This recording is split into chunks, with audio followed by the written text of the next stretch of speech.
you'll have to trust that we have a good podcast guest.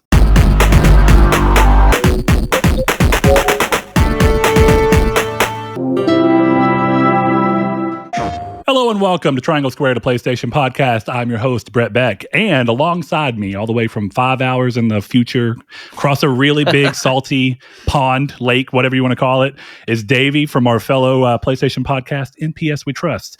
Davey, we had a nice, meeting of the minds before we got started on here. So it seems like you're doing well and have a good day ahead of you and have had a good day behind you. So I'm a little jealous. I don't know what the rest of my day holds exactly, but we'll see what goes on. These 5 hours in the future are nuts though, dude. Like the things that are going to happen to you that I've already experienced over these 5 hours are just absolutely wild. So let me ask you this much. Go on. Does Skynet win? Eventually, yes. They always do. They always find a way, They always find a way, Unfortunately, they find a way to go back in time and create a new timeline. Yeah, those bastards. They do. They're always one step ahead, man. If y'all are new here, welcome. We are a gaming podcast that primarily looks at the gaming industry through the lens of being PlayStation fans, and I think that probably extends over knowing whatever I listen to NPS We Trust. I feel like that's pretty accurate across the board for even our guest today. So we play on other hardware when the games call to us, though I think it's getting increasingly easier as the generation goes on to play on primarily PlayStation and get most of what you want to play. Or if you're new to the show, that gives you this. On the flip side, our audience who may not know you, Davey, this is a good time for you to introduce yourself and let them know where they can find you, man. Yeah, man. Well, it's an absolute pleasure to be here, Brett. Thank you for having me. So I'm Davey. I'm the host or one of the hosts for NPS We Trust, the PlayStation podcast. And just like Brett was saying, it's basically the same kind of thing in terms of just looking at the landscape of PlayStation. What's the new news that's coming up? What's the hype? But we put a little bit of a twist on it in that we are British, so we love to drink. we absolutely love to drink. We play like loads of silly games, and we have some kind of crazy rhetorical questions to always kind of kick the show off. That last one was a doozy.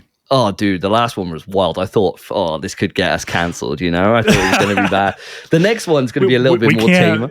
Yeah, I think we can't spoil it here. You have to go listen if that's your thing. But I like the idea. I think what it does is it kind of breaks off the expectation of what you're going to talk about. So once you get talking about news, you're in a whole different headspace. It's at that point, you're warmed up. Exactly right. And I mean, like, next episode, we got a question that I posed on our doc for the next one, which is going to be how many ants would it take to kill a man? And I think it's those of burning questions that people just want to know. That is a burning question. I might have to hop in on that one. I don't know if I can make that happen from a schedule, but I got to tell you, as someone who in their 20s suddenly became deathly allergic to an ant that I cannot identify, it might just be one. It might be one for me. Yeah. I was at band practice. Right. Years ago, we were playing out in a little, like a shed way out in the back of this big plot of land. Right. And he hadn't mowed in a while. So we were walking through and I was talking to him before we left. And I was like, damn, my fucking ankle is itching. I'm like, I guess this grass, these weeds got on me or something. And maybe I'm just having like a thing. I'm touching grass for the first time, dude. What the hell? What is holy this shit. So I'm sitting there and my ankle's fucking swelling. And I'm like, what the hell's happening? And it's growing up. And so I'm leaving. I'm like, I don't know. Maybe something got me like in the grass. I don't know. Maybe it's just like a little rash or something. I start driving and I'm like, oh, my tongue is swelling up. Oh, shit. I was like, this is not good. So I go straight to the hospital. No. Turns out I was bit by an ant, though they cannot specify which one. I don't know either. And they were like, yeah, if that happens again, and if it's more than one ant, if you don't immediately take an EpiPen, the chances of you going into like anaphylaxis is very high and you'll probably die. Shit, dude. So one is the answer for me. Oh my God. Barring any kind of allergies, that's a burning question. I need to know how many ants it would take to kill man. Well, exactly. It's these kind of burning questions that we tackle on the show. But no, it's an absolute pleasure to be here. I've been listening to the show for a while.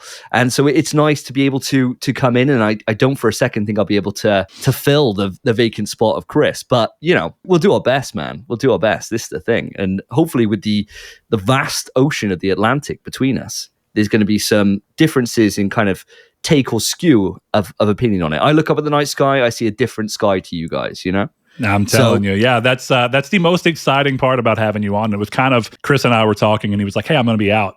And I thought, okay, this is a good opportunity to get guests in. And we have some people that I know I can go to that are great guests. We have some people that are friends of the show that have wanted the guest, and I'm still going to have that happen. We'll just do that an episode with Chris probably. But I was like, this is a good opportunity to really look for just a very different perspective. And I was like, it's really cool to think about. At the end of the day, there's a lot of cultural differences between Europe and the United States. So it's just like what comes with that. And I want to see what that is myself, because I think Chris and I, as you probably know, we have strong opinions over like censorship and a lot of things. And I know y'all were recently talking about the Saudis buying EA as well. But that's always one of those things where it's like, is our opinion on that stronger because of our held beliefs about what freedom is and what's important versus some of the things that could happen in some other cultures, like where if you say the wrong thing, you may find yourself in front of a tribune figuring out if you're in trouble. It's a different world for different people. And I like the opportunity to kind of see how that cultural upbringing and surrounding kind of shapes your thing. So you being a born and bred UK, that's good. Exactly, man. There's pros and cons, of course. I think, like at the end of the day, we have things over here that you guys don't understand or know about. Before the show, we were talking about stones, right? And the amount of stones there are, amount of pounds in a stone. These are burning things that can fundamentally change a PlayStation viewpoint, I think, So we'll have to see. We'll have to see kind of how we get into it and unpack some stuff. But we got some exciting stuff coming up on this doc I'm looking at. Yeah. With that said, today we'll be talking about Sony possibly playing around with optimizing their games for lower power hardware. Handheld. Maybe. Microsoft potentially moving away from paywall for online play, which is an interesting one. Crash Bandicoot gracing our screens again. The final bastion of Xbox exclusivity finally moving over to PlayStation. And Sony bowing out of big acquisitions after the great M&A war earlier this generation. So this is usually, Davey, where we would run into what we've been playing. And while Chris may not be here in body, he is here in spirit. And what a good question to segue us into what we've been playing as this one. So Chris writes, "Hi, Brett and Davey. Excited for the crossover. First time, long time here. In my listening to the show, Chris has recommended mini games to Brett that he's ended up liking. So I have to ask, why haven't you started Kingdom Come Deliverance 2? For Davey, did you play KCD2? Do you have taste?" Ooh. So, Davey, being the guest, I'm going to have to throw over to you first. Do you, sir, have the taste that has been set by apparently resident tastemaker Christopher Figs? Well, I don't want to impose a harsh judgment out there straight away, but I might as well set the tone for how I do this kind of thing. Unfortunately, Chris, I'm not a virgin, so I can't play Kingdom Come Deliverance 2. No, I kid. No, I haven't played it. And solely the reason is, right, like I'm not a huge RPG guy. Like the thought of going into a kind of, an adventure that you're talking 70 hours on a quick run and like doing nothing else scares the absolute living piss out of me.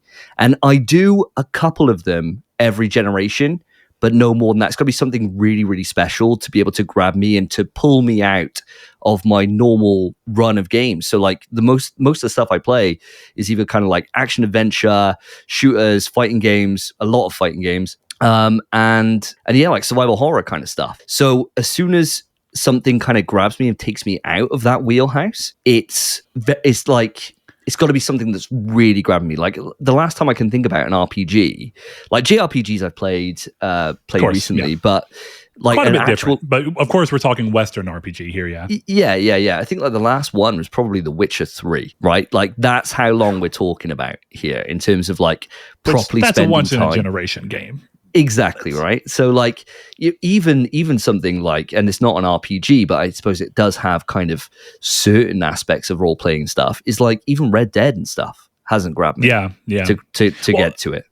I think the weird thing going on now, and I agree that Red Dead 2 specifically has a lot more RPG, and honestly, I almost want to say simulation, but I think one of the other things is I think you tend to see that level of simulation more in things that are more RPG focused. So for a lot of people, I know that was like a hard out. I'm one of the rare people that I really didn't like Red Dead Redemption 1. I don't think it's a bad game by any means. It just doesn't speak to what I like in games. Fair. I don't really like Grand Theft Auto anymore. Like I liked it as a kid, and I was one of the few kids that were like, normally when you're 7 and you're talking with pals, they're like, "Oh, I ran over a hooker." Yeah, 7. Yeah, I was playing the shit. Of course, man. Yeah. But ran over a hooker. after I banged her, got my money back from her, Of course, dude, yeah. And I'm over here like, yeah, but did you do the mission where the mob boss actually wanted you to do this? And they're like, what the fuck are you talking about? I'm like, oh, I beat the story. Oh, yeah. Yeah. No, So that's the round off. I kind of quit playing the last Grand Theft Auto game that I beat was Grand Theft Auto 4, and it took me a long time. The last one that I really just actually really enjoyed playing was as weird as it is, Liberty City Stories. Oh yeah, PSP. okay. Well, yeah. Classic. Yeah, so it's much older. So it's not that I hate the series. I just think what people like about it, I've kind of grown out of. But I will say, to Chris's point on this, when you think about games that are really interesting, I didn't play KCD 1, and I know that you obviously didn't either, given your testimony. Yeah. But I know a lot of people really liked it for how it uniquely wanted to operate as an RPG, and I know this game goes even harder. So to kind of give Chris's pitch, this does sound like a game that could, and it's a big ask, so I think it's probably something you should do at a discount and when you have the time, and time is the much bigger thing, as we've been talking about. That's definitely the problem here. He sent it to me for me to play, and I like the idea because while the game may not land for me, I did just come off of a different one that just came out recently. Last episode, I was talking about rolling credits on a game called Tainted Grail that came out. That was a RPG, kind of like a Bethesda style RPG, which is interesting to see. You don't see a lot of those. But this one kind of approaches the RPG in a very different way. It's very simulation heavy, and it really asks you to commit. And that can be scary. But it's cool because I feel like one of the things that has made RPGs a less gripping genre, in all honesty, is the fact that over time they have been smoothing out the edges to make it easy for every player to get in and find some level of enjoyment. But I think the problem there is that if you're not the right type of player, the smoothing over of those things means that there's nothing for you to actually grab onto, right? Like if you're thinking about the ledges, now that's smooth, you can't put your fingers on anything. There's not enough there for you to hold on to. And I think a game like this has a really cool way of going, because we asked you to commit so hard, the amount of immersion you're going to get from this game is incredibly higher than most games. So while I haven't played it, hearing Chris talk about it in depth, I really do think it's a game that I have the chance of liking, because I do like some weird ass games. And I like when games push hard and really want you to commit. Sometimes that's a death sentence, but it's cool. So in the time where you may have it come up, it may be a game for you to consider. Dude, it's definitely one that I think if I had, say, for example, I was able to win the lottery and just retire, right? Fuck yeah. Yeah. Oh my God. Then at that point, I could really just sit down and put those amount of hours in. But I think, like, I look at this year, right? And I look at the games that I've still got left to play, and it wouldn't even come up in the conversation because there's too much there in front of it before I get to that point, And I think that's the big thing. I think, like, what you were saying about time is it, And I think, like, you could sit there and you could be like, right, I'm going to invest, even if you were like, right, I'm going to just do nothing else. I'm just going to play the game through, just the story or whatever, right? Which would be a real shame for something like this. But say, for example, you did, and you think, right, that's 50 hours. Jesus Christ. I mean, we'll come into what we've been playing in a bit, but like, I've been struggling to put 12 hours aside for certain games, So it's like 50 hours is something that I got to really think about. And there's the moments where when I start one and I get over like a hurdle, like I recently just finished off the Platy for Death Stranding 2, and that was like 102 odd hours or whatever. Nice. When I start the process, it's actually a pretty quick platinum time. I'm going to throw that out there. That's solid. I've been hearing the vast difference between your way of playing Death Stranding 2, which is much more akin to mine. Yeah. And then Philip over here just fucking... Oh, dude. Phil's off the rocker with that guy. I'm so glad he's loving it. That's awesome. And it's good to see that he's enjoying to the degree that he is. But also, the man's making bold claims, because he has chose to say that you are essentially playing the game wrong. And I'm not saying he's playing the game wrong. But what I would say, I kind of think he might be, but that's, dude, he's definitely playing wrong. For the sake of my argument, I'll say it's a little wild to say that 200 hours into Death Stranding and to be like nowhere near the end. Maybe at max 75% through the game. It's crazy, max. bro. And I don't even think he's that far if I'm remembering the last update. I just feel sorry for the audience who listen to the podcast, right? Because we've been talking about Death Stranding 2 for what seems like time immemorial now. It's like, it's been since launch, right? dude, it's been forever, and it's like it doesn't. Spence is over there quiet. It's just like bad. It's just like, oh my god. And I mean, to Spence, it must feel like we're playing a fever dream, because it's like every single episode, there's like Phil's getting to like a new part where then he can like unpeel a new wrapper. So it's, you know, for ages just been talking about like, I've got to make a delivery or go up a mountain, and then it was like, oh, now I'm catching ghosts and throwing them out against other ghosts, right? Or I did a fucking bike race in the sky. Yeah, dude, it's just mental stuff, dude. So it must feel to Spence, he must be like, I wonder if they're just lying about this. You know, I wonder if they're just making this up, because there's no way it's still going. But I part of hope that the drive for him to question that pushes him to play it once y'all are completely away from it. And then suddenly he's the one trying to throw the Death Stranding 2 conversation back into what we've been playing. And y'all are over it. Dude, I'm getting you never there get now. over Death Stranding 2, let's be honest. But I think you have said your piece, and it's getting a little difficult to... I have actually thought, at this point, I don't know how much more Davey can continue adding to this conversation, but I still love seeing Phil gush about his time playing this game as if he were a grandfather, just like walking 80 miles to visit his child in the sun, his grandchild in the snow, you know? I love it mental, man. Yeah, it's mental, dude. It's mental. But I think, like, going back to it, if I had the time there to be able to commit to some of these experiences, I've got some like classic RPGs that I haven't experienced. Like, I've never played Mass Effect, any of them, which is, I know, like blasphemous, right? I know, like crazy. Yeah, never played not those. Too far never from played you. a Fallout. I never beat 1. I beat Mass Effect 2, and I've never played 3. I played a little bit of Andromeda, and Andromeda's... It's a game. It's not awful. It's just it doesn't live up to the name. You know, that's the problem. Of course. So yeah, go ahead. You've never played Fallout? No, dude, never played Fallout. I've only played one Elder Scrolls game, which is Skyrim.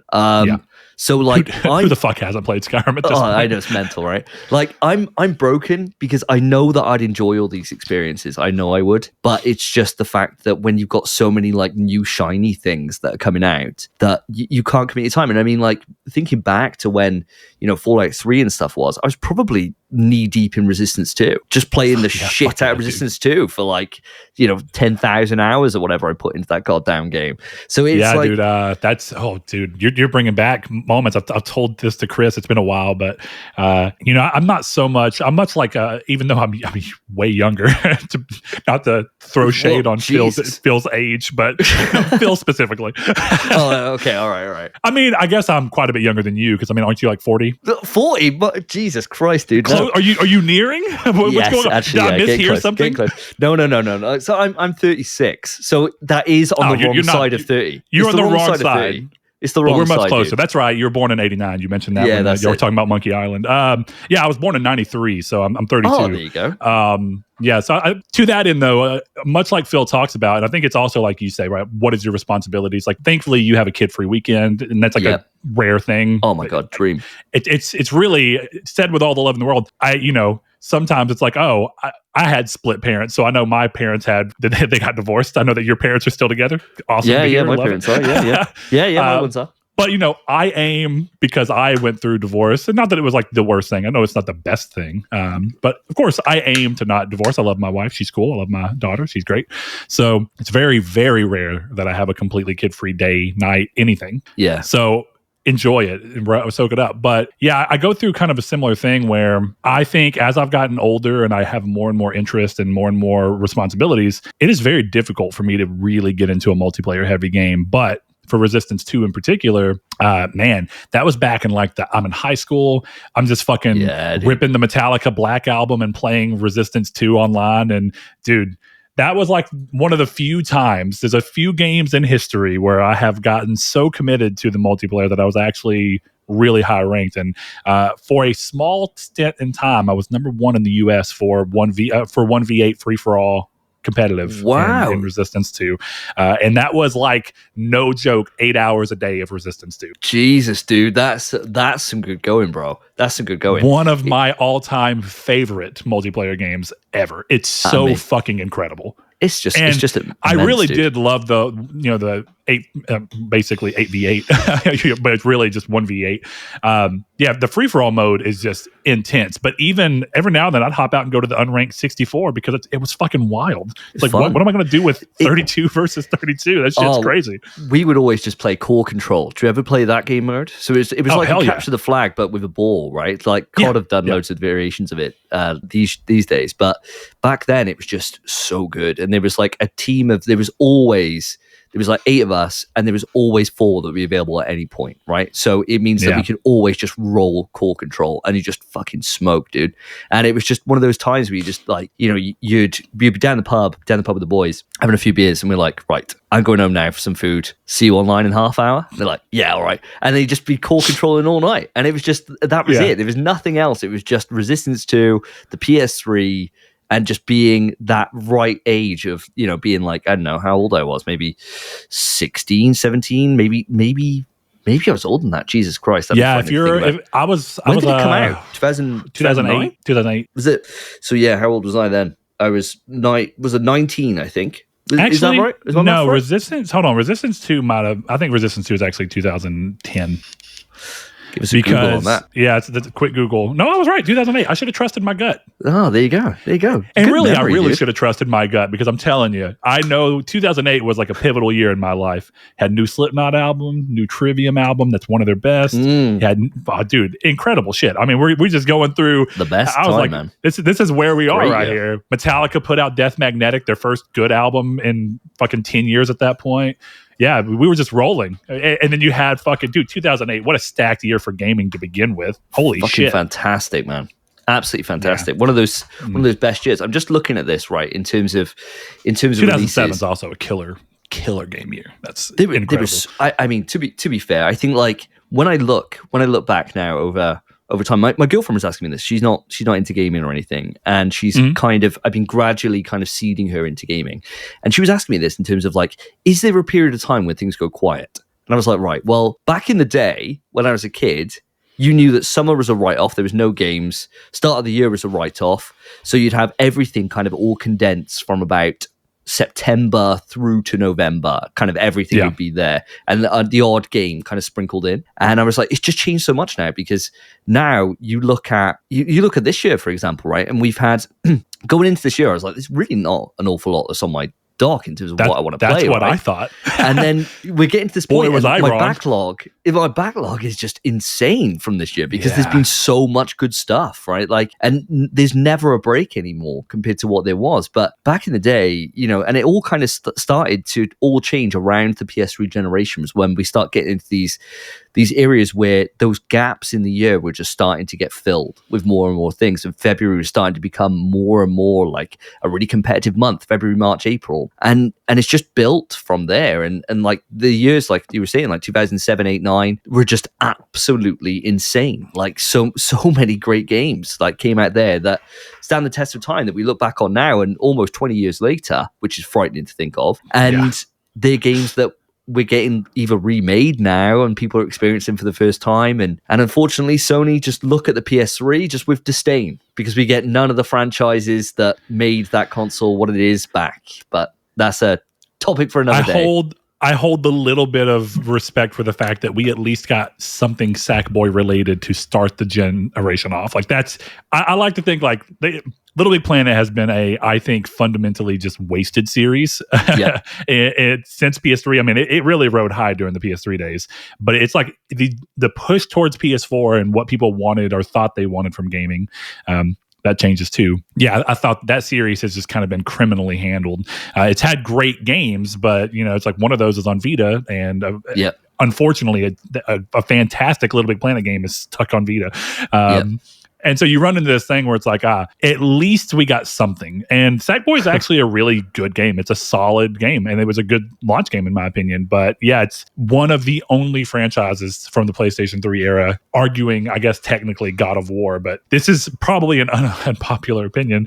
And I like the new God of War games. Oh, but here we go. I don't think that I don't necessarily think they're the same God of War. I think God of War 2018 is a fundamentally it's the same IP fundamentally changed. Yeah. And that's not a bad thing. It's cool. No. but sometimes I actually do yearn for that feeling of like, I think there's a great space in today's gaming market for a 12-hour hack and slash game that's just action focused with a locked camera that you can do these cinematic cool things.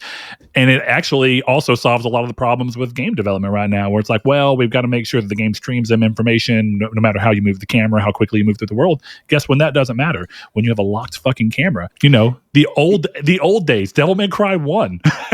Dude, you're not wrong. I mean, there's that new one. The name's slipping my mind at the moment. Yeah, there's that new one that's come out from the China project. The sand-based one.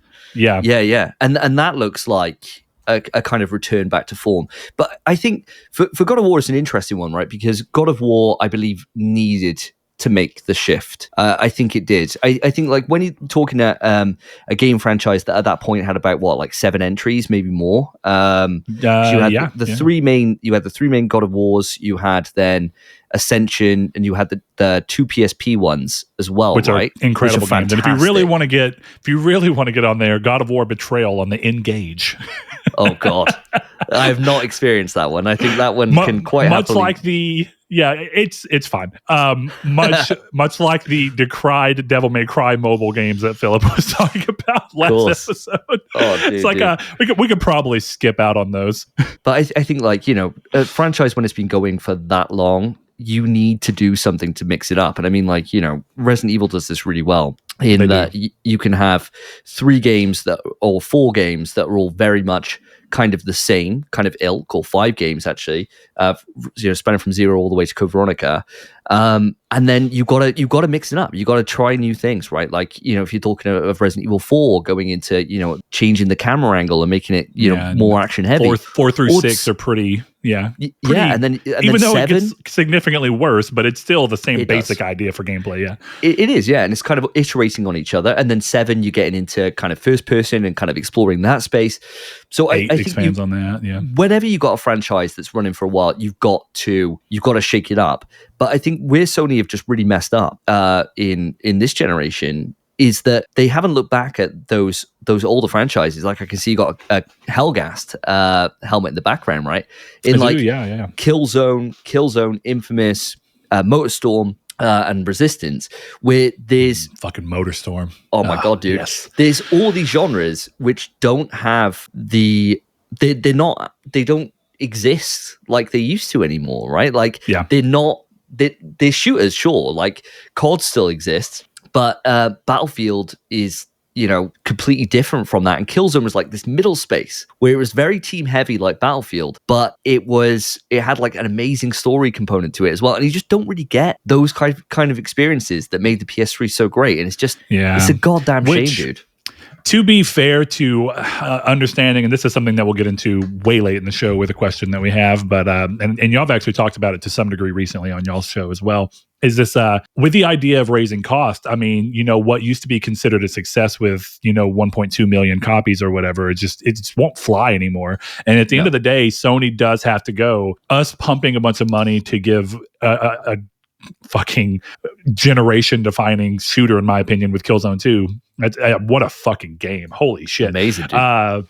It's one of my favorite shooters of all time. It's an incredible game. Incredible. I replayed it. I replayed 2 and 3 not long ago, and Mercenary. They all hold up. They're great games. Oh, they do. Great. But it's one of those things where I get that at the height of those, they were never the Call of Duty. They were never even the Battlefield. And Battlefield has always been like the little redheaded stepchild of the shooter genre, that it does all right and people know it, and it can push on and survive as a series.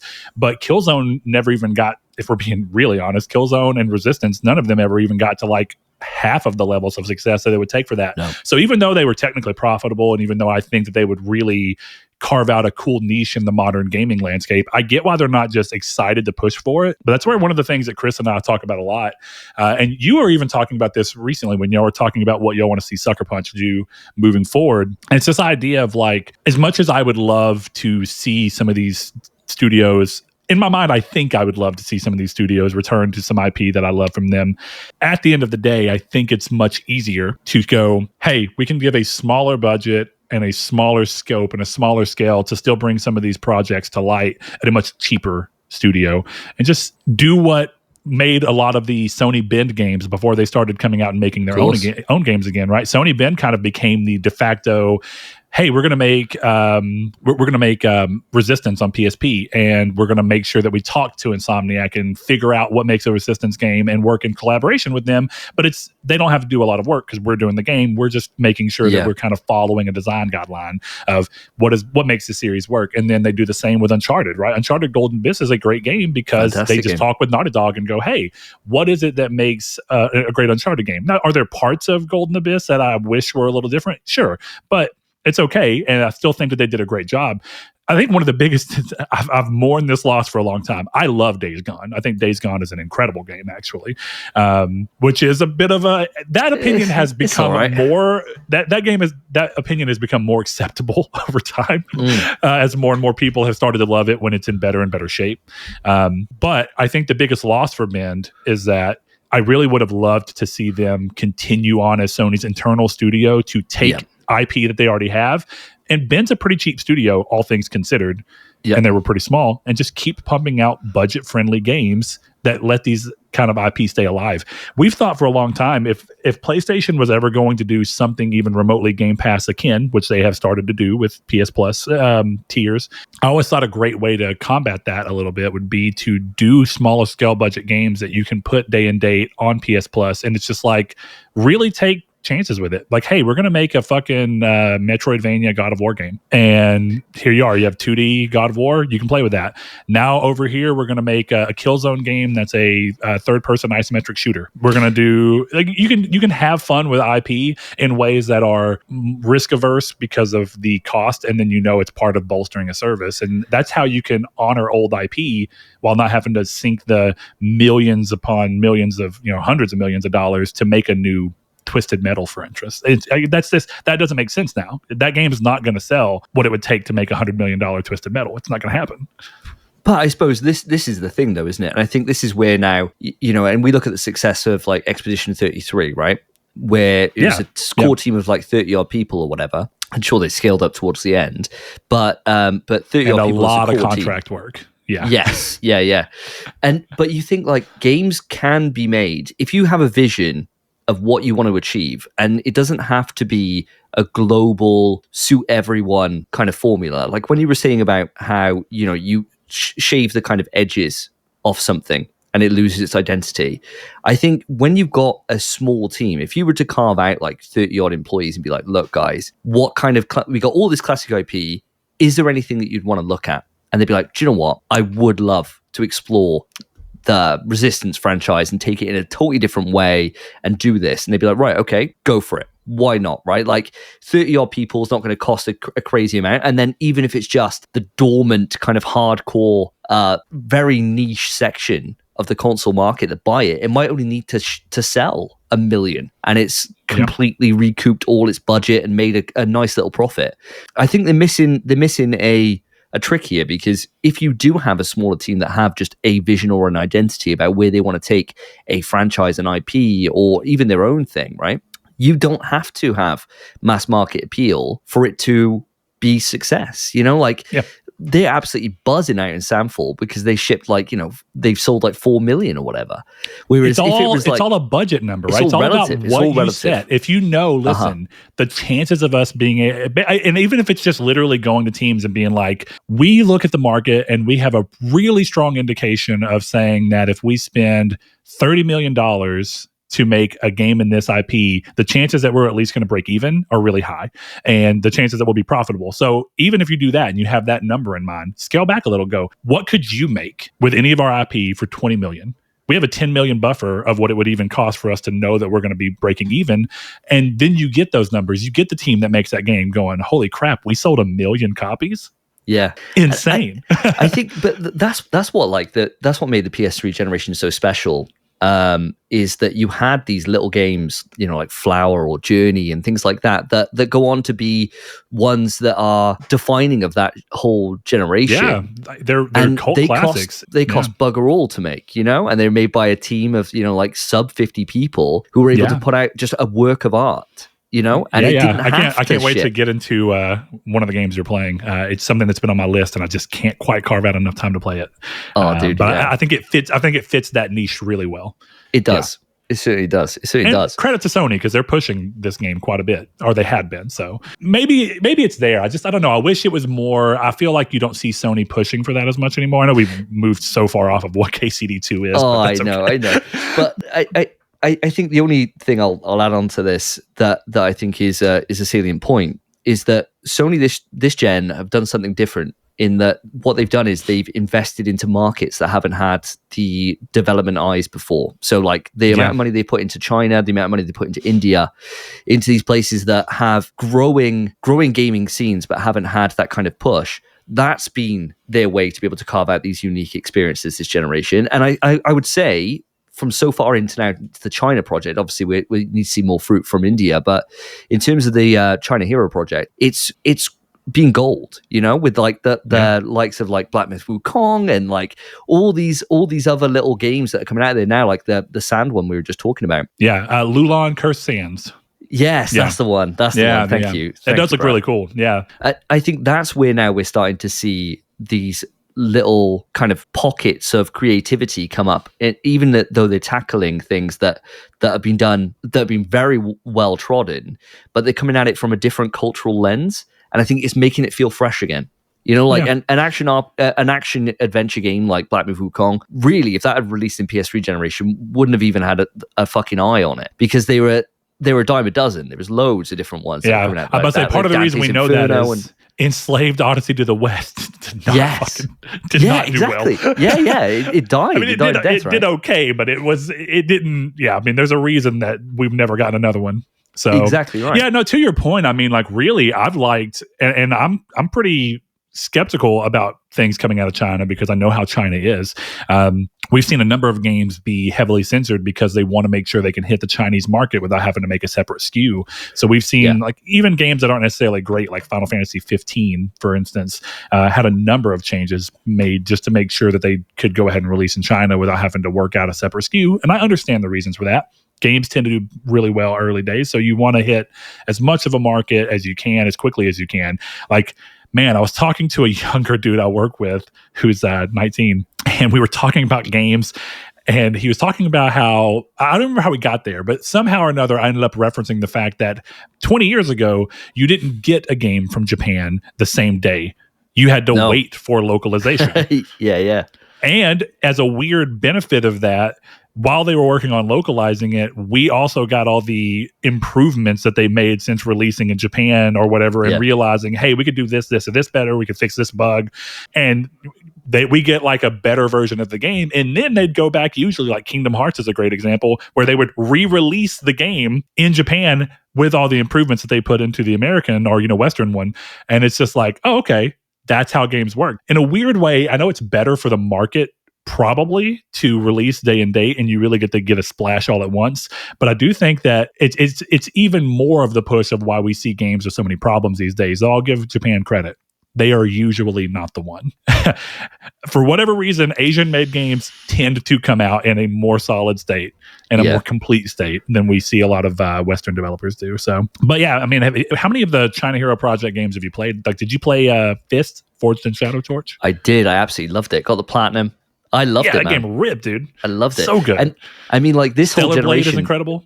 Yeah, Stellar Blade's on the list. I haven't played it yet. Phil has. Dude. I haven't got around to it yet. There's multiple parts if you really want to go into it. It's not that it's perfectly done, but it is good for breaking up the pace of combat. And I'm really interested to hear once you start going into some of these bunkers that you're going to go into, the game kind of shifts into this almost survival horror tinge. I'm curious to see what you think about it. Ooh. I'm not going to go as far as to say it's 100% there, but I think it does a lot of it. And I think that you'll enjoy it as a kind of odd, like, oh, I didn't expect that out of what is otherwise an action adventure game. Yeah. Oh man. Yeah. It's on the list. It's one of those things. There's a couple of glaring things I've got on my backlog at the moment, and I'm hoping that I'm starting to see the light at the moment when it comes to my current list. Like I got Ghost of Yotei, which I know we'll speak to in a bit. I got that still wrapped, right? I haven't unwrapped it yet because I'm working through, but I'm so close to the end on a couple of things. And then I'll have time to be able to look back and be like, right, Stellar Blade, it's still holding its value for some reason. I cannot get it for like less than launch price, and it's just doing my tits in because I'm like, I don't want to pay more than 30 quid for it.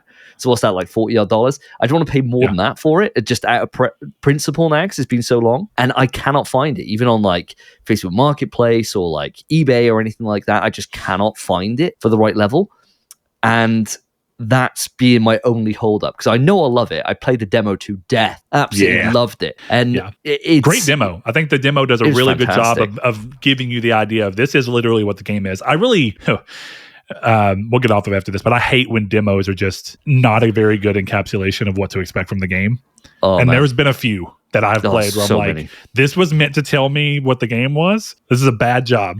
And some of the games I've gone on to play and actually enjoyed the game, and I just thought, what was the point of that demo? I know. My favorite thing is demos that are exactly what Stellar Blades did. We're just giving you the beginning of the game. Just play the beginning of the game.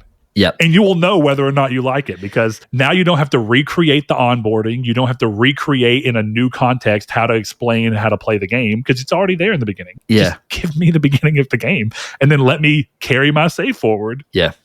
The only times that doesn't work is when the game's slow to start with. Like I can imagine because like with the PlayStation Plus Premium, and you get like the 2-hour free trials and stuff like that. Do you ever use those? Yeah, I used one for Black Myth. That's how I played the start of Black Myth. Nice. Yeah. I use them fairly often, actually. Most of the time for games that I know I'm never going to buy. So something like WWE, right? Like I'm never going to buy a WWE game at this point. Back in the day, PS2, dude, buying every single one, right? Like every single year. But these days, no. And so it's a perfect thing for from having a few buddies around and we're getting a few beers out. Be like, right, I got this trial. We got 2 hours. Let's sink some time into this, right? And for those kind of experiences, I really do enjoy them. But if you have a game that's a slow start and they give like, an hour free trial, that can like really put you off. So I think it's been quite nice seeing how they've kind of tackled that by being games where they're like, here's a 6-hour free trial. Good luck or whatever, like. And on the right games, I think Cyberpunk's is quite long. Yeah, and I think it helps, right? I think it's a shame that the traditional demo has pretty much died, but trials, I think, like go to what you were saying in terms of for the developers, it's a lot less work, and it's a true reflection for the game itself. And if you invest a certain amount of hours into it, chances are you're far more likely to be able to go and purchase that and see that through, right? When that timer ends and it comes up with that message, being like, you got to buy to continue. You're like, if you're already hooked, you're like, oh, may do it. I'm already hours in, right? Like, I might as well. Yeah, and demos get weird anyway, because the last demo I actually played was a good example of this, in my opinion. I'm not even saying it's actually a bad demo. It's just really bummed me out that it worked this way. I love kart racers, except for Mario Kart. It is a very unpopular opinion on my side that I think Mario Kart is a relatively meh kart racer, but all that said, I was really excited, and I haven't had a chance to play it yet because I have been playing my Vita like crazy. And so when the new Sonic racing game's coming out, I'm over here like, Sonic Racing All-Star I was like, Sonic Racing All-Stars transformed. I'm just going to play this motherfucker. And now I'm burned out on Sonic Racing. I don't even want to play the new one. But I went to play the demo because my wife and I did have a kid-free night, and we were like, oh, cool. I can download the demo for this. It's not quite out yet. Maybe we can just do a little like co-op race and just fuck around for a little bit and have fun. Hopped in. The demo does not let you play split screen, even though it's in the game. The demo doesn't, and I thought that sucks because that's a big component of this game is seeing how fun it is as a group setting. And then I started thinking back, like I get it, and I think that this was the wrong call for this one. But I go back to one of the demos that I actually think may have been a bad move or a great move. I move around all the time on whether I think it was the right or wrong call on EA's part. I know that y'all have mentioned skating a few times on the show. Did you play Skate 1? I did play on PS3. I did play Skate 1, around a mate's house, and it was one of those things of like I'd been playing a lot of Tony Hawk's, and then getting into skate and being realistic in quotes, and I was like, this is a nightmare. In context to Tony Hawk, it's pretty real. But okay, the demo for that game was, I think, 30 minutes or an hour, one of the two, in the opening section of the game where you start out. And it literally let you do anything in that section. And you could just turn the game off and start the demo up and play it again. And cool. I played like 40 hours of that demo before the game ever came out. Oh man, So in a way, I almost argue that for certain people, the demo was enough of the game for them, and you had like a little bit of everything. You had some areas that weren't quite skate parks, some more that were like, oh, ramps and vert, and some places to grind. I was just kind of like, for some people, this microcosm might be enough for free to just play forever. Oh man, it's a tricky one, isn't it? It's a tricky one. It's a tricky one. All right, Davey. Let's start off with your with what we've been playing, and of course, as you may know, the idea of this section, I think even on your show, right, is just kind of like chat about what we're doing, get in depth on some games that we're playing and enjoying. And I like to kind of view it as we're giving you guys our thoughts and some context around games that you may not have heard of, or that you may have heard of and been questioning on. So maybe this will help you find your next game, or depending on what we say about it, know what game to skip because it's just clearly not for you. And I think this game's actually been, the first game on your list has been fairly, I think, well received, but a little bit divisive on whether people think it's genuinely a good game or if it's kind of retreading too much old water. It's a game that I've had downloaded and it's on my backlog. So you started off with Cronos, A New Dawn, whatever it's called. That game looks awesome to me. Can you give the audience a little spiel of what they could expect from it and how you're feeling about it? Because I know that you've been on it for a bit. Yeah. So I'm about 12 hours into Cronos. I'm literally just at the end. I think I got like maybe an hour or so in front of me. Nice.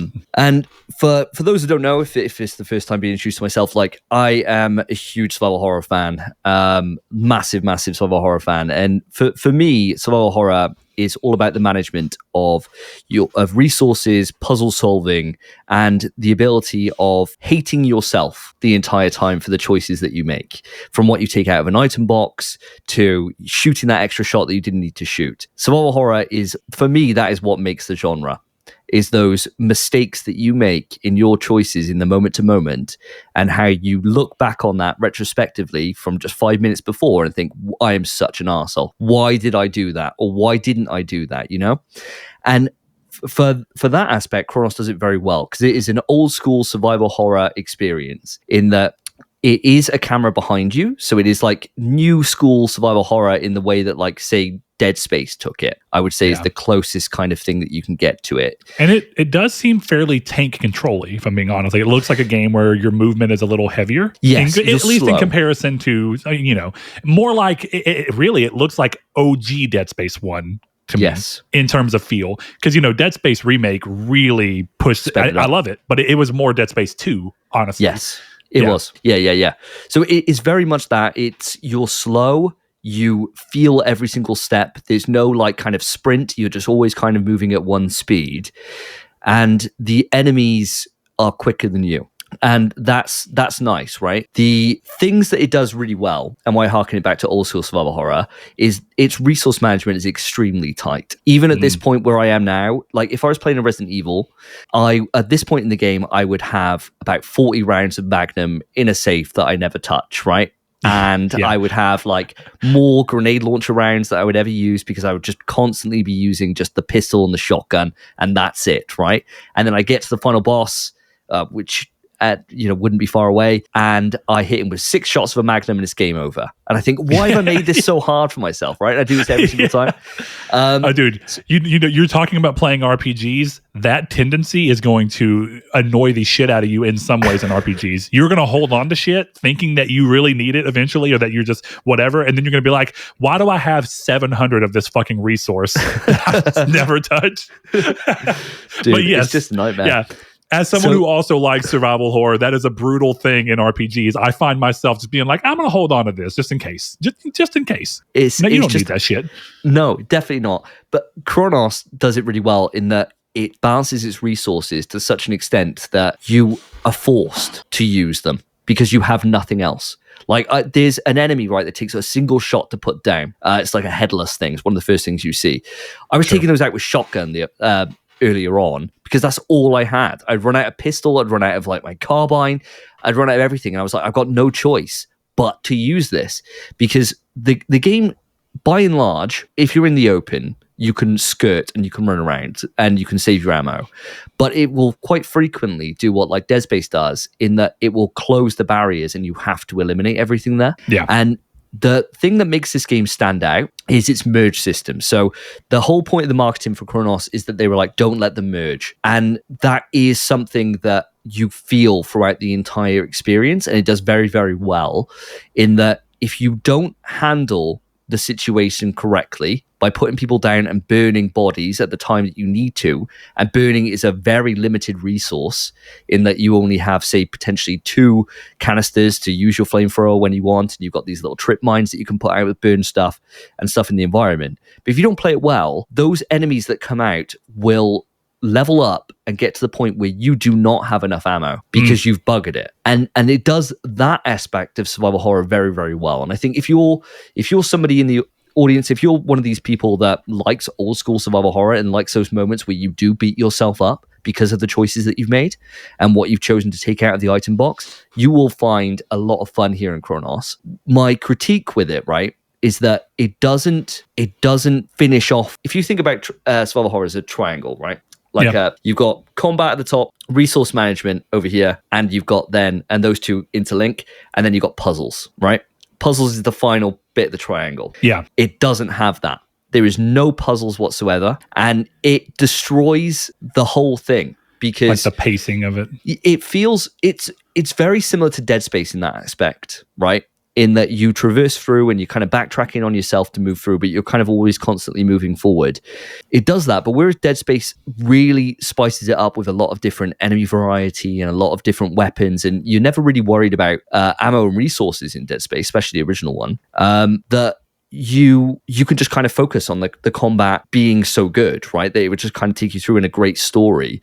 This doesn't have the kind of story chops to really back it up. And so you're constantly focused on just resources and combat. And it feels like there's something missing there. Like you don't ever have to go through and find like a key which will open up another area, which then will open up something else. It's very much like you move through, you find this, you know where to go with it, you use that, you move through it. Cutscene, it then moves on to the next thing. Like it's very linear in that way, and there is something that does drag it down, but it does the parts it does very, very well. 2 things I've noticed in seeing people talk about the game is it does feel like this game takes a bit more. I'm not going to say this heavy, but I think this game takes a bit more of the From Software approach to storytelling, where it's like it's primarily vibes and environmental storytelling, and then you can pick up papers and things that kind of give you more of an idea of what happened to lead to this.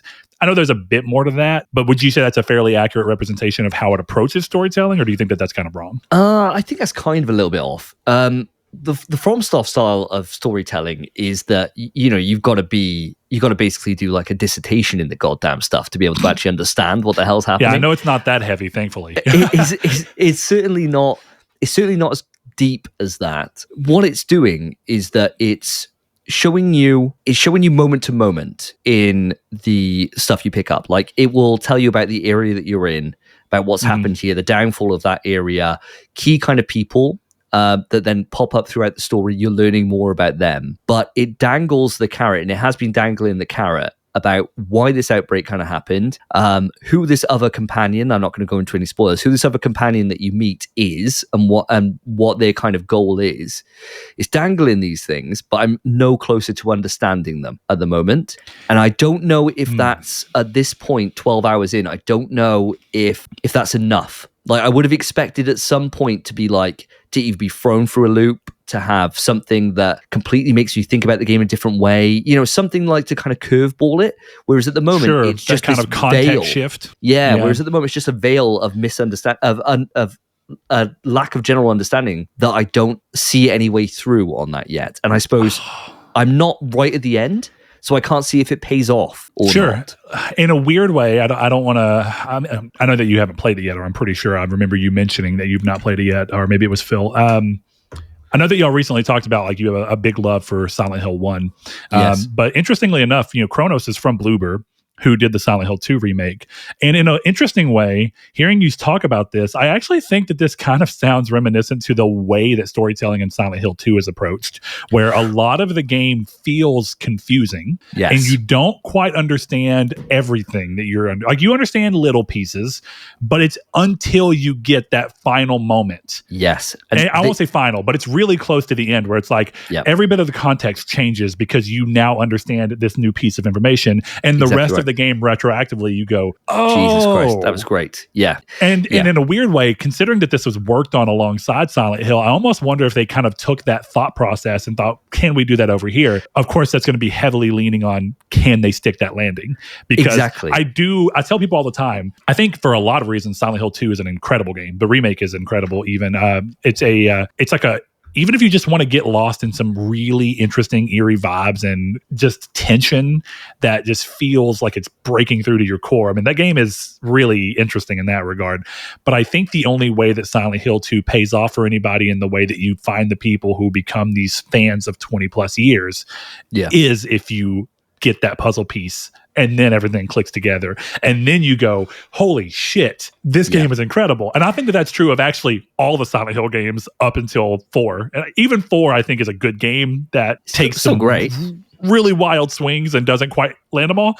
And then I think that that's the biggest thing that actually made Silent Hill start kind of slipping down. Because Homecoming is not awful, but it's not. Origins is really just trying to be a Silent Hill game, but not understanding what makes people like the stories. Mm-hmm. It's like, but we've got the hospital, we've got the nurses. It's like, yeah, I get it. I do. But it's interesting to hear you say that, because that feels like I'm really. How many Bloober games have you played? Not many. Actually, none. I know y'all mentioned you've never played Layers of Fear. No. Spence was talking about. I think this is my first. I believe this might be my first experience with Bloober.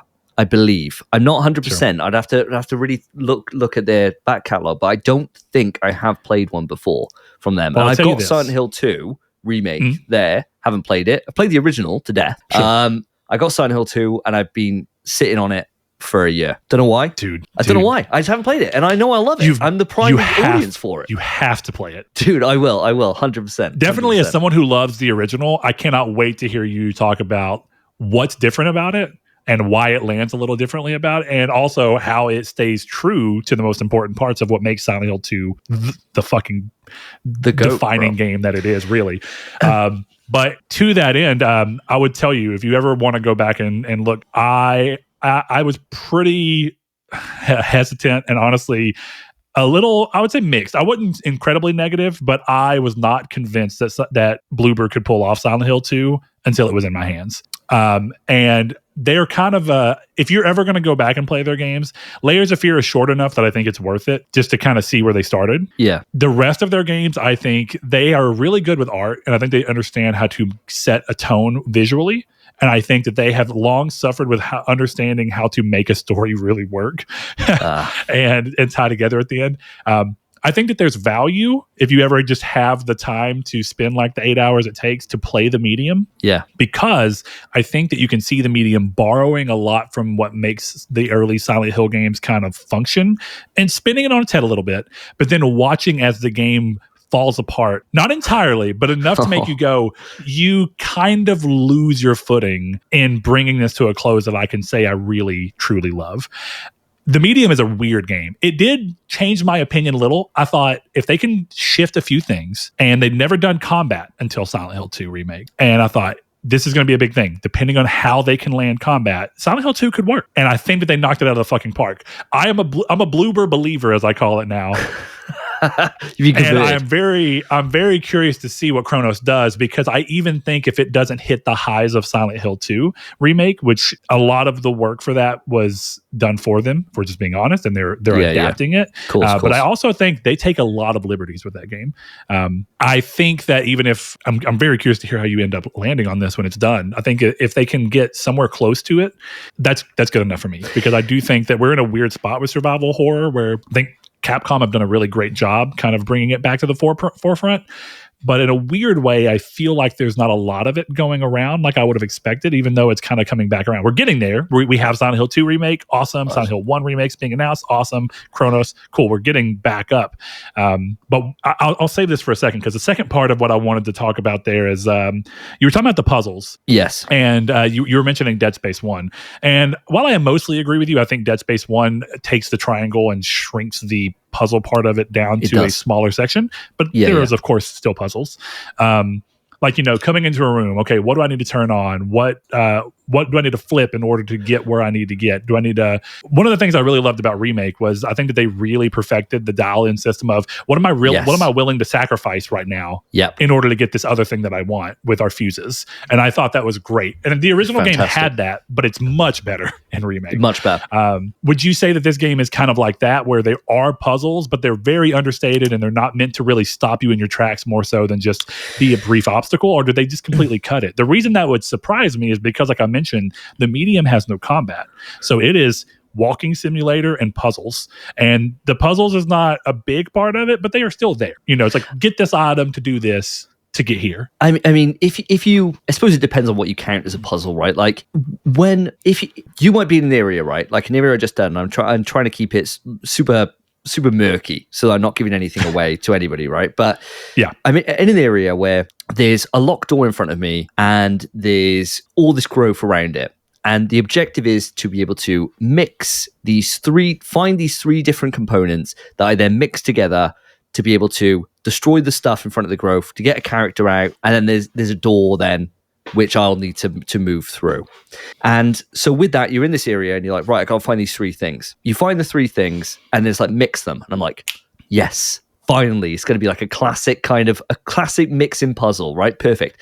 Put it in and it just goes, done. And she goes, oh, that was easy. And I was like, oh, come on, man. Like that's a perfect time for a puzzle, but it's not. You get that, you mix that, and then it's like, oh, the key's kind of right there next to that thing you need, which then opens that door. So I had to just get these things from across the environment, take them to one specific place, press a button, and then move on.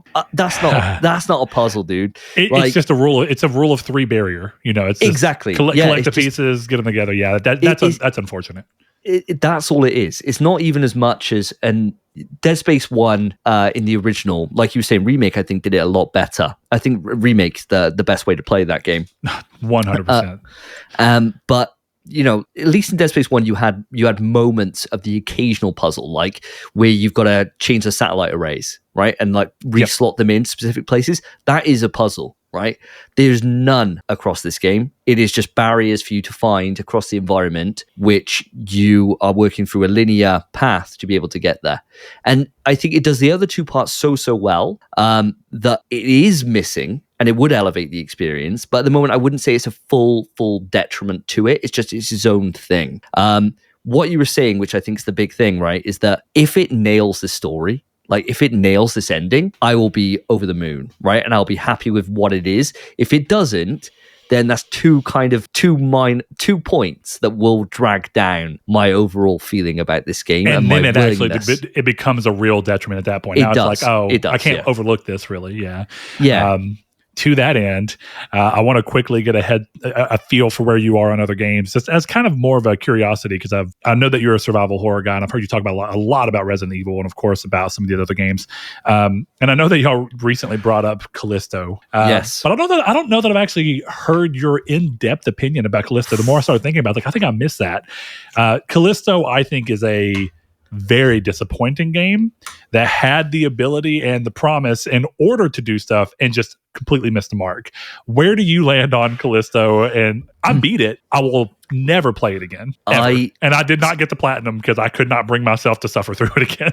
So I covered, for my sins, I covered Callisto on my personal YouTube, and I think I ended up doing like 3 videos out of it, because the first one was a review. The second one was then going back for New Game Plus when they added it in. Sure, and then I did a third one then, which was then the DLC maybe? Right? Yeah. I fucking hate Callisto.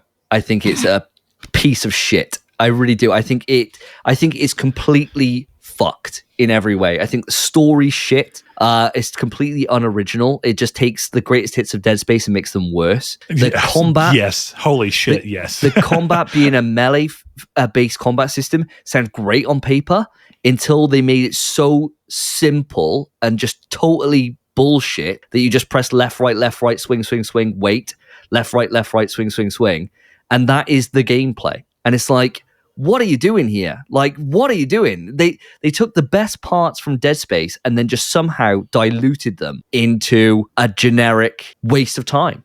I was so bitterly disappointed by Callisto. I was so excited by it, and I'm glad to hear that you are a man of understanding, though, because as someone, I think when you really love survival horror, and I'm not even saying Callisto is awful. I think if you can get it for the right price, it's fine. I think the problem is, and I understand that this is not entirely fair to them, but it had the name behind Dead Space 1 connected to it, which brought so many expectations to it. And then it just got monstrously eclipsed by the fact that Dead Space Remake came out and just did everything that Dead Space did, but better. Yeah. And across the board, it's just like, well, Callisto failed entirely. It didn't live up to any of the potential that it had as a spiritual successor to Dead Space. And it's not like as if it's a case of we're even projecting things on the game that it shouldn't be there, right? They were bringing the Dead Space things themselves. Yes, like the trailers were very Dead Spacey.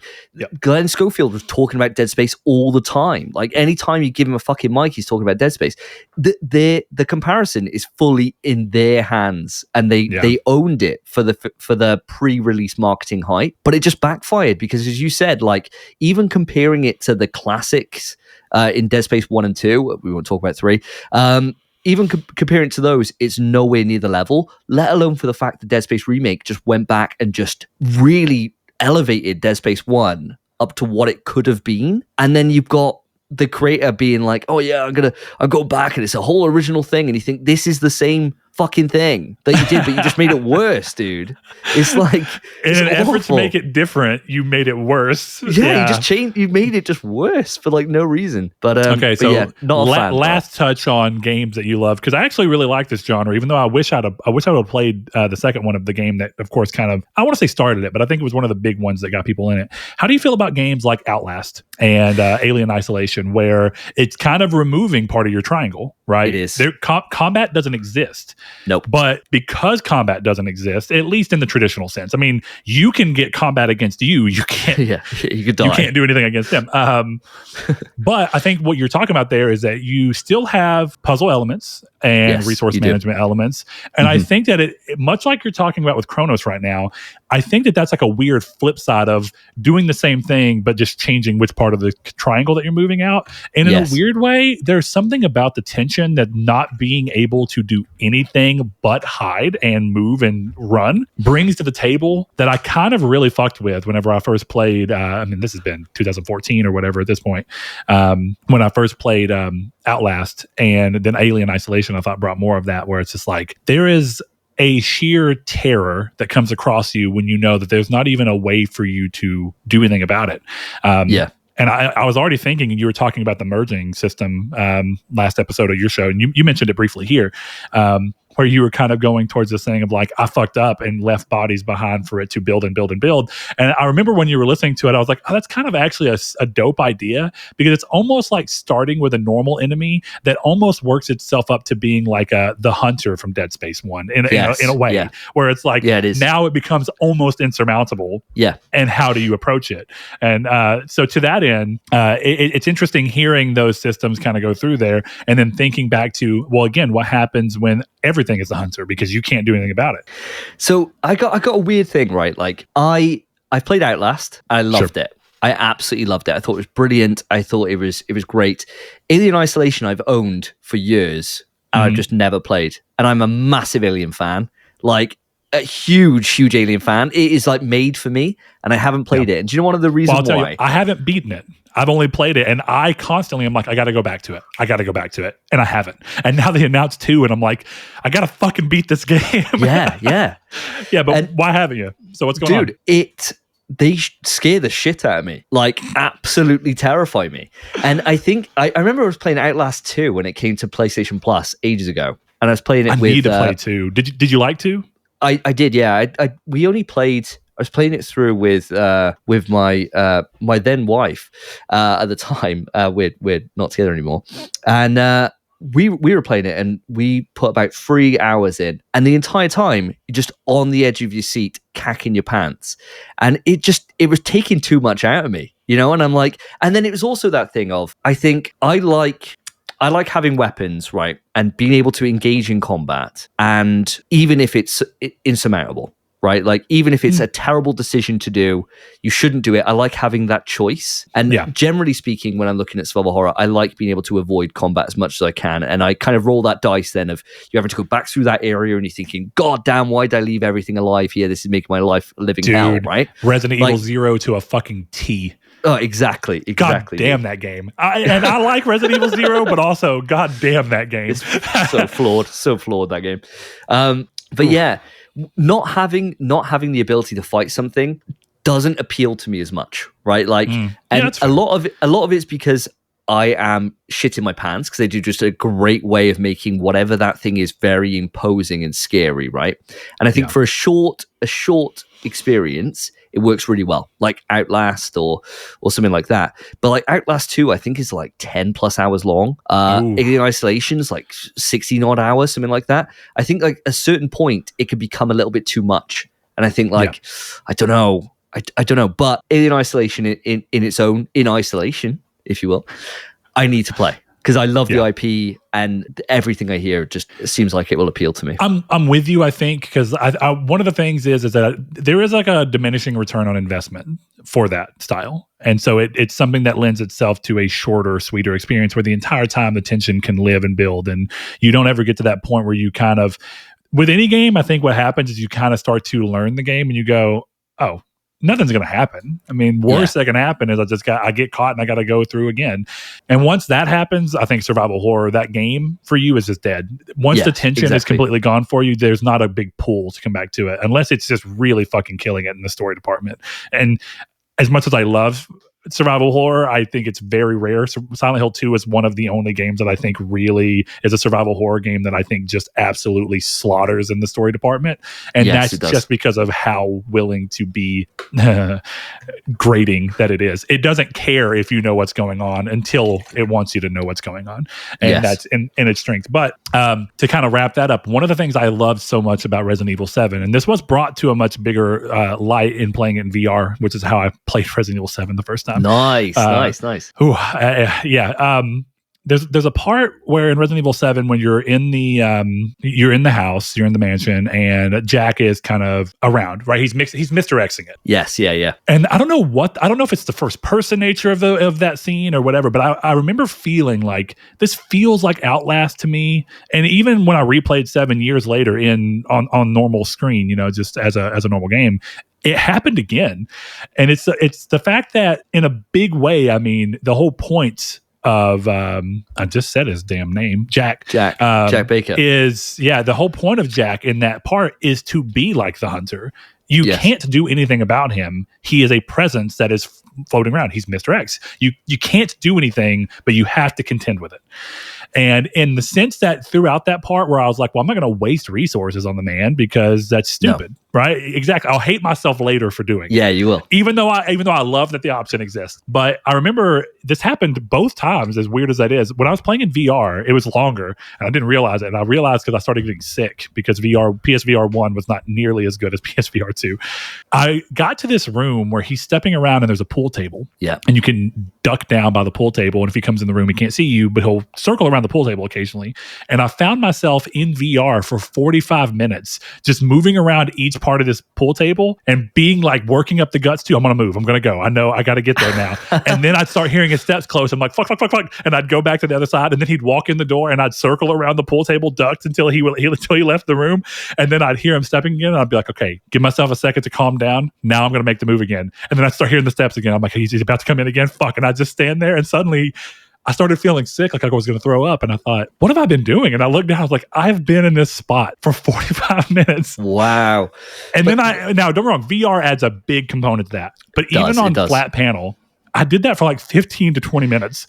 And I was like, what is the power of this in this game where in that little slice of giving me a little bit of what felt like interstitialing, like, hey, we're going to subvert your expectations. Usually in these games, you at least have a little bit of power fantasy. You can, if you're willing to waste, you can do something. But here, it's gone. And it's just like, as a little moment in a game that otherwise doesn't do that, I thought it was brilliant. It's exactly what you want. Exactly. And I think that's where it can be used very, very effectively. You know, like you look at, if we move away from 7 to 8, you get the moment when you go into House Beneviento.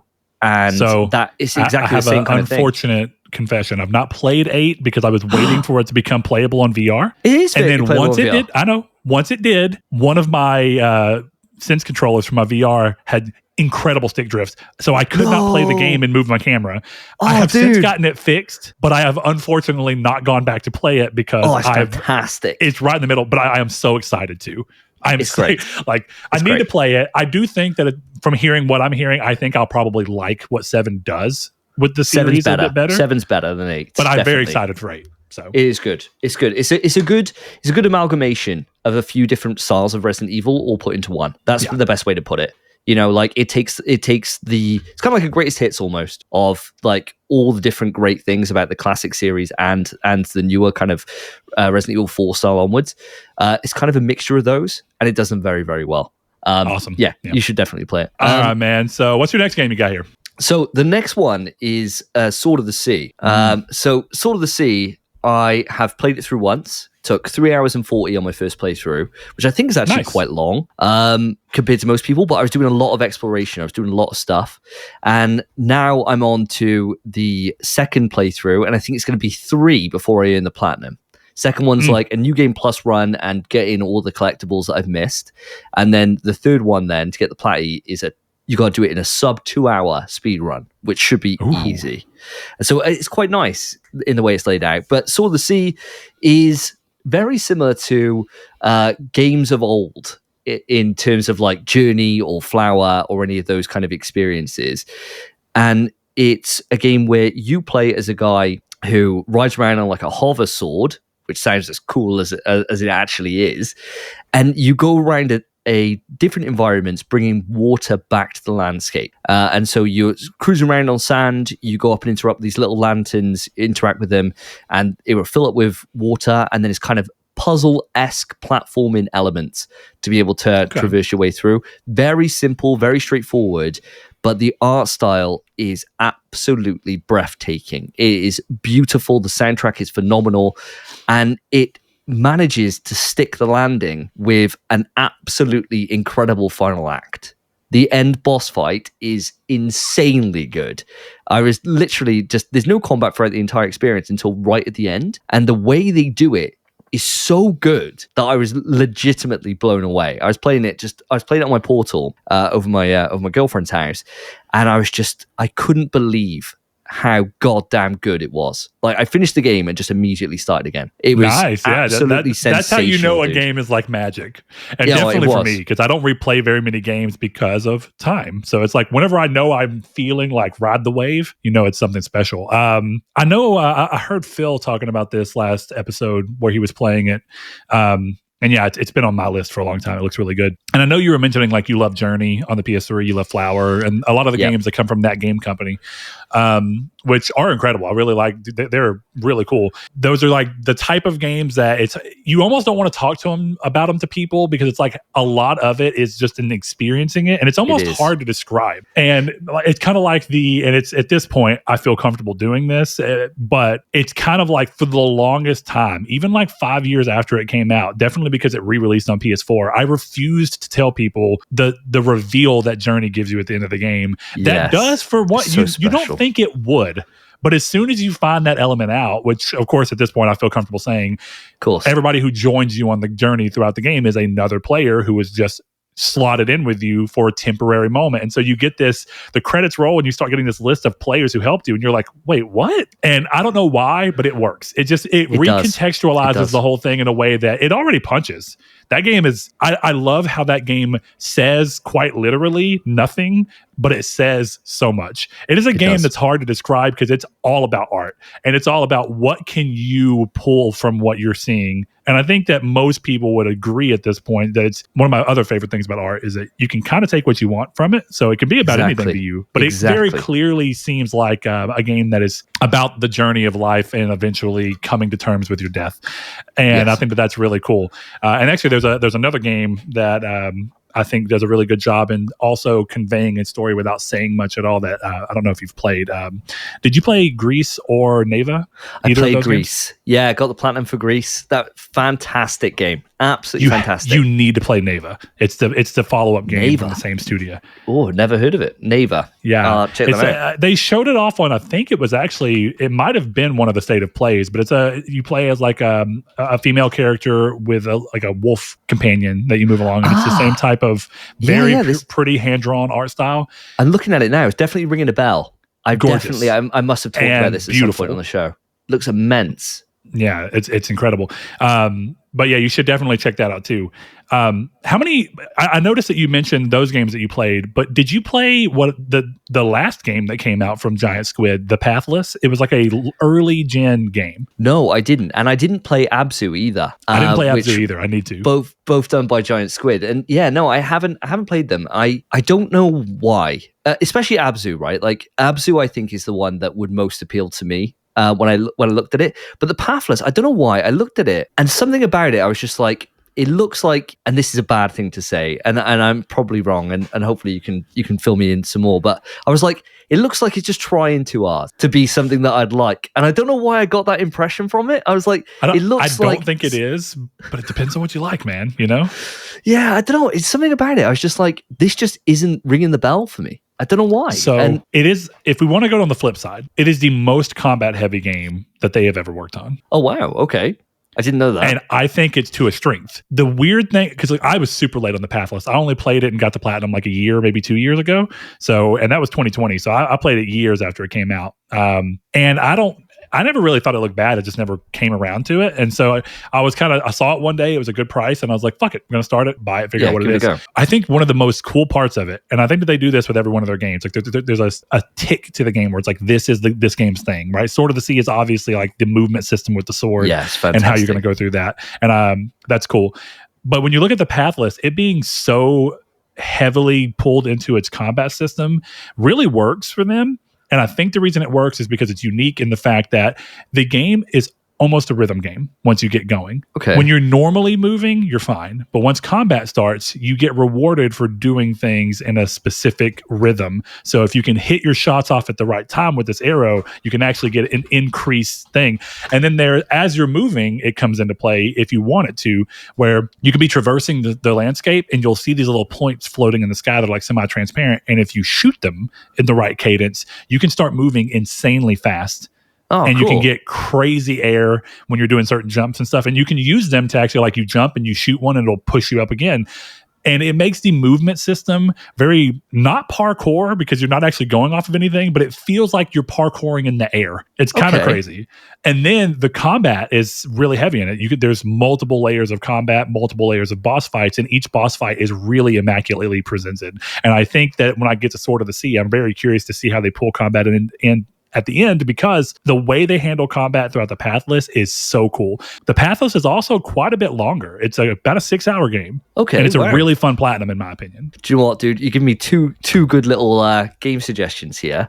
They're definitely, I'll check them out. I think the thing is, like, these games, I always just think of them as like palate cleansers, right? You come off like a big experience. Best way to go. Yeah. And you get a short, little sweet experience that just recontextualizes why you like games. And I was saying this to the girlfriend the other day. She was like, God, you've really gone on about this. Like, you love this experience. And I was like, it just goes to show that a strong art style will beat any budget ever. If you've got a great art style and you commit to it and you make something that is just so visually engaging, it doesn't matter how much, like, you could have the next game from freaking coming out from Horizon or whatever, that's they've spent shit tons of money on it and it's got Decibel engine and all that.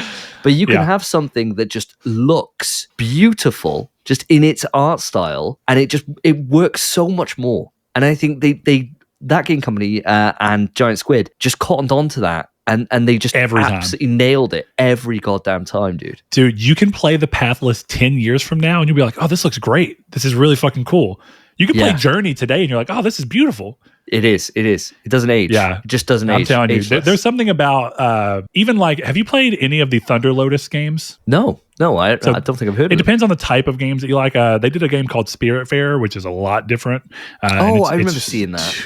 Spiritfarer that game is rough. It's a much longer game from them, but that game is emotionally it's rough in a good way. Like you're playing it and you're like, Jesus fucking Christ, and you're doing all sorts of stuff. It's a really interesting game that you should, if you ever have a weird, I don't think it's a palate cleanser. It's more, but if you do want some palate cleansers, they have a game called Yotei that's really cool. That's a probably 5-6 hour experience, and all of their games are hand drawn art. So think about like Gris.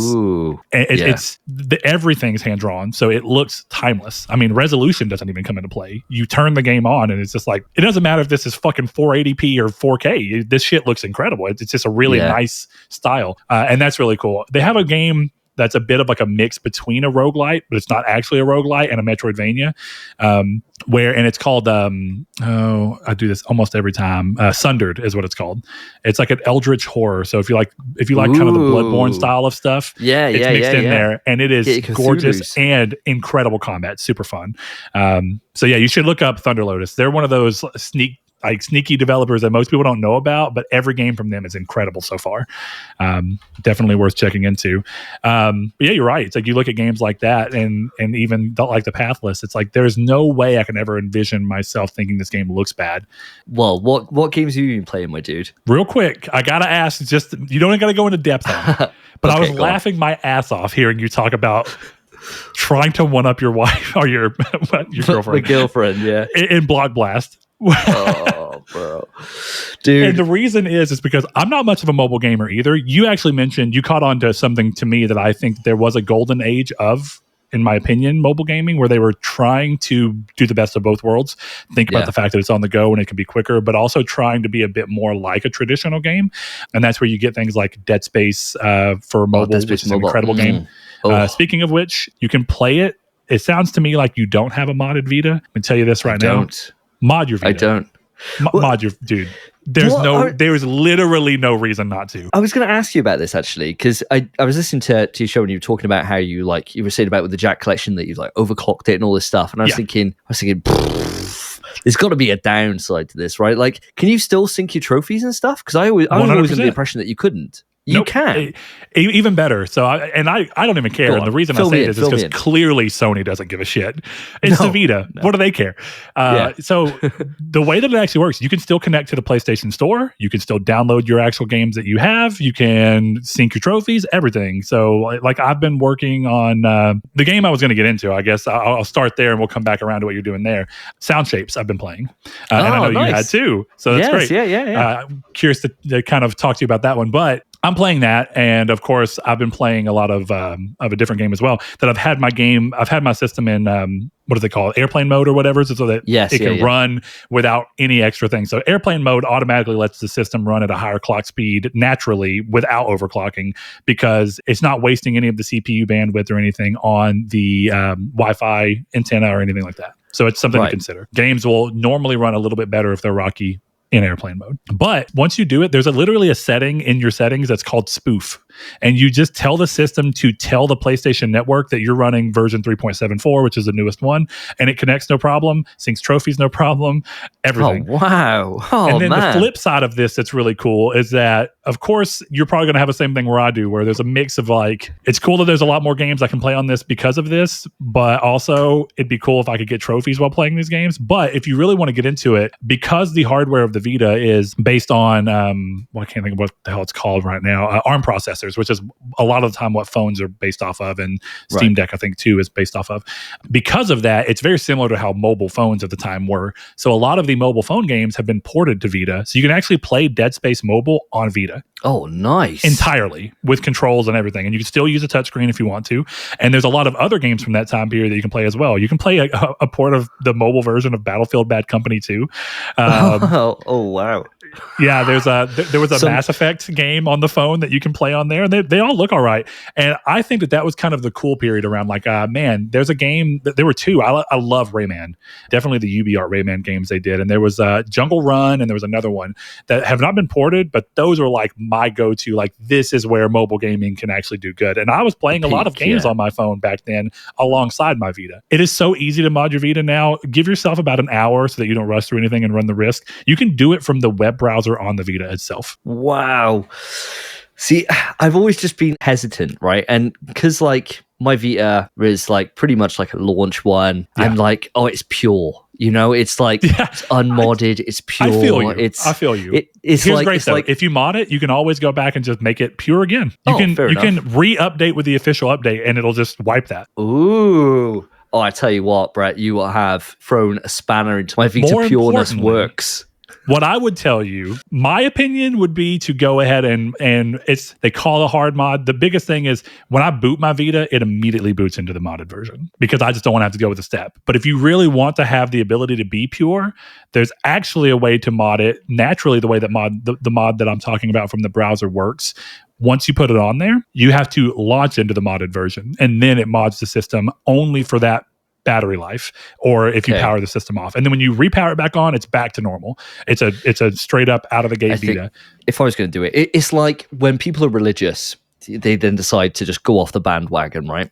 And I think as soon as I do it, I'm done. I'm not going to re-find God or anything like that. It'd be one of those things where I'm just like, this is it now. You know, I'll walk into the church of decadence and just be like, yeah, I'm dirty little modder forever. I think if I do it, I'm gonna do it, right? And now that you've told me that there's no downside for trophies, which was always my thing of thinking, if I can't see my trophies, I don't want to give it up. Fuck this. Yeah, I don't want to give this up. Like, what am I, crazy? Like, I need my platinums to live. It's gotten so easy that I recommend it to anybody, because whenever I first did it, it was like 5 hours of working through so that you didn't brick your Vita, because you can. It's a super low risk, and it takes you doing some really stupid shit. Oh, bro! If anyone's gonna brick it, it would be me. Like my technical like knowledge is so low. I usually tell people, give yourself an hour, you can do it. If you understand even remotely how computers work, and I mean literally remotely, like if you understand that file pathing exists, like this folder exists within this folder, you're fine. You're fine.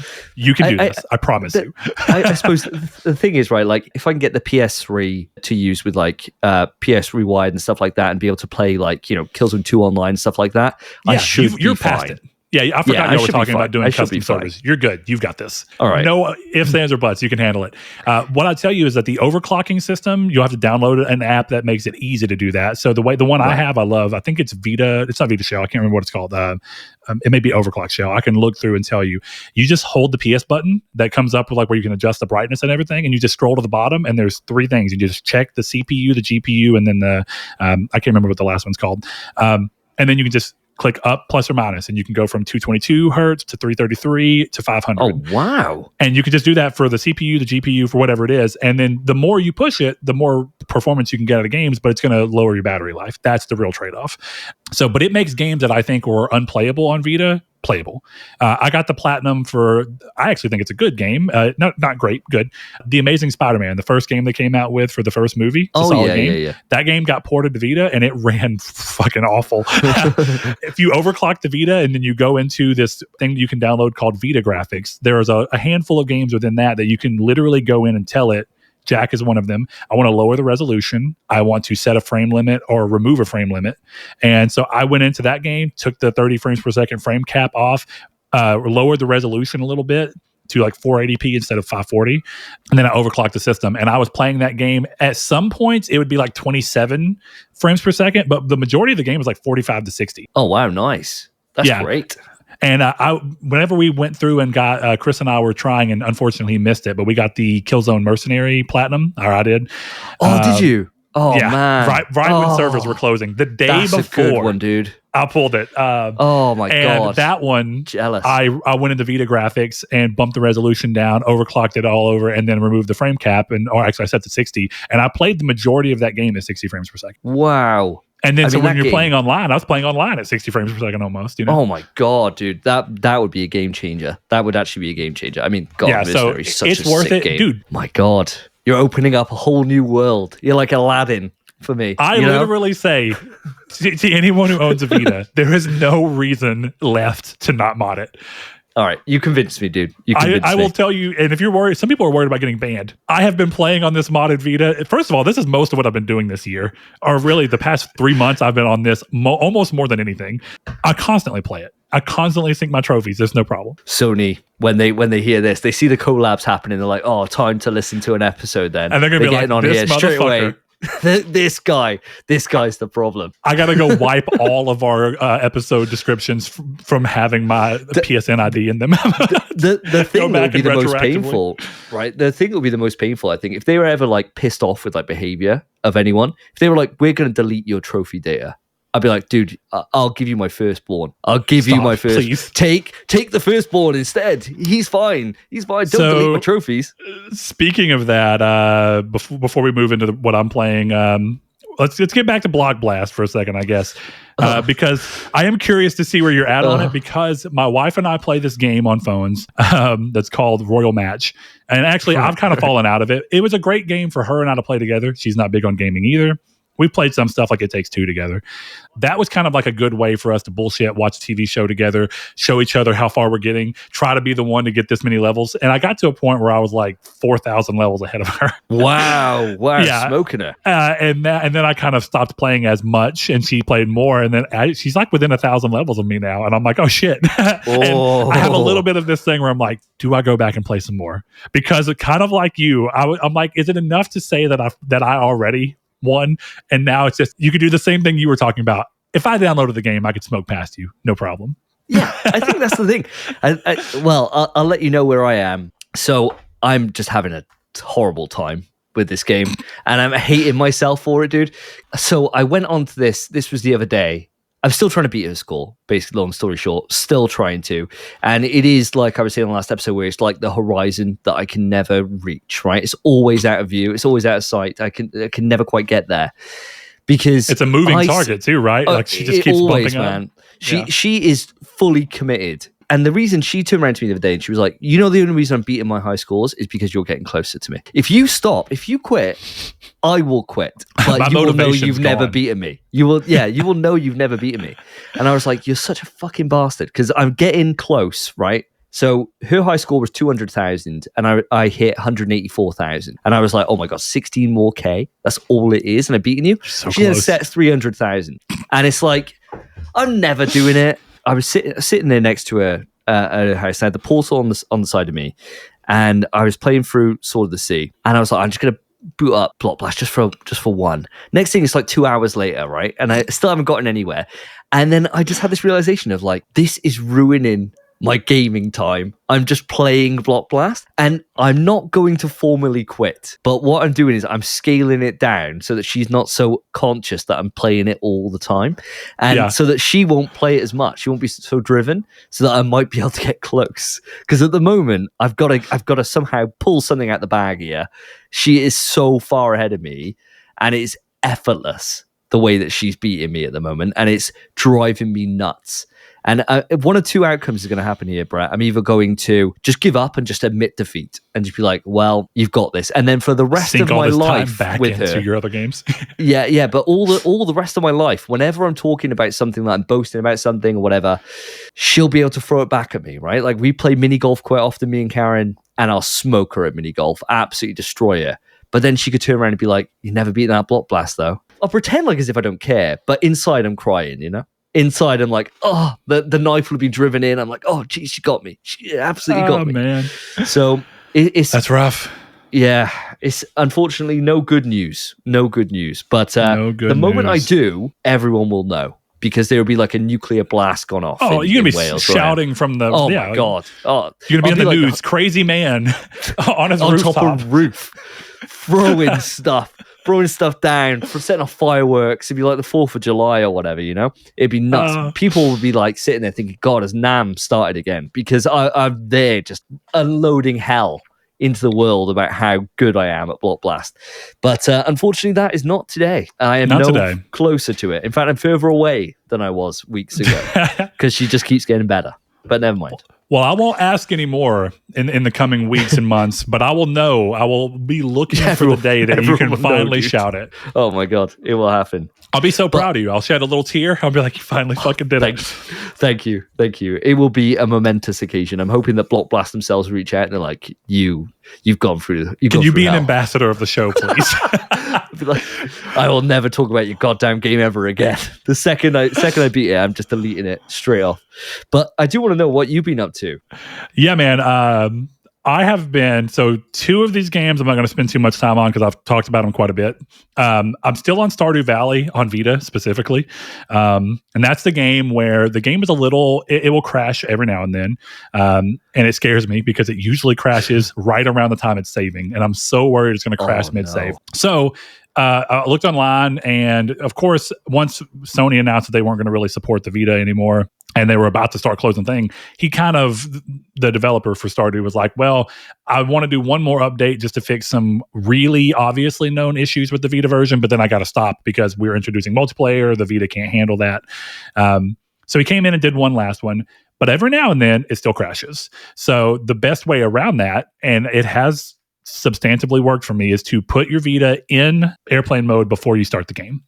I've had it crash once in the last 40 hours in that setup, which is pretty good. Wow. And every couple of days, which is when the game saves, I will close it and I'll upload my save to the PS Plus cloud because I'm just like, yes. If it happens mid save, I would rather just lose a day or two and then come back into it. So I've been doing that. I am nearing this platinum, my son.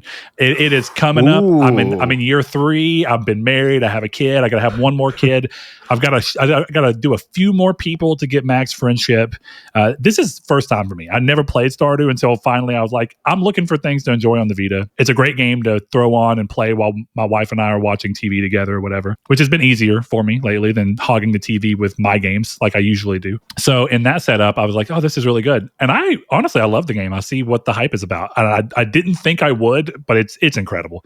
And I think it's a perfect handheld game, even if the way you play that handheld is a Portal. I think it's a great game to throw onto your Portal and play.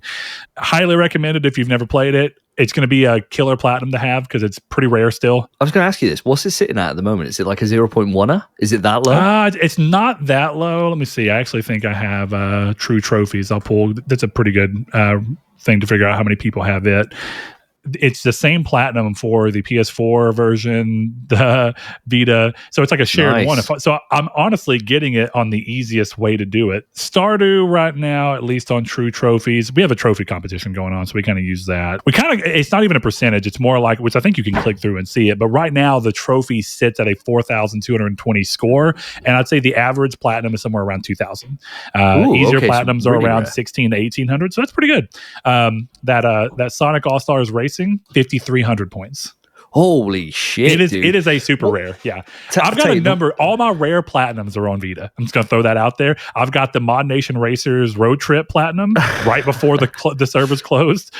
Wow! I've got the Terraria Platinum, which I got on. I actually got that one on PS4, but I played a lot of it on Vita as well. I've got the Killzone one. That's a rare one. I got a lot of them. That's a great one to have. Now I've got I'm working on Helldivers 1, slowly but surely. I haven't played. Oh, nice. Well, on Vita, I'll squad up with you on the Vita. I got Helldivers 1 on the Vita. It's much better on PlayStation 5, like if you're playing the PS4 version, but it's fun. It's great. Yeah, it's fine. Anyway, I've been playing that one, and I'm ready to get through with that one so I can have I'm like in third place in the trophy competition, but I'm really close. And I think if I can get Stardew, and if I can I'll get like 10,000 just from Stardew and Helldivers if I can get both of those for end of the year, and that'll be pretty good. And then I got a few easier ones I'm slotting in. Like I'm about to start working on Jack 2. About to start working on God of War 1 on Vita because I think that's a good easy one to throw in. Does that have trophies on the Vita version? Yeah, I thought it didn't. The Vita port for 1 and 2 have got trophies. Yeah. I recently did Sly 3, so I've got all the Sly 1, 2, and 3 trophies on Vita and PS3. Only thing to bear in mind with God of War on the Vita apparently runs like shit. Yeah, but guess what? When you can overclock it and adjust all the stuff. True. He's still spitting. You've already converted me, dude. You've already converted me. Yeah, see, that's what I'm saying, dude. All these games that are otherwise, like Stardew, most people don't recommend playing it on there, but overclocked, that's the other thing. I have it overclocked. But overclocked and with all that, yeah, dude, Stardew runs fine. Like, don't worry, I wished it didn't crash at all, but it's perfectly playable experience. So, fair dues. How many hours have you put into Stardew Valley? This is, I don't know if you want to admit this, but I haven't looked at my save in a little bit. I've got to be over 80. I'm probably at around 100. Bloody hell, that's dude! It has taken over my life.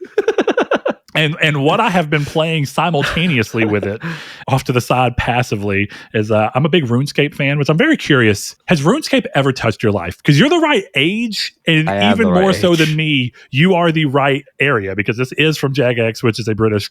So yeah. So my experience with RuneScape is very, very fleeting, right? In that I remember when everyone was talking about it, I downloaded it on my parents' PC, started giving it a go, and I was like, what do I do? And everyone's like, just exist, go and forage or whatever, right? And I'm like, okay. And I played it for, I don't know, a few hours, and I was like, this isn't my cup of tea. My friend though, James, he dedicated stupid time into RuneScape, and so he'd always be pestering me all the time. You should come play RuneScape, man. It's just so good. I was just doing this, and he'd tell me all these crazy things that you can end up doing in RuneScape, right? And I was just like, I do not want to open the door on like an MMO, right? Like, I do not want to do that. My days of doing it would have been when I was in my like late teens, early 20s, when I had time. These days, I do not. Like an MMO, I can't do it. I mean, like your RuneScape experience. I'm gonna quick pitch you, because I agree. I don't usually play MMOs for this reason. One of the only that have ever been able to keep me is RuneScape, and there's one reason. You can play it as an MMO, where you play with a bunch of other people and you do a bunch of group activities and you worry about all that. Or you can play it as a solo game.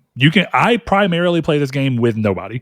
I play by myself, because this kind of ties into, I think it's 2 episodes ago that Sebastian was talking about playing, Spencer. I called him Sebastian because he had the fucking, he did the little, he had the Spaniard he just looks Spanish. Yeah, he looks Spanish as hell. Yeah, so I called him Sebastian in my head, and for some reason it's taken over. Spence was talking about my role with Sebastian. Throw it on there. See what he does. Yeah, I might do. But he was talking about playing Monkey Island, and he was talking about like the fun of a point and click game. Yeah. RuneScape at its core is unlike the MMOs that have come the last 20 years. And it's part of what I think really works about it, and why it still has any following at all, because it is like almost an anti-MMO in a lot of ways. You can play the game entirely by yourself. It's mostly focused on questing. It's not worried about progression. You can just throw into the game if you really want to. Like you said, the game does not give you any idea of what to do. It is a sandbox. It is Grand Theft Auto in medieval times. It's just, here you are in the world. What do you want to do? Kill cows, pick wheat, ground it into some shit. You want to go do a quest, help make a cake for the Duke of Lumbridge? Fucking do it. And in a way, I think that's its biggest strength, because if you have ever found anything to like about point and click games, this game is all about that. And what I love about it is that it is the only MMO I've ever played where the questing matters. It's fun. It's not just a bunch of fetch quests. And even if it is weirdly a fetch quest, it has fun with the fact that it is, and it's very aware of it. And the joke is that it's playing into that. Right. Okay. Quite meta. And so the way I always go about it is like, it's one of the coolest games from a way that they approach quest giving, because it's a lot like a point and click. But like Spence was talking about with the fucking bird, where he's like, I had to click the corner of the wood. It can get granular pretty bad in certain areas. Right. I love that personally. Now, this game's been around forever. So most of the quests, and even the new ones, they get guides almost instantly. I play guideless because the fun is figuring out what to do. Right, I get you. But it's shit like that, where like middle of a quest in this like jungle biome that's there, I'm having to figure out a way to breathe underwater. And I'm thinking, cool. Okay, what is this? What do I do? And it's just, of course, the game is more grandiose than it shows. So I'm just trying to hide in a puddle so I can overhear some shit that I need to overhear. But by the water I need to be in, finally, after hours of trying to figure out like, what would I do? What would be the way that you do this?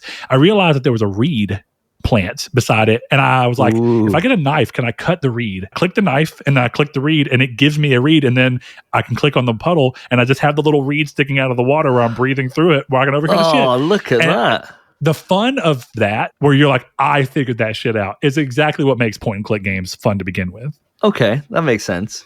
But it still may not be for you.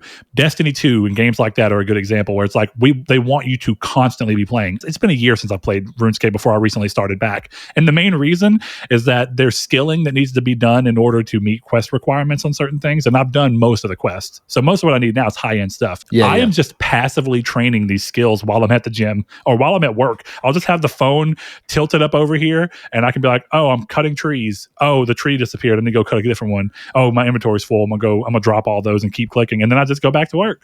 And when I'm at the gym, that's cool. I'll just be fucking working out, and I'll be like, oh, the tree's gone, click. And I've gained like 20 woodcutting levels in like the past month and a half while just doing this shit. On the treadmill, I have 2 phones because I have a work phone, and I'll just bring my work phone to the gym and play RuneScape on it and have a video or something playing underneath and have them stacked on top of each other and just be like, nice. Nice. While I'm on the treadmill. It's great. That's the way to do it. No, fair dues, man. I mean, like, I appreciate RuneScape for what it is, and I understand it's not like there's certain games, right? Like, big one that I'm always raging about on the show is like Infinity Nikki, right? Which is like a game that I do not understand why it's popular. I don't get who it's for, right? And it just doesn't make sense to me. To throw that out there, it makes no sense. Like a fucking stupid cat game where you just dress up your woman and go and do shit. Like, I'm like, who buys this? And then next thing you know, it's like, oh, it's had 5 million players. And I'm like, how? Like, who's this for? Whereas at least with RuneScape, right, it's not my cup of tea, but I get it. And I get why people enjoy that thing. So all power to you, man. I'm glad you're enjoying it. Yeah, for sure. It's like you say, anytime I see any of those kind of Japanese games like Honkai Star Rail or Genshin Impact, I'm like, how is this fun? Who likes it? And look, I'm not saying anyone's wrong for liking it, but it's exactly what I say, where it's like, I don't get it. And I don't see what the appeal is.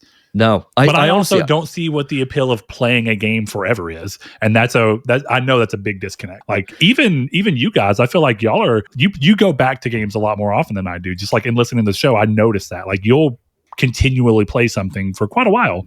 Like y'all play, y'all were talking about Tokon, and I guess, are you still playing some Street Fighter here and there? Yes, man. Yeah. So like fighting games, I suppose, are different because you're always just building up yourself to get better, right? And like the meta moves and things like that. So you're always kind of constantly going back. Like I've got fighting games are just that thing where your drive to play is your personal improvement, right? Like you can see how much better you're getting the more kind of hours you play into a fighting game. So it's very different in that aspect. But I get what you mean in terms of I'm a little bit different to you in a way that I'll be judgmental as hell, man. Like these games where people are playing like little cat game or whatever, I reckon it says more about them than anyone else. If there's 5 million of these people out there playing Infinity Nikki or whatever, I reckon that should be like a social test. These people should be pariahed, right? Take them out, ship them out. Nobody wants them. Like, are they adding anything to society? I doubt it. Like, do we need them? Just send them out to do something really like that we need done somewhere around the world. Like, we need to clean the ocean up. Send them on a ship. Just go out and do it. Like, they're adding nothing. I don't want to know. Like, I'm quite happily like, I know that being ignorant about other people's worldviews is not a good thing to be. But there's certain times where ignorance is bliss, right?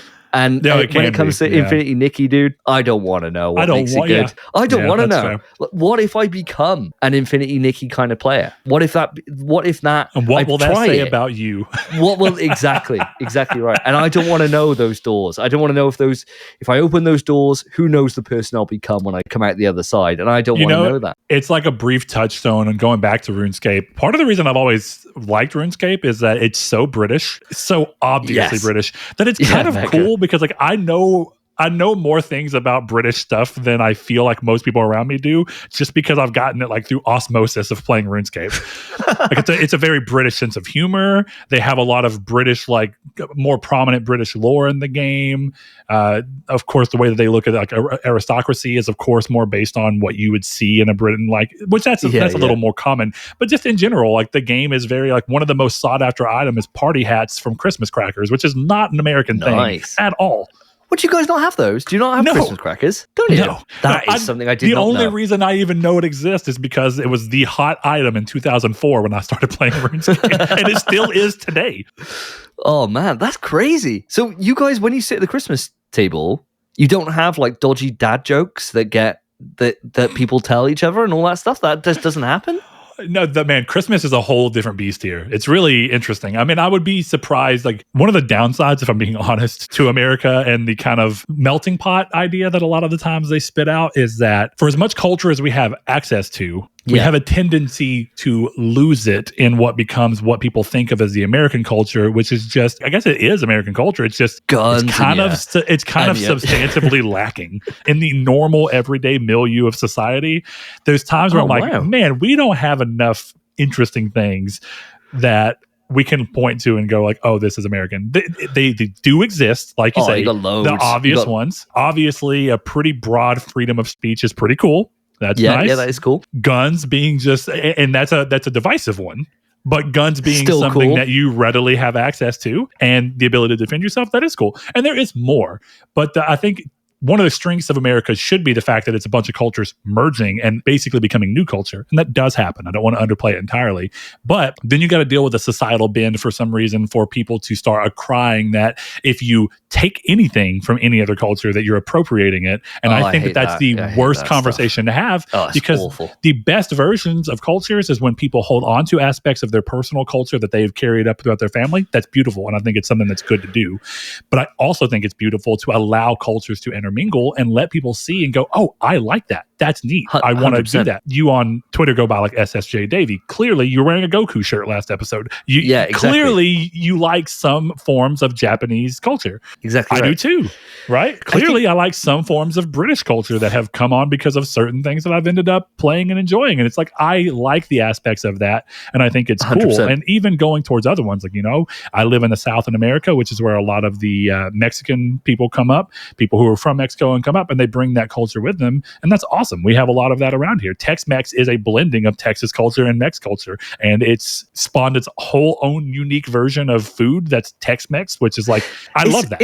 I think there's definitely place for all that, and I don't know. I mean, like, being on the other side of the pond, looking across to you guys, there's loads of, I suppose, American culture ends up becoming in a certain aspect, and sometimes to the detriment, sometimes to the benefit, but being world culture in a way that Halloween's your thing, right? Yeah, we celebrate it over here now, and it's becoming more and more. The more generations that go, the more it's becoming like a bigger deal, right? And even if we don't celebrate them over here, like 4th of July is a big deal for you guys.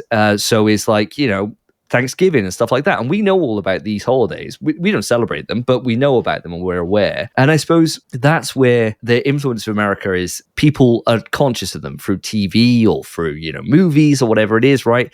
You get influenced those kind of things. I suppose this is where it's cool, is that like over in the UK, we got quite a large Indian population, right? And they were like an ex-colony of the British Empire back in the day, much to their chagrin. So we hear a lot about like Diwali, which is their festival of light and stuff like that, right?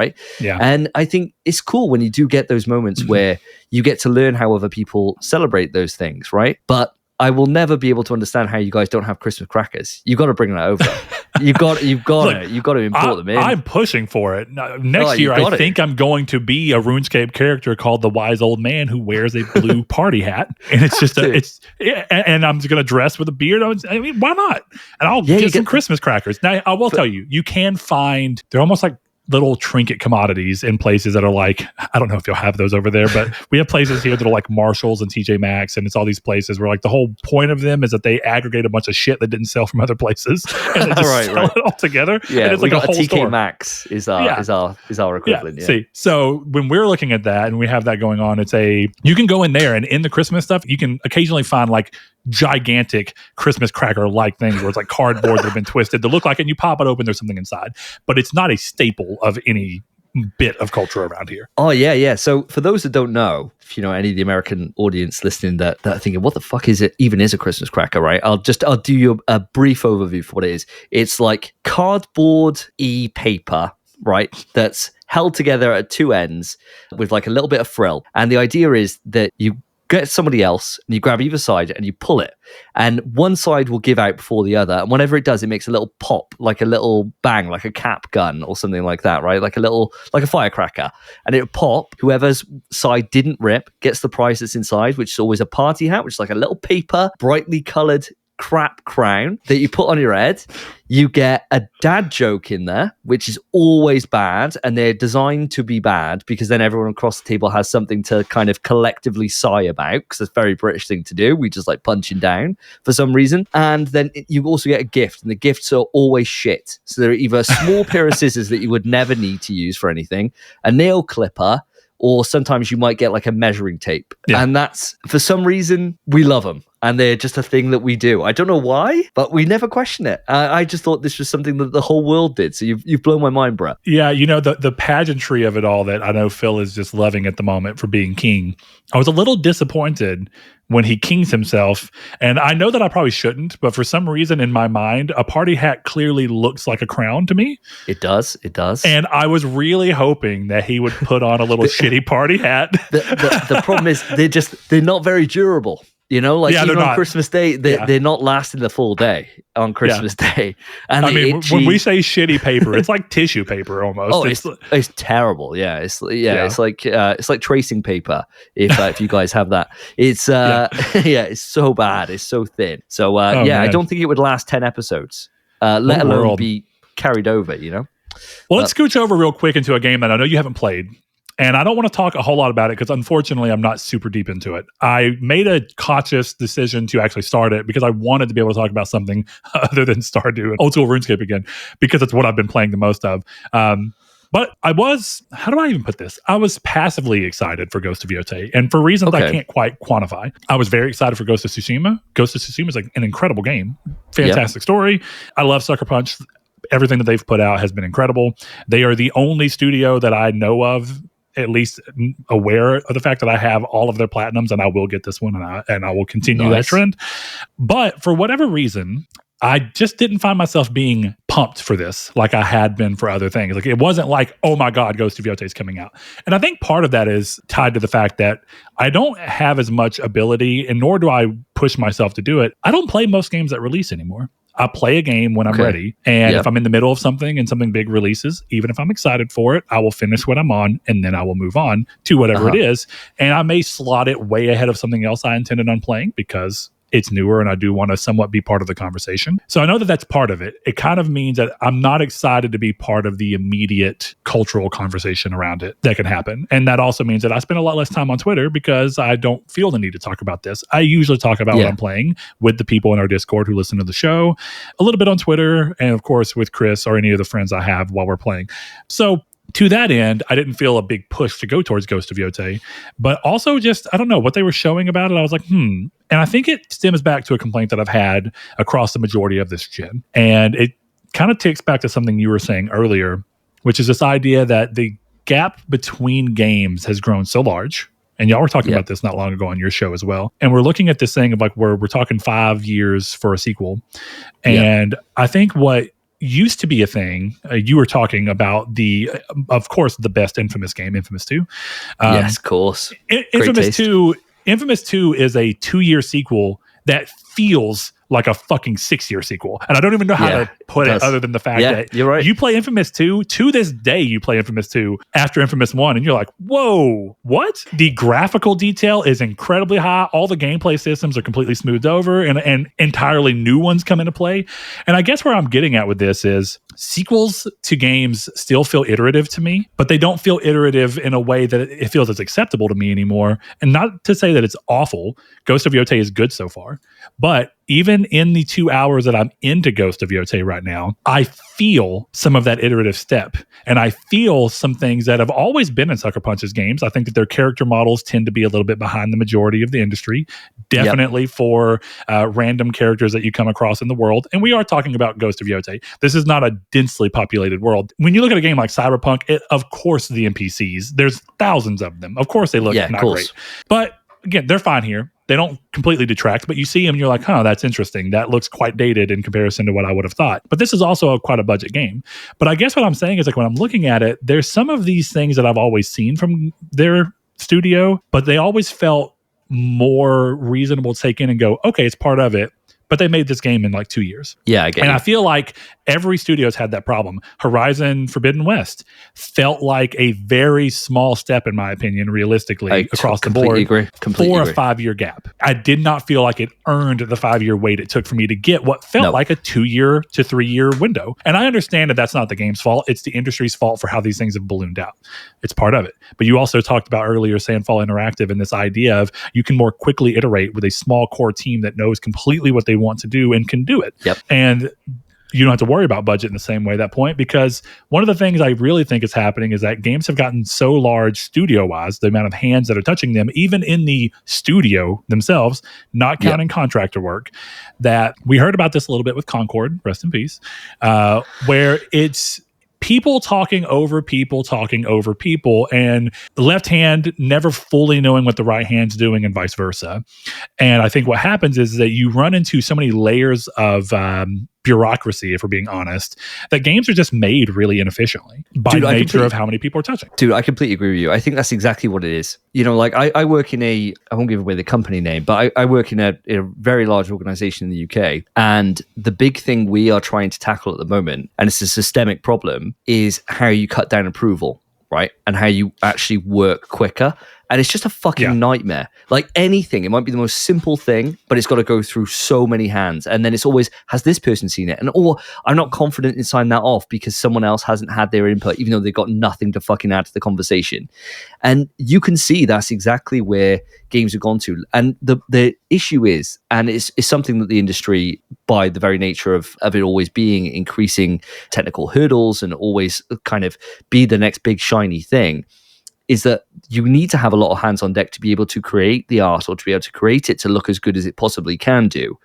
But at the same time, those many cooks in the kitchen will then round off those edges, going back to what we were saying earlier, and make something that just doesn't stand out in any way, shape, or form. And I think, like, when you look at Horizon Forbidden West, I was so critical on that game. I loved Horizon, the original. I loved I did too. It so much. And I'll throw it out there. I got the platinum in Forbidden West. I do think it's a good game. I think it's difficult to look at it and go, this was the best that they could do for a sequel in the time period given. And it's rough. It is really hard to quantify, because I feel like I would have been over the moon if I got the exact same game 2 to 3 years instead of 5. I think it's just, for me, right, when I look at sequels that just change it and just make it so much better. If we just stick to just this generation, I won't go back to previous generations, as much as it would be easy to be like, 2-year time skip between Uncharted and Uncharted 2, you know, when they fucking leveled it up so much, right? Like absolutely insane. But my argument for that period, real quick, is we have moved from the period where I actually think that, unlike movies, right, one of the common complaints you hear about movie trilogies is that the center movie of a trilogy is usually the weakest, because it's having to bridge a really strong foundation and a really strong ending. Weirdly enough, because of the interactive nature and how games work, I actually think that from the PS3 generation, but maybe even across the board, for a long time, the second game in a series was usually like, that's the best one, because they refined all the ideas and they fixed all the things. But then after that, they start trying to experiment more, and that can be mixed levels of success. So to that end, go ahead. It's just, I think that we've moved past that being what I actually feel is happening anymore. I think that if we look at just an example from this generation, my favorite game this gen is God of War Ragnarok, right? Like, hands down, I think it's just perfect. And the reason why is because 2018 had ideas, and they obviously changed how God of War was going to be, and that was its big step. But then what Ragnarok did is it completely rethought how the combat system would work and made that much more, and for me, I played it on like one of the hardest difficulties, much more Souls-like almost, in the way I had to take on those battles. And everything kind of all just melded together in a way that I thought, right, it's done. What I wanted it to do was to tell the story and for it to at least meet the same kind of level as 2018 in terms of story. And it managed to supersede that, but then also bring the gameplay up to a standard where I thought I couldn't go back to 2018 now. Like, it's so much better in terms of the way it plays, or to me it is anyway. Whereas Forbidden West has so many things where you think, sure, they brought in flying, cool. You can only fly one mount. It's like, right, that's a fucking shame. It is pretty dope, though. I'll be real. It is cool. It's pretty cool. But you can't take over like the vast majority of things, or if you do, it's like limited time that you have them for. You can go underwater. Great. Like, that was the big selling point in the game. All the trailers underwater. Can't do underwater combat for some reason. It's just like so many little things for that game where they put a lot of attention into the NPCs and how great they look, and their voice acting and their mocap and like everything like that was superb, like absolutely incredible. Rightfully so. That was one of the biggest complaints of the first game. Yeah. But then all the parts where I think like they could have evolved the gameplay to the point where it feels like as if, oh my God, I can never go back. They kind of shit the bed on, and they made it in ways that weren't quite right.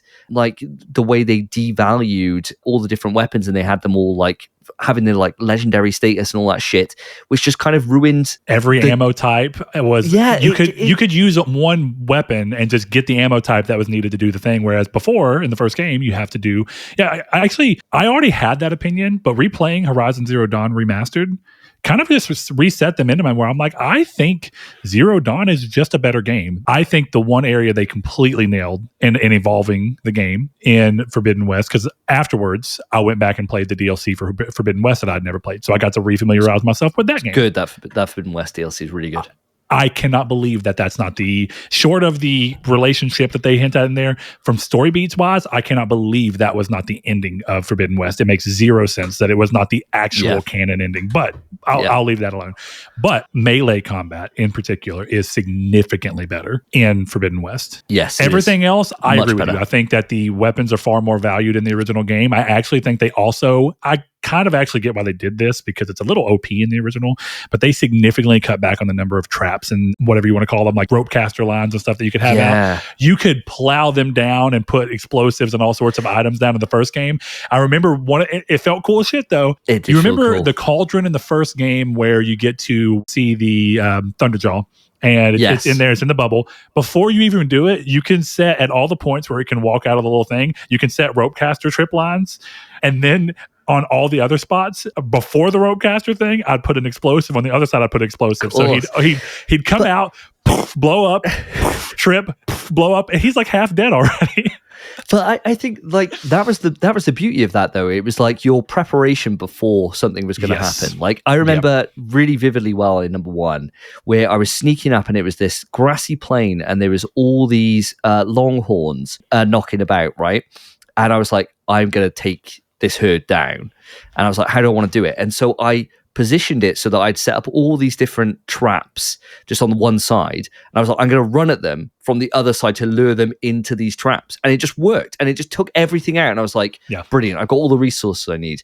And in 2, I just felt like as if it was trying to stop you from being able to do those kind of things. And you did have certain traps and you had certain things, but their effectiveness was never as obvious as it was in the first game. And I think it took something away from it, you know? There was just, there's something removed from that experience. But from what you're getting from Yotei, from your limited time you've had in it so far, are you feeling that it's just a case of it's the same core experience as Tsushima was, and that doesn't do enough to differentiate itself from Tsushima? It's the gut feeling I'm getting immediate, but I can tell that there's room for them to change a little, and I do like what I'm seeing. But it feels iterative in a way that, considering how long I've waited, I'm a little underwhelmed.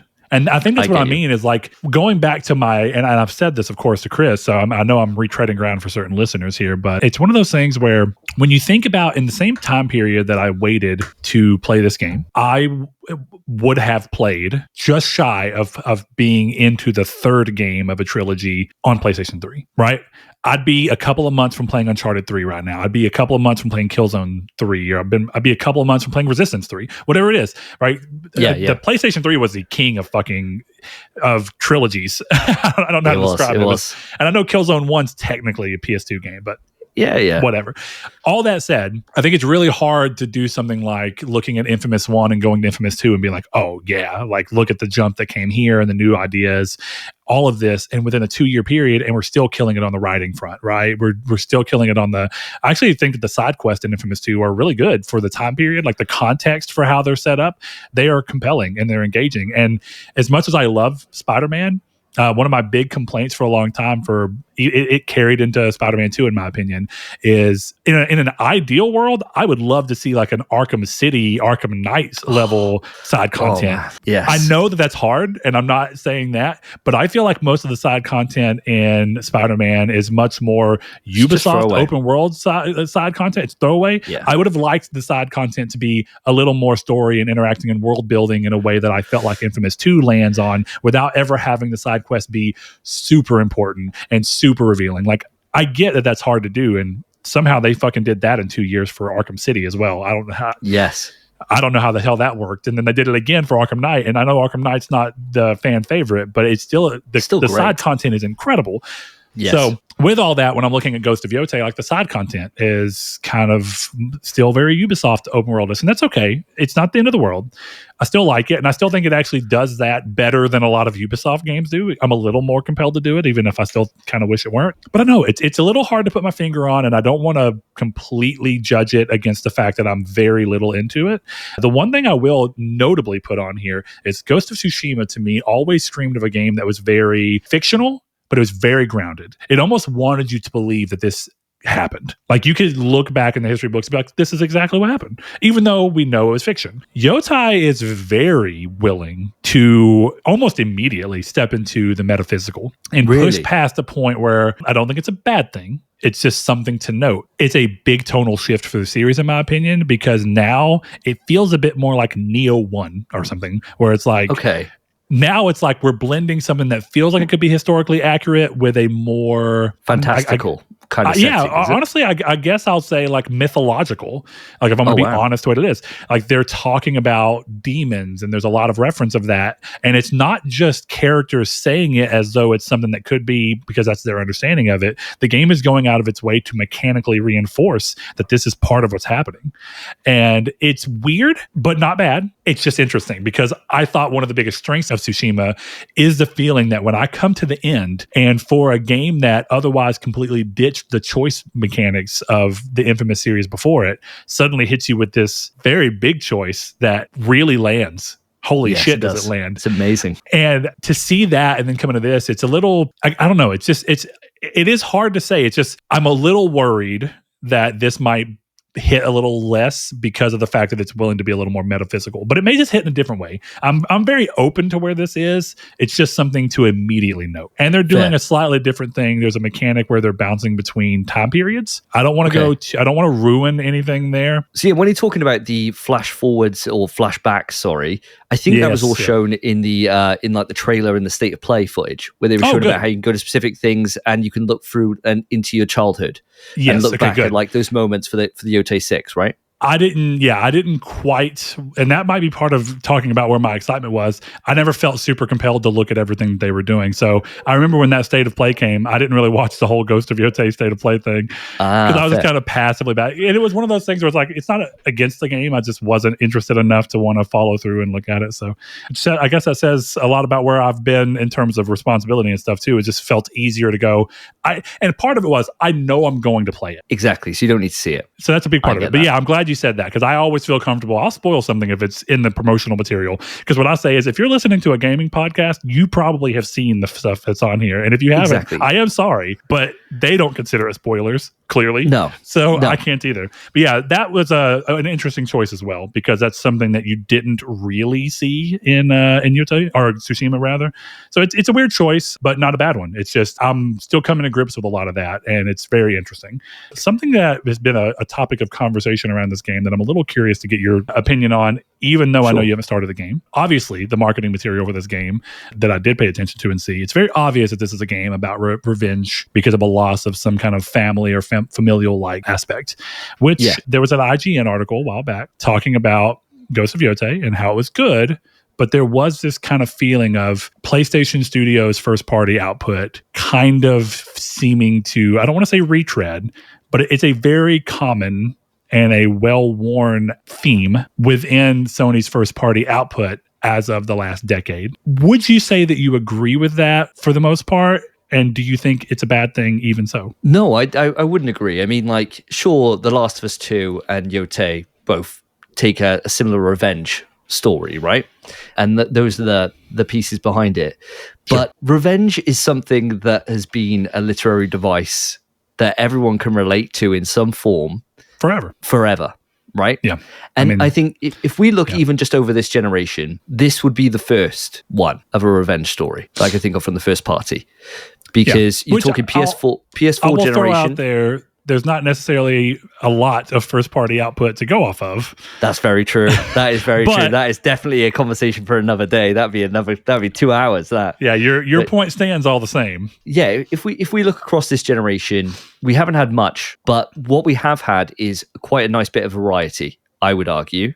in terms of we've had an action adventure game from God of War. We then got Ghost Yotei, which is another action adventure game, but taken down on a revenge thing rather than like a family story, which essentially is what Ragnarok is, and about finding yourself and becoming confident in the skin that you have, and if you're worthy enough to be able to basically set an example for someone. I do want to kind of put a quick, it's not really a pivot so much as I do think it's worth throwing the context in for what you're talking about, because I don't think you're wrong. And I think I mostly agree with you in the fact that even where they do touch the same, they're doing it in different ways, and it's a very common literary device, which is ultimately what's happening in stories. But I do think it's important to take a little bit of a scale back, and maybe the better way to put it is Sony's gaming output from first party, including more recent examples like Returnal. I think their stories are all very drenched in trauma and what trauma does to somebody. I think that's a better way to put it, because I think that touches more things. Ragnarok touches on Kratos' trauma and what he doesn't want to dredge up from his past, and what he doesn't want to relive, and what he also doesn't want to see his son live, right? It's trauma, generational trauma. That's what's happening in this story. It's a family who has suffered this thing, and she's having to go and contend with what it means. That's what the idea behind The Last of Us 2 is. It's also the idea behind The Last of Us 1. It is a very common theme. And I do think it's worth pointing out that trauma is maybe the better thing than revenge. It's about trauma and the price of trauma on what it pushes you to do. Yes, I would agree with that. I don't think it's a problem, though, in terms of, and I suppose this is where now I'd need to play Yotei myself, right? Like in about a month, by the time I've completed it, I will have a lot more to say on this, right? Yeah. At this point where I haven't played it, sure, there's similarity in that they're revenge stories, but they could be very different in terms of, without spoiling anything. The Last of Us 2, you finish that and you get a central message from that about revenge. I'm not expecting that here. In fact, I'll be amazed if there is that kind of take on it, where it's, like revenge is bad. Right, essentially, without spoiling anything. Because I agree with you, right? It is that idea of like the cyclical nature of revenge just means that you will continue this cycle over and over again, and no one will ever get anywhere from it. But I will say that I understand part of why this happened from Sony, because we talked about God of War a little bit earlier, right? In 2018 being a big jump off point. But one of the complaints, and this is just one of those things where it depends on where you fall, one of the big complaints from a sector of the industry and even the audience, I guess, to some degree, but I think it was more of an industry problem, games coverage, like games media, was that God of War did not have enough nuance for its revenge story. I completely disagree. I actually think all three God of War games, but primarily God of War 1 and 3, I think both have very specific things in which it presents the lens of why Kratos is willing to do what he does and the cost that it takes on him. 3 is a brutal game. But I think that it's brutal because at the end, it brings all that back in to what Kratos decides to do. And without that decision from Kratos, God of War 2018 doesn't even exist. I mean, it is off the back of that. So there is a part of me that I almost wonder if they'd be ballsy enough to do that. I would love to see it, actually. Sometimes, this is something I've said a lot, is all media, not just games, has become very preoccupied with making sure that you give your villain a sense of humanity and understandability and relatability. And I think that that's mostly a good thing. But I think it's okay to occasionally have a villain-ass villain. Lazarevic is not remotely somebody that you're like, oh, I relate to Lazarevic. You just want to fuck him up. But that's why, though, that he's not a great villain. He's also not the top tier villain. He's not. Exactly. You've got to have a villain that is, you've got to be able to at least understand where they're coming from to a certain extent, but they can be a bastard. And I think that's the thing, right? Like, you can have someone that's just a complete and utter arsehole and you hate them, but if they've got no motivation for doing why they're just bad, that sucks. Like, that's really like low bait villains. Like, the best villains are ones which are arseholes, but you can't kind of understand how they work to be an arsehole. Like, you think about Far Cry 3, right? Like, I can't remember the guy's name now. Vars, that's him. Yeah. Like, he was just a psycho, right? Yeah. But he was compelling. He was a compelling psycho. He wasn't just I'm going to throw out there that Voss is my reason as to why I actually think you don't have to go very hard into making them. They do very little. They, of course, make you understand his family environment. If you pay attention, the game points it out in front of you that he comes from a family that had very high expectations and weird things going on. And he was kind of pushed into this role. But the game doesn't worry about humanizing him very much. And the game also kind of drops off of a cliff from a story perspective once Voss is out of the picture. Hoyt's fine. And I still love Far Cry 3. It's probably my favorite one. But it's there. I even think Pagan Min is very similar in Far Cry 4. I love Pagan Min. I love Pagan Min. And I think that he is evil, but you don't really have to worry about humanizing him. He is compelling without being okay. I say this because he'll put Thanos his point ruined out there, everything. White. That sounds strong, but everybody started feeling that they had to copy Thanos. He has to be, I feel for Thanos. And even though I don't agree with what he's doing, I completely understand how he got to this point. And maybe in the same circumstances, I would have too. And don't get me wrong, Thanos is a great villain. And he makes those movies very compelling. I understand. The problem is that when everybody starts copying that, you start to smell it from a mile away and it dulls it. Yeah. And that becomes an issue. And something like Pagan Min he is compelling for completely different reasons. He's so crazy that you just swing back around to kind of liking that he's crazy. Lazarevich is not that. Lazarevich is just fucking insane, but not even fun. Yeah, he's just villain. He's just a villain. Yeah. He's just kind of a bumbling oaf in the big sense of he just wants to be strong. It does work for the game because the actual villain's everybody else around Nate that's involved in that. And it's like the deuteragonist. It's like, okay, these other people really matter. Even though Lazarevich is technically the villain of the story, he doesn't matter. He's a means to the end to get us to the places we need to go. And it works because of that. Right. But on the flip side, Voss works because they tell you enough to make you go, I get it, but also he's just fun. The way he talks, the way he chooses to frame what he says when he says it, it's all there. And then the way Troy Baker handles Pagan Min, it's like, oh, this is fun. Pagan is evil. And he's actually comically evil, but he's so fun the entire time he's doing it that you kind of swing back to being like, this is a thing for people in the States, but it's kind of like when people hated George Bush, they're like, I'd go fishing with the guy. yeah, I get you. I suppose it all depends, right? Like for the villain in the way that they have to serve the story, right? And they do. When you've got something like, say, even if we take it to Far Cry, and I can't remember now, so hopefully you'll be able to correct me, Brett, if it's either Far Cry 3 or 4, but by the end of that experience, I think it's 4, that your character's whole journey is the fact that you've turned into a fucking monster, right? Oh, no, that's 3. That's 3. That's 3? Is that 3? That is 3, yeah. Like, you've become a mirror of Voss, 4 really. is exactly. That's 100% what it is. Depending on what you do, actually. It's all about your decision. But I will go as far as to say the game paints to the fact that you've gone way past. Your final decision's basically, do you give in and commit, or do you consider and turn back and try to sculpt your humanity back to you? 4 is all about the civil war of it all, right? That game's all drenched in somebody who's part of a culture but went away and doesn't really have that culture in their bones, but they're coming back into this world. And do you embrace that culture or do you destroy that culture with Pagan? But yeah, Ethan in Far Cry 3 is all just about how much of Voss are you going to become in an effort to save the people that you think you save. And the game does a really good job with its story and writing of making you slowly but surely kind of go, I don't know that my guy should get through this.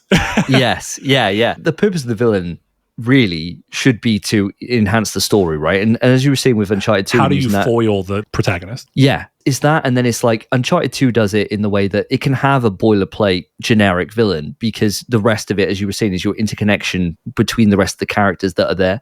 So for when we look at the PlayStation output, I suppose when it comes to Yotei, and we'll know this when we wrap it, it would be, what do they do with this revenge story to make it seem unique, right? That, it's a well-trodden literary device, and we've seen it multiple times. But if they take it in the way that God of War 3 did, I wanted to kill those gods, right? Like, those gods fucked me for the last time. They had it coming, right? Like, and there was joy in hunting them down and punishing them because they're bastards. That's why I think that game goes so far out of its way to make every kill brutal, because you start to revel in what you're going to see, and you find yourself almost being Kratos, because you're like, I ripped the last dude's head off. What the fuck am I going to do now? Yeah. And like, you start being like, kill him. I want to see what he does. He saws his leg off. Holy shit. Yeah, definitely. Like beating, first person beating Poseidon to death. I was like, this guy's got it coming. This guy's an arsehole. Like, he's had 3 games or like more than that just to pissing me off. He's got it coming, dude. So I think like it all depends. What I hope for Yotei is that I'll finish it, I'll wrap the game, and I've enjoyed the experience of hunting down and killing every single one of these Yotei 6. If it does that and it makes me feel like that, and the character at the end of it, her work's done, fine. Yeah. I don't need her to go on a moral journey. If she goes on a moral journey, then we're getting into Last of Us 2 territory. and then it's like, okay, this feels like it's treading the same kind of lines and maybe not succeeding. I'm going into it, the anticipation, thinking that I am going to love killing these people. They've taken everything from me. They've taken all my family. I'm killing them all. And that's it. And then at the end, she just puts the sword down, walks away. Her work's done, right? Like that, I'll be like, thank you very much, right? Like as long as I think I want to kill them, as long as I want to do that, then it's done its job in the storytelling department. If I feel like I've got no skin in the game or anything like that, that's when it's failed in its job that it's supposed to do. Yeah. So I know we're deep in this right now, but I'm going to quickly, we are way deeper in the episode than I thought we'd be with where we are. Weirdly enough, I don't know if you see this from your feedback, a lot of our listeners actually like when our episodes get really fucking long. So I guess it's not a bad thing for the other people. No, same. With that in mind, though, the last game I want to talk about, and it will be much shorter, it's acting as a little bit of a palate cleanser as well, because I've put so much time into Stardew, and I'm about to start Ghost of Yotei, or really, I'm already in Ghost of Yotei. So I was already thinking, before I listened to your episode where you were talking about sound shapes, I was like, oh, that's nice. I was already thinking like sound shapes would be fun to go back to because like I already know the game. I played it. Our old co-host Saul, who I still talk with all the time, he got the platinum back when you could do it once and then get it 3 times. Sync. Dude. So I played it with him, and I think it's a cool game. But coming back to it, I downloaded it, and I'm like in the second record, that you can move through. So I'm not very far, but it's also not a super long game. I am enjoying it, and I think what you were talking about from an art style perspective, it's kind of there. It's so simple that it works, and I can't imagine there's ever a time where you boot this game up and go, ugh. Because it's just never. It's kind of like Loco Roco. It's like, it knows what it's leaning into, so it's just going to keep doing it. Like, yeah, it may look a little bit like a fried egg yolk. I get that, but it does. Just a little bit. But it works. I'm enjoying the game, though. I will say, I wonder if this is partially because I know the game. I'm not having as much fun yet in coming back to it as I thought I would. But I feel it creeping in a little bit as I'm getting a little further in. I think that the game's at its best when the challenge is just right. And you're kind of balancing this. Okay. And I really know that from the few times I did it, because when Saul was working on the platinum, the RNG of it all for the death runs is fucking nightmarish. It's nightmare. It can be rough. But at the same time, for lack of a better point of comparison, I remember that the one time I played one of those levels on Saul's run and I completed it, it felt like beating a level on Super Meat Boy. Yes, where that's exactly it. I was like, I am a fucking god. Don't you dare talk to me. It is. And you're right. There's times where it happens easy, and that's not it. But whenever you have the right mixture on those death runs, where it's like, okay, it's hard enough, but it's not impossible, and you get through it, you're like, yeah. It 100% is that. There's this one there's a laser beam that fires every like 3 beats or whatever. Yes. And you got to collect the little nodes, and that one was the one that I remember popping off. I was in the cabin on the cruise ship. My son had gone to bed. My stepson was like going to sleep, and my girlfriend was just there on the bed, and she's playing Block Blast or whatever. And before my time of knowing what Block Blast was, and I beat it, and I just stood up, and I was like, "Let's fucking go!" and everyone's just like jolts out of bed, and I'm like, "Sorry, everyone, sorry." We chill out a little bit. It gives you that moment. Speaking of your cruise ship Vita experience, I did want to mirror that. I was laughing my ass off when you were like, everyone's looking at me and be like, what the fuck is he playing? Because they're all expecting to see like a Switch or a Steam Deck or anything that they may recognize. And like, I had that happen the other day. I went to get my oil changed in my car, and I took my daughter with me, and it was a weekend, so it wasn't scheduled. I was waiting outside of the little place playing Stardew Valley, and a dude kept looking over at me, and eventually he goes, what are you playing? And I was like, what game? He's like, no, what are you playing on? I was like, oh, it's a PlayStation Vita. He's like, there's a handheld PlayStation that's not the PSP. And I was like, wow. It's amazing. And he started looking at it, and I booted up Killzone Mercenary because I still have it on here. And he was like, what? And I was like, yeah. And he was like, that's incredible. I was like, yeah, this thing's like 14 years old at this point. It's old as shit. And he's like, that's crazy. And yeah, so it happens to me pretty often. If I'm playing it in public, I notice every now and then people will look at me and be like, what is that? Also, because it's small. It's just and everyone, awesome, and that's why I think gets them. Because you see people playing a Switch or a Steam Deck, they're so massive. Big. Yeah, huge. And I continue to go towards, I super miss the days of a handheld that were small and had games made for it that were about being somewhat bite-sized. Like even Killzone Mercenary. It feels like console Killzone, but it's the burst in which you play it with that mission structure works on the go. It was all about, back then, it was all about being able to put it in your pocket, physically have it in your pocket was a big thing. And I remember like all the adverts for like anything back then was all about somebody had it in their back pocket, right? Every time. Or your business coat. You remember when they'd pull the PSP out? Oh, yeah. You're talking business. Just chuck one out. Whereas these days, that's not the case, right? And I think there's pros and cons to it. I mean, like my Portal, I absolutely love my PlayStation Portal. I've got a storied history with the Portal, where I was shitting on it so much. I know we got Handheld talk in a bit, so I'll save a bit of it for then. But I love the form factor of that, and I love it. I think it's perfect for like long plays, but there is something really nice about being able to just put the Vita, in a little carry case, and it just to go in your pocket or in your bag or something like that, and it not take up everything. Whereas if I take my Portal from mine to my missus' house, it's in like its protective case and all that, and it's big. It's bulky, like dude. this. Yeah, if I was to put that in like handheld, like in like taking it on a plane. That's most of my handheld storage, right? Gone. Just this one thing. Whereas the Vita, you could just chuck it in, and it just complements everything else. Yeah, perfect bit of kit, man. It's crazy, and I know we'll never get it again. And so I always look at the Vita because it's the weirdest technology. Like I was telling Chris not long ago, it was like OLED screens before OLED screens were the thing. And so I don't worry, I have a slim Vita too, and I love it. It's a good little console, but I always overwhelmingly play on the original because it feels premium. It's actually a little less comfortable than the slim, but it feels so much more premium that I like the feel in my hand.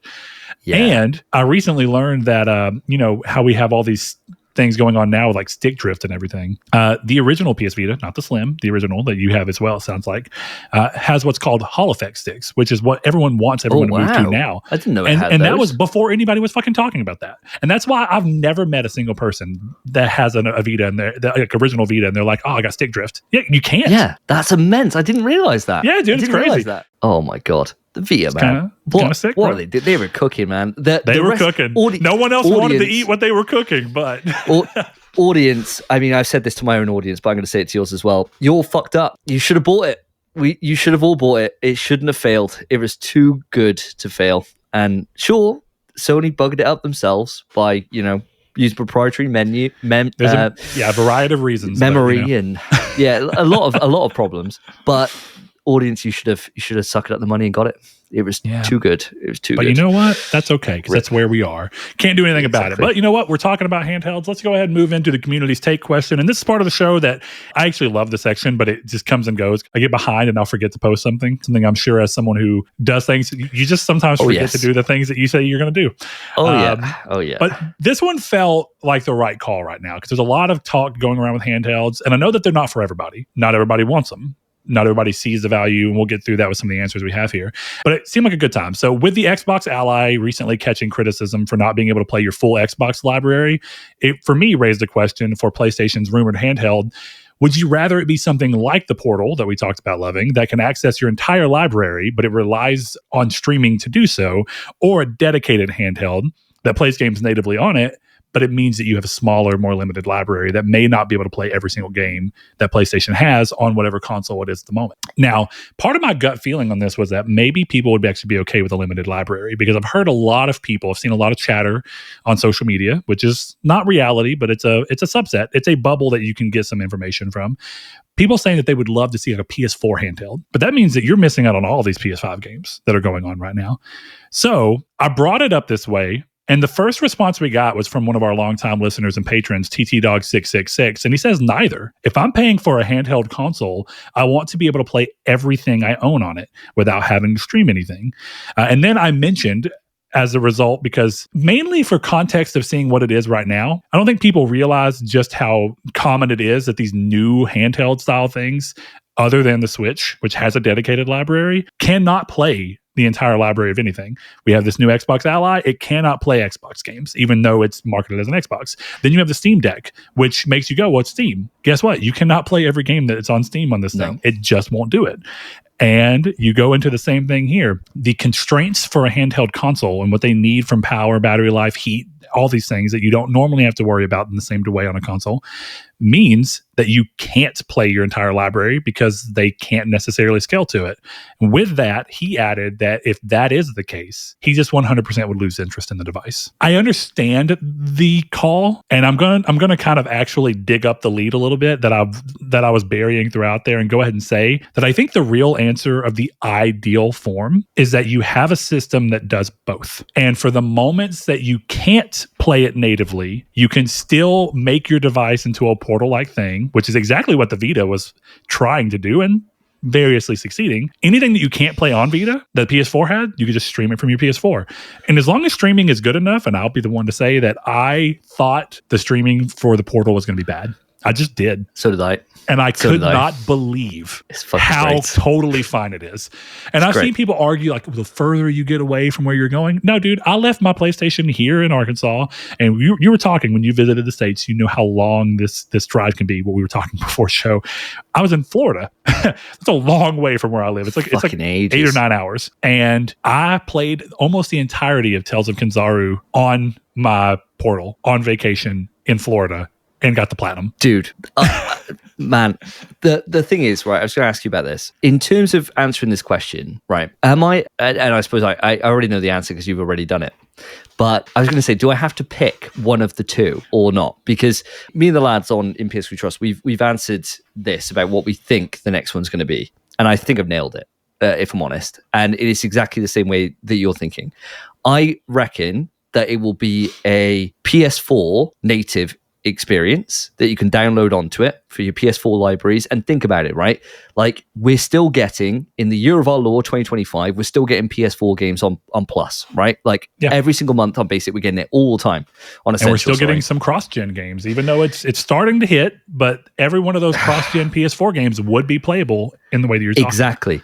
So I think it's exactly the same way. This is the way that I've argued it on our show a number of times, is that the best way to do it would be that it could play native PS4 games, which would give a fucking shit ton of a library that you could play. And I mean, there's loads of games on PS4 I haven't gone to that I could then just install natively, take it with me, put it in airplay mode, have the fucking time of my life on. But then if I want to then play the PS5 or PS6 catalog at that point, you stream them. And I think that is a completely valid thing, because it's not like anybody who's in the ecosystem probably came on during PS4, or a lot of them, and they will have extensive libraries, especially if they've had PS Plus for that period of time. They will have hundreds of games that they could then just download and put onto it and put it native and be able to enjoy the experience when you don't have an internet connection. Because the Portal, I was shitting on the Portal from the moment it was announced. I was like, who the fuck is this for? Nobody wants this. This is going to be an absolute load of bollocks. Phil bought one. He was hyping it up. And I was like, I don't believe this. I reckon it's going to be shit. I was like so adamantly against the Portal. And I had to eat humble pie because I played his Portal. I loved it. I bought my own. And I play on the Portal probably more than I do on my PlayStation 5, because my Portal's over at my girlfriend's house. When I go over there, I don't have to do parenting stuff. So I get time to just sit there and play. And that's how I've played the entirety of Sword of the Sea. Has been on there. I've been playing Cronos on it, everything. And there's games that will not work on streaming that just do not even fucking try. Like playing Doom on it or something like that. No chance. It is terrible. Like the experience is really bad. Anything that's Twitch controls is awful. But outside of that, you're in a good space. So it means that you can take it away with you. I think about like when I was on my cruise, I couldn't take my Portal because there's no internet. It's fucking useless. And so I took my Vita. If I could download PS4 backwards onto the device, not saying PS3, because I don't think that we'll ever seem to get that reality for some reason. But if I can have PS2, PS1, PSP, and fucking PS4 games run natively on a handheld device and then stream the rest, you've sold me. I think that is the best scenario. That is exactly what it needs to do. And if it doesn't do that, I'll be criminally disappointed. Like, so disappointed. Well, the next answer we have, I think, is actually a good segue point, because it speaks to a lot of what you're talking about right now, which is Jehudi. And it's a little different with what his answer is, but the reasons behind are very similar to yours, and I get it. So he says dedicated 100%. He says the versatility of taking the handheld anywhere without having to worry about an internet connection, exactly what you're talking about that makes the Portal an issue, is a huge advantage in my opinion. Yes, I won't be able to enjoy every single game. So that seems like he's actually saying he understands that there will be a limited library. So he would prefer to have that. and have it be there. Yes, the graphics or frames per second won't be up to par to what I can play on TV. However, for the big experiences, I would not care to play on a small screen. That's where the dedicated console at home hooked up to my TV would be for. And hey, if they can tone down the settings to fit that experience into a small screen, I'm all for it. My only concern with PlayStation is the way they handle multiple accounts on a system. Nintendo, with their closed garden, handles that way better. You select a game, it asks who will be playing the game, and voila, you're in. No fuss about signing in or anything of that. For a family with kids, that is a great advantage and something I appreciate very much. And I will say, as somebody who has a Switch 2 and had a Switch, and I don't know why I bought them. I criminally I don't play them.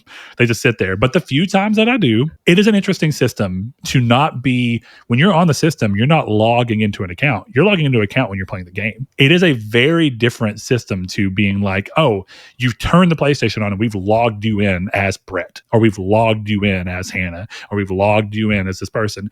And I get that. And I actually would kind of hope that from a UI standpoint on a handheld, they would actually adjust it to be more like Switch, where it is, this can be a communal device. And we won't ask you to log into anything until it matters, until it needs it, and then we'll just do it at time of. Because what does it really change? Right now, if I download something from Chris's account onto my PlayStation and I turn it on, I can play it from my account because his account's on my system. It doesn't change anything. As long as I can do that, and it's the same way as a Switch, where you set one as a primary account and then every other account can play games that have been downloaded from that account. It shouldn't matter. Yeah. I mean, they're taking a lot of nice steps in this way now, like with the improved family controls. Yes, so agreed. They are going the right way with it. I think that they've done a few missteps, right? Like the PS3 era was fantastic because you could just download whatever you wanted, and if somebody else had your sign in or whatever, they download it onto your console, it was all fine, right? Dude, these days, it's all network keys. 8 people. It you was could great, do it man. on 8. I bought Bomberman Ultra, and all of my friends downloaded it to play with me.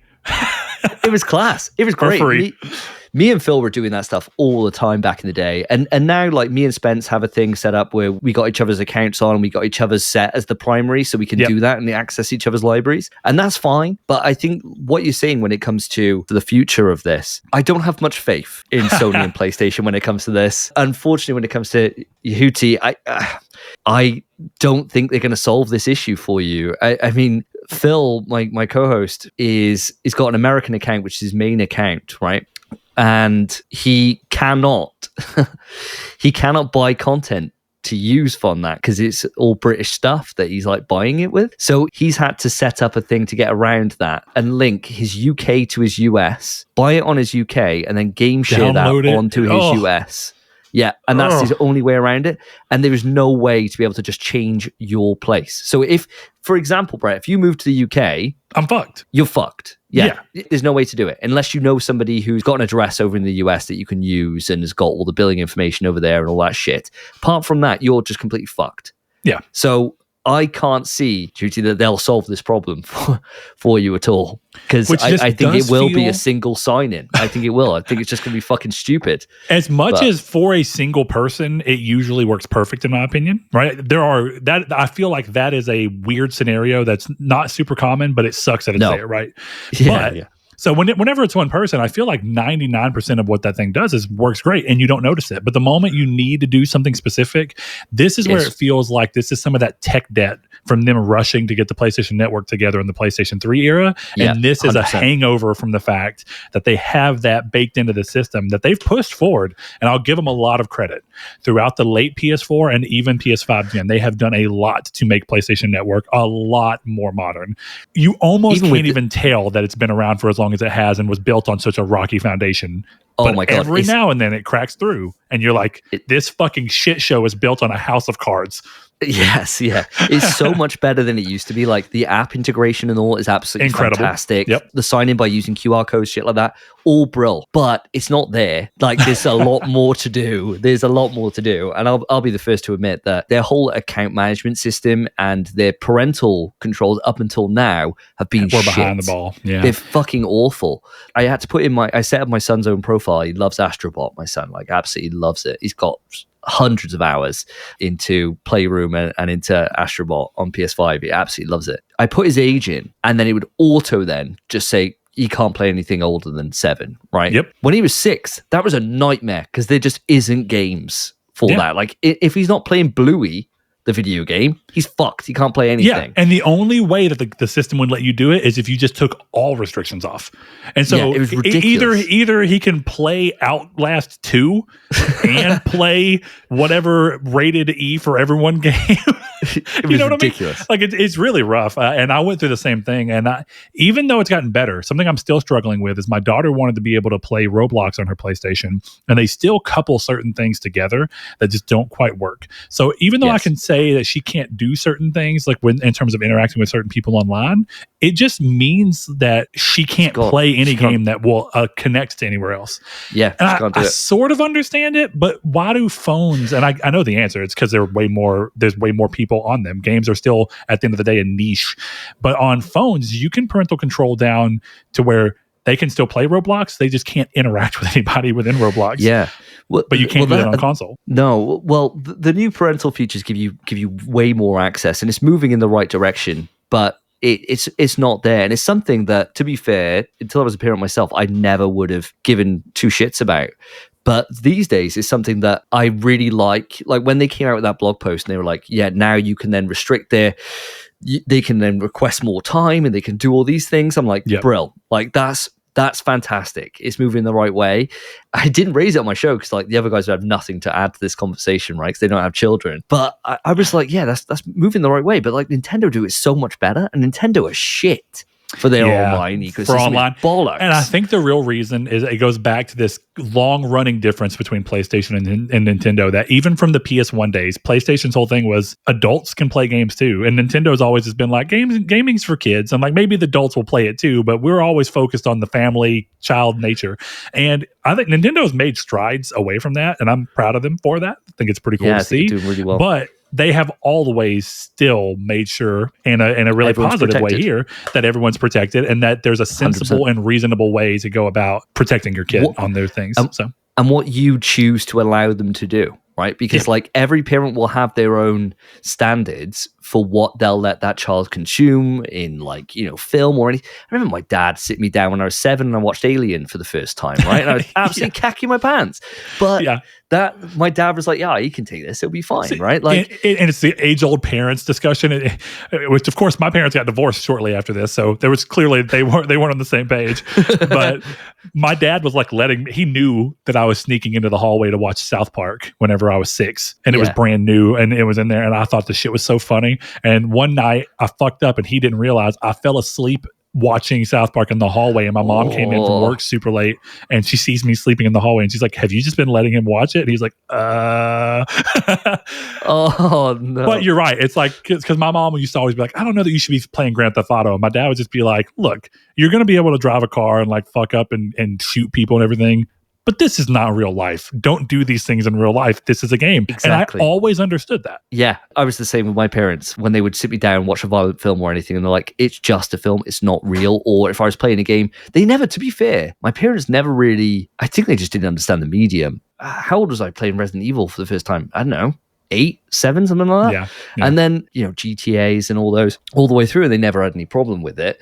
But I think that's the thing, isn't it? It all comes down to choice, right? And if you give people the ability to be able to make a choice about what they let people consume, you're onto a winner. And if you don't let them have that ability and that minute kind of level of control that you need to have to be able to turn things on or off, like you were saying with Roblox, to be able to say no voice chat and no text chat, but you can at least play Roblox, right? Like maybe they can't fund their own Roblox or Robux or whatever it is, right? Yeah. They can't do that.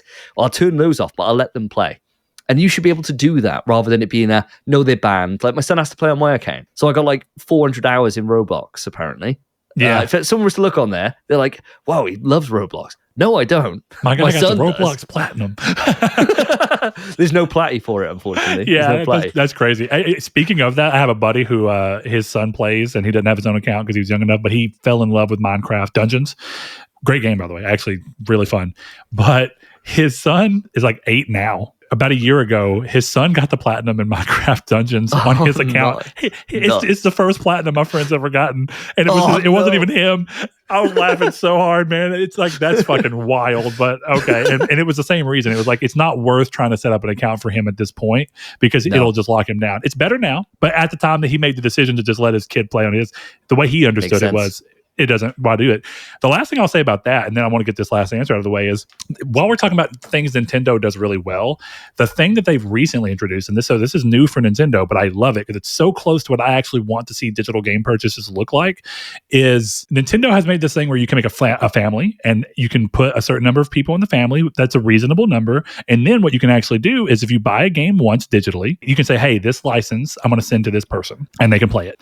And they can play it for this amount of time, and then it's going to revert back to me. Or, depending on how it's set up, you can have multiple people download it and play it that way. And I think that's so close to what I actually want to see digital gaming be, because my ideal version of digital gaming is, yes, get rid of all the problems that come with physical gaming, though also physical gaming, like I know Spence is a big physical gamer guy, and I understand why. Yeah, we are, I wish I were, but the reason I'm not right now is because I get more bang for my buck by me and Chris just alternating on who buys a big game and sharing it that way.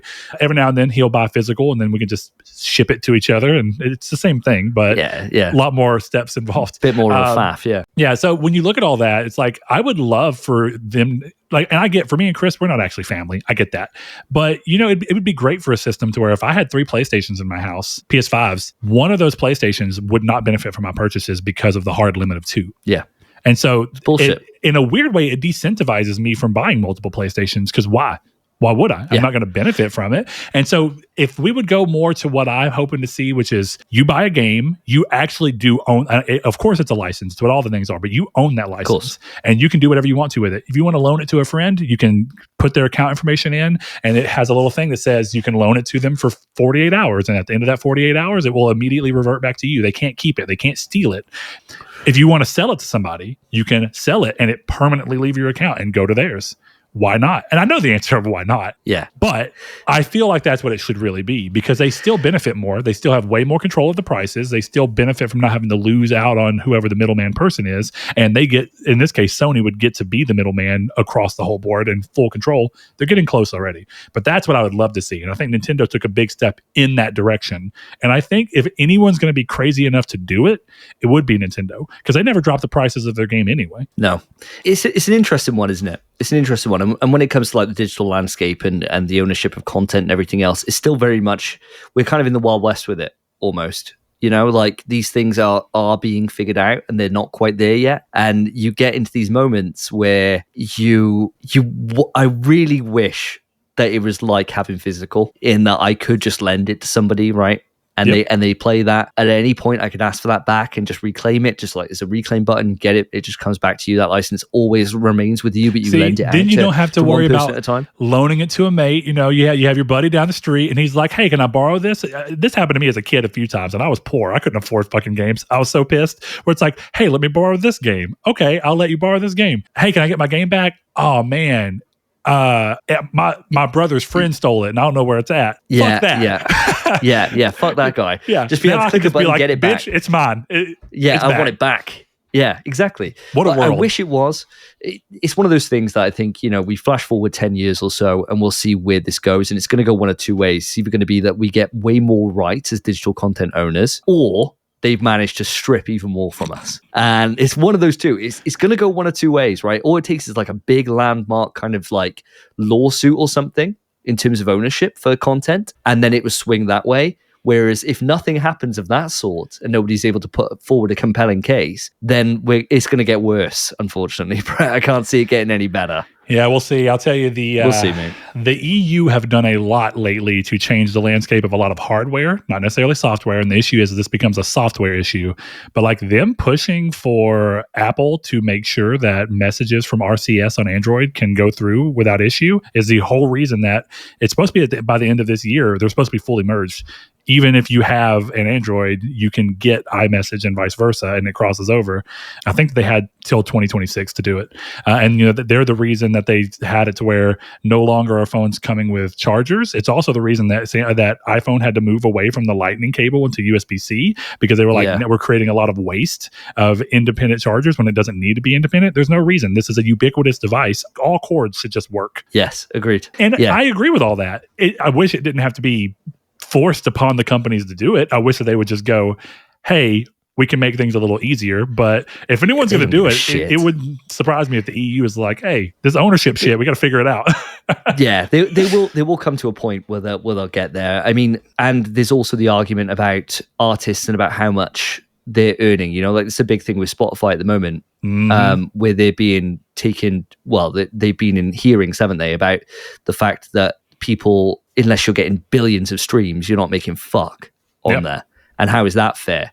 And so all these things will get hashed out. Unfortunately, for us as consumers, probably not going to go the way we want it to.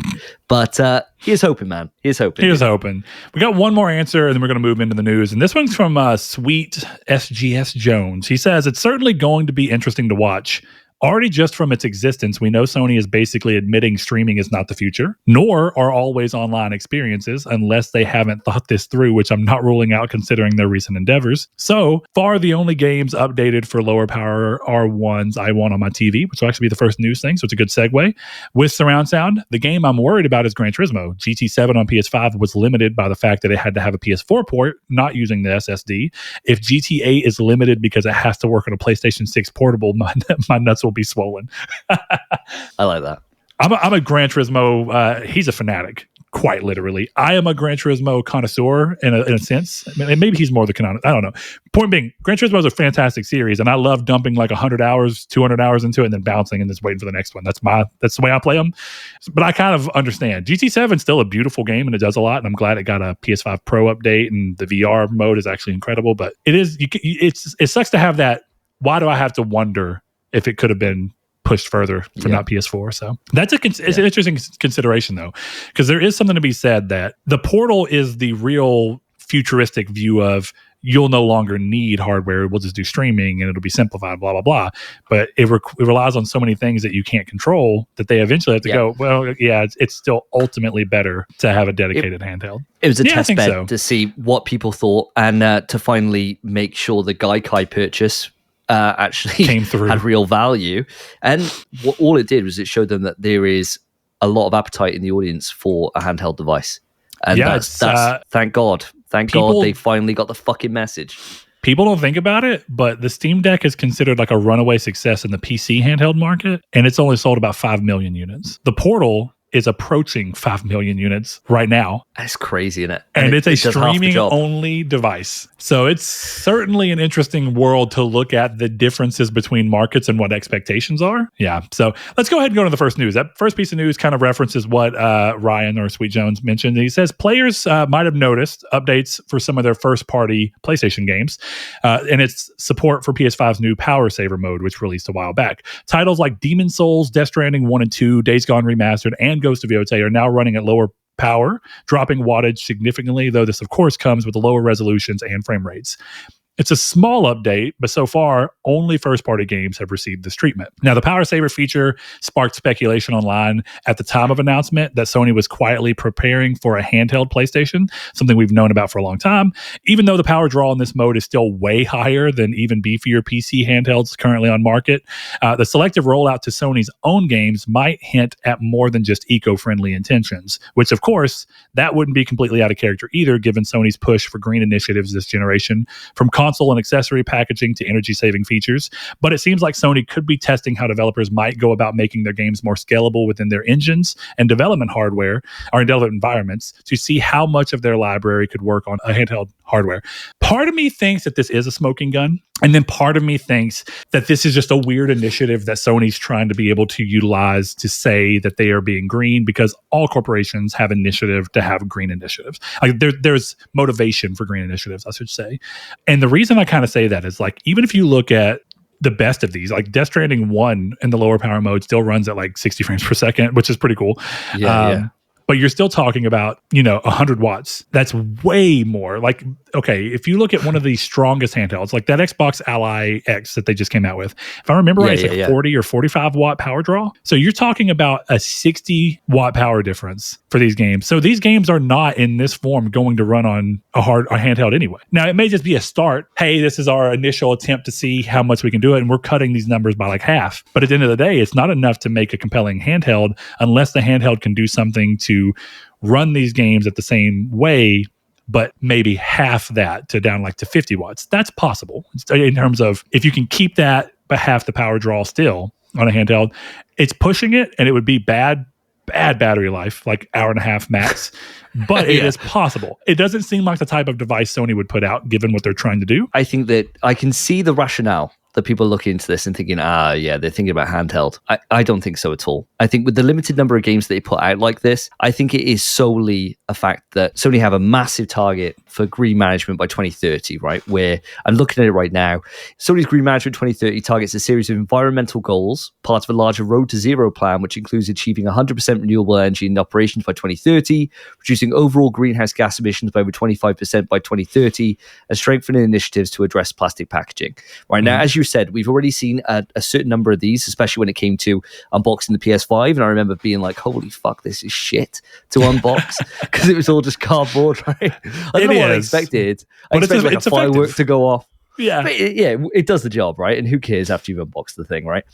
But I fully don't see this being related to the handheld stuff at all. And I think part of that is because I've already made up my mind about what this device is. And true. And I think I'm going to be bitterly disappointed when it's not what I want it to be. Yeah, but if you really are looking at this, I agree. Because this, I think, makes people think that if every game gets this, which again, look at the fact that it's only Sony's first party. In my mind, if this was anything more than this, and honestly, even if it was a bigger push on this far, it does say something as to what they think this is. This seems like a trial run, regardless of what it is, because they would have third-party partners that were like, listen, we've already partnered with Capcom. Now you get to see Monster Hunter Wilds running at this reduced thing because this is an initiative we're pushing. But they're not ready for that yet. And I think that they're trying to do it to their own, put it out in the hands of players, and then show publishers like, listen, if you are willing to help with this initiative, this is a way that you can scale things back to run still effective and let the players choose to be energy efficient. I think that's exactly it. I think this is a test bed where they'll gather the data from this to see if anyone actually takes advantage of this, which I imagine they won't. And Since which case then they'll think, well, this isn't a thing. Like, why bother with it?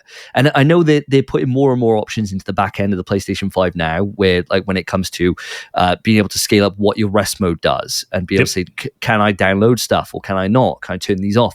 And I think like giving that into the players' hands to be able to make the choice about what they want to do, I can see that going forward. And making it more into the hardware itself about what that does. But on a software side, I think this is fully a thing where they're just looking to push it out there, see who takes advantage, gain data from that. And then if there is a subset, like a growing, everyone loves Eco, right? And they're like, I don't need to play in the best graphics or 60 frames. I'll take it down to 30. Then, exactly right. Then they can then put that going forwards and make that something that all developers have to be able to meet that minimum standard, be able to publish onto the PlayStation platforms going forward. Realistically, no one's going to give a fuck about this, and we won't be seeing much more of this in the future. I don't imagine. Like outside of the hardware big stuff. Thing is it completely fights the other hardware initiatives they have going on. Look, PS5 Pro is already a niche, but this literally fights everything that the point of the PS5 Pro is. PS5 Pro is pushing more to get more out of it. And now you're like, how about we just make your system even weaker and you have even worse? And I get it. Look, there might be games, none of these to be honest, but there might be games where I actually go, the eco mode doesn't make enough of a difference that I see the matter or the care on. And I don't feel the difference, and so I'm willing to put it in there. But the other thing is that I think most of us will just forget, if I'm being dead honest. I think that even though it's there, unless the games make a concerted effort to go, hey, here's a screen when you're setting this up, consider using this and seeing how it impacts your experience and using it in order to have this net effect. But the problem there is one of the ease of use things that I loved about PlayStation 5 jumping over from PS4 is the fact that you can tell it in system settings to tell the game at startup what mode you usually prefer your games to go into. Exactly right. It's gotten a little weird on Pro because the UI for PS5 in that settings doesn't always include a Pro mode because not every game has one. So like Ghost of Yotei automatically went to performance which is what I had it originally Right. on for my PS5. But now that I'm on Pro, I had to go back in and tell it I want to do Ray Tracing Pro, which gives me 60 frames per second, but with ray tracing. But that's not a huge deal in my opinion. And honestly, I probably would have been fine just playing it at the performance mode. I just thought to go in and do it. So maybe I'm disproving my own point. Maybe I will occasionally think. But there's a fight between ease of access and things that people like for quality of life updates, and then fighting it with, but we also really want you to be energy efficient, because most of the ease of access and quality of life updates are actually less power efficient. The thing is, right, with any eco scheme, you've got a very niche minority that will really care. The majority of us, and maybe I'm speaking out of turn, but I don't believe I am, don't really give two fucks, right? Like, there's things that we'll do that will help the planet and stuff like that, right? And we'll do those. Like, yeah, we'll recycle, stuff like that, no problem. No, none of my devices around my home give me an eco option, right? Like, they may turn off after a while, but it's not like as if my TV's like, do you want to go black and white? Because if we go black and white, we'll save 30 hertz. No one gives a fuck, right? Like, no one's gonna care. It's not like my microwave would be like, your microwave can do 850 watts, but if you take it down to 350 watts, you'll save 2 dolphins. Nobody gives a shit, right? Like, we don't care, and the rest of the rest of every other device that we touch does not do this. The reality is that for humans in this scenario and for green initiatives, there's a really strong tendency that I would love to see change, but I think we all just know there's enough going on in our lives that we're all for it as long as it's easy and it doesn't really detract from us much. But the moment that we have to really put something on the line for it, we have a tendency to just bounce out, because we want it, but we don't want it enough to do the things that it takes to get it. The thing is, we're just, as humans, we are driven constantly by the here and now, in terms of what you need to achieve now, this month, next year. Thinking about something that's a lot bigger than yourself in terms of the planet and a green initiative, unless there's a benefit to the consumer for doing something. Do I need bananas packaged in plastic? No, get rid of it. Like, who gives a fuck, right? That's a net benefit for everyone, right? Yeah. It's less plastic, so it should mean less cost in the production of bananas and getting them in from Costa Rica or wherever they are to the UK. Awesome, right? And I don't need plastic that I got to put in the bin or then recycle. But if it's a case that I got to take a choice between losing the kind of edge of why I've bought that console in the first place to save the planet, that can get fucked. Like, no one's going to give a shit about that. Now I just wasted $700. Exactly. An electric car is something that I think a lot of people can look at and be like, I would really love an electric car. There's loads of benefits to having that in terms of it being cheaper to be able to run and all these things, less moving parts, so less chance of breakdown. But it's the cost of getting in to be able to do that and to buy that thing, right? If I was to buy an electric car and then I've spent like 40 grand or whatever, get an electric car, I get that, and it says, do you then want to be able to cut down your battery life in half, because then it would mean even less impact on the amount of charges? Like, fuck no, I just spent 40 grand on this fucking thing. Like, I want to be able to run the fuck out of this, right? Like, it gets to a certain point where when that benefit isn't there, like the benefit to owning the car would be that it's cheaper to run. I wouldn't then want to be able to then make my life even worse for itself by some larger thing that's part of me, because really we can't see that far ahead in terms of how much, our actions will benefit generations to come.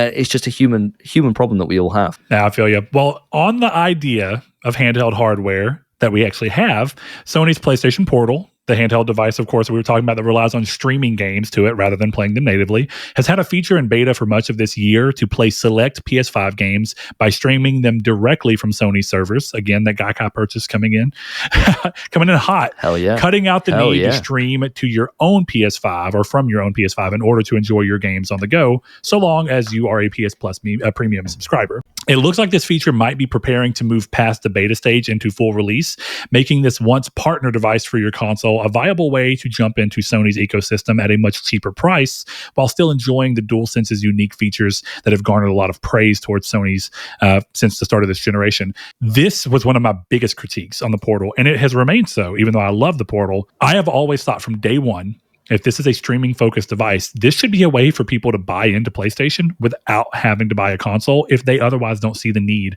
If they don't really spend a lot of time in their house and they don't really need a big TV for anything, and they don't want to have to deal with figuring out where to put their PlayStation and how to hardwire it so they have the right connection. If all they need to worry about is having a good Wi-Fi connection to the device, the portal, and then Sony having a good connection like they're supposed to, it cuts out the middleman. I know it doesn't allow them to play everything, but I think for most casual gamers, which is what a big portion of this would pull into from a price and playability standpoint, I think it'd be kind of cool. And I think there would be people who would jump into PlayStation and then over time be convinced to go, maybe I do want to spend $500 on a PlayStation 5, get the big thing.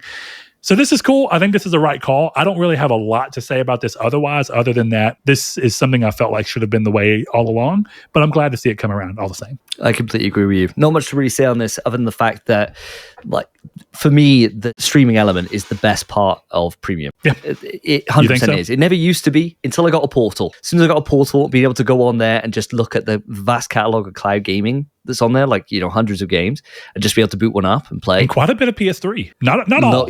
There was actually some glaring omissions, even from Sony's first party. Oh, God, huge. But it's just nice to be able to go on. Like, I tried connecting to my PlayStation at home, and I couldn't connect to it because it had to do a system update, but I didn't know. And I was over the Mist house, and it just wouldn't connect. And I was like, well, what's on the cloud catalog? And just went on. I was like, oh, Resident Evil 2's on there. Nice, there you go. I'll just boot that up. Yeah. And I think it's that kind of thing that I think is really cool. And I think is the reason to have premium, and it always blows my mind that Phil's got a portal and doesn't have premium. Why? Why don't you have this? I kind of understand from his side though, because even though I think it's a great choice, and I think it, like I said, it should have always been there, I don't think I'd see myself doing that much. Which is also, what kind of gamer are you?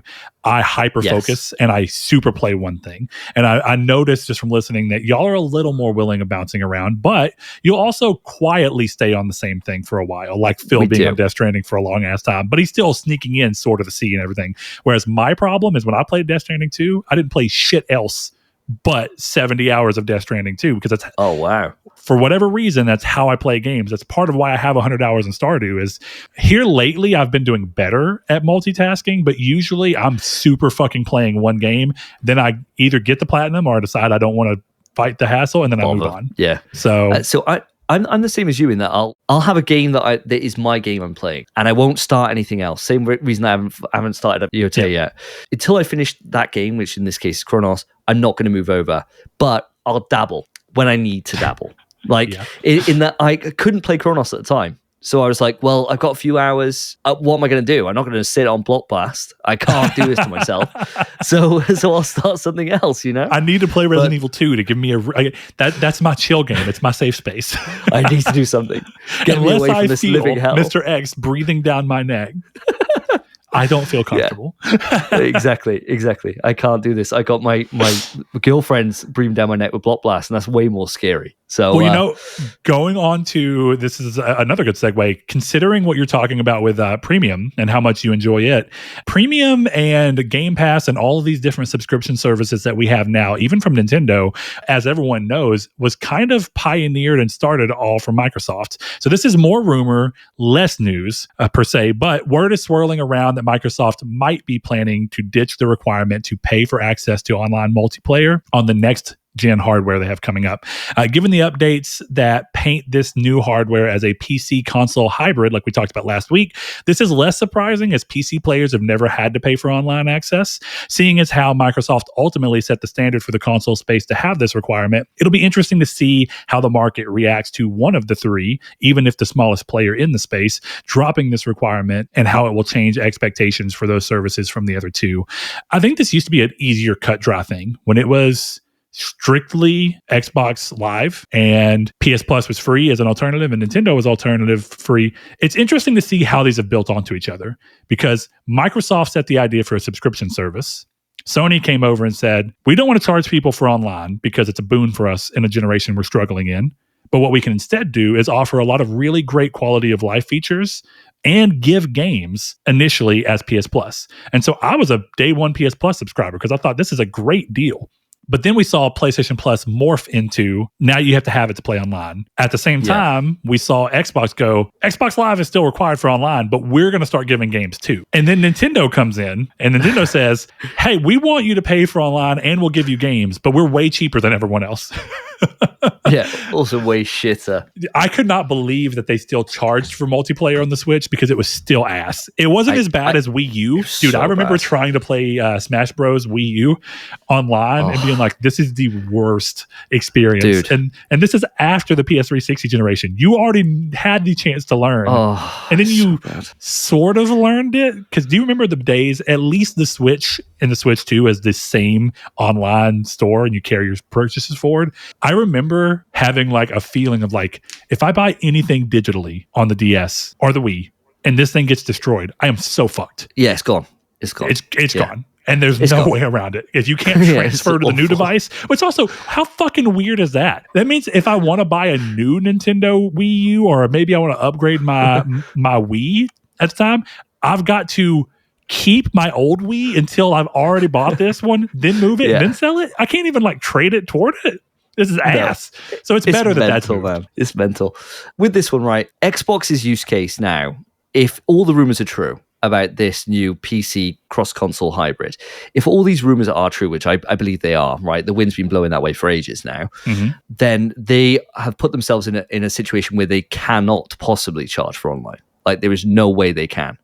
The thing they'll have to do is they'll have to just look over about what do they want people to do. At the moment, there's people that are on different tiers, and you'd imagine the majority are on the Game Pass tier, right? Or Game Pass Ultimate tier. They just have to ride that out as part of it being this whole Xbox PC cross thing. Because if they're trying to appeal to getting people that want a PC, but then also want to be in the Xbox ecosystem, which I think fundamentally that is a proper conflict there anyway. I do too. Right? I do too. I think if we just relate it to what PlayStation would do going forward, they got, and I don't know the stats offhand, I remember for some reason, I don't know why I remember stupid shit like this, the Q1 stats were like 24 point something million for the people that are sitting in basic, like the essential tier. Yes, yeah. You would never, you'd have to be a fucking idiot to get rid of that revenue, right? Like they already, people in PS3 time moving into PS4, people were cross, right? People were outraged about the fact that we had to play it. Phil, my co-host on PS3 Trust, goes on about it all the time still hasn't forgiven it, right? But he pays it because it's just one of those things, right? And we're talking this like 15 years later. There is no reason for them to get rid of that now because we've all accepted it as just a thing to do. And unfortunately for Microsoft, or they're not relevant enough in the gaming space to be able to change that behavior from PlayStation. And that's the unfortunate thing, right? Like if the competition was stronger, if this was Xbox 360 era and it was so tight in terms of that race for that console war, at that point, somebody going into the next generation being like, we're not charging for online, that would probably shit Sony up enough to be like, right, we got to really think about this. Game changer. Do we consider it? Whereas at the moment, with the fact of how kind of irrelevant the Xbox brand is, there's no incentive for them to be able to lose out on billions of revenue. And this is that's their most profitable console generation by fucking far. Yep. In large part because of services and microtransactions. Exactly right. Why would you, as a company, there is no reason to do it. There is no reason, unless the competition starts catching up, in which case then they have to pivot. Yeah. On my side, I think that this is no surprise. I don't even, as much as I put in here, it's a rumor, I think this is a given. Like you said, they have pushed themselves into a corner where this is the only route forward, which does put them in a weird spot, because if they're still going to try and actively support Series S and X, even after this new hardware, they're probably going to have to retroactively go in and remove the restriction from those consoles as well. But I think that they've already essentially presented that they've given up on this front with the recent reshuffling of how they handle what they call their subscription services and what they're for. Everything's been rebranded to Game Pass because that's what's important. And even though right now Game Pass Ultimate includes the ability to play online, moving forward, you don't even have to do anything other than just drop that as a feature of what it is. Exactly. And you've already got everything. You don't have to rebrand. You don't have to do anything. You don't even really have to capitulate. The only thing you have to do is figure out what that's going to mean for people who are currently still playing on Series S and X. And I think the only route you can go at this point is to go, we're not doing it on the new. We have to take it off of the old. Otherwise, we're going to create a divide in our players, and it's not going to be good 100%. For us.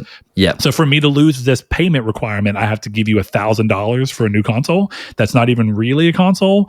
I have a lot of questions about how they're going to do this. And the Xbox, the ROG Ally thing does not instill confidence. Because I don't know if you've seen, there are people who are already having issues with the system just suddenly running like shit, and they have to go back through, reinitialize everything, download some shit again, just to get it to go as fast as it was going day one. It's mental to me. And I mean, I think what I'll have to do is I'll probably have to set up and get you on our show, and we'll just chat all about this, because I think like this whole generation with Xbox has just been an absolute nightmare for them, and I've just wanted them to succeed at every time. So I'm always like, don't ever bow out, because if you bow out, PlayStation's going to be untethered. We're going to get some fucking crazy shit from them. You know, they're going to pull some absolutely draconian level shit on us all if there's no competition. So I always hoped that they'd succeed, but it's just like as if the leadership have always just done everything they can to fuck up. And I think what you were saying in terms of the fact that the best way forward would be to say, look,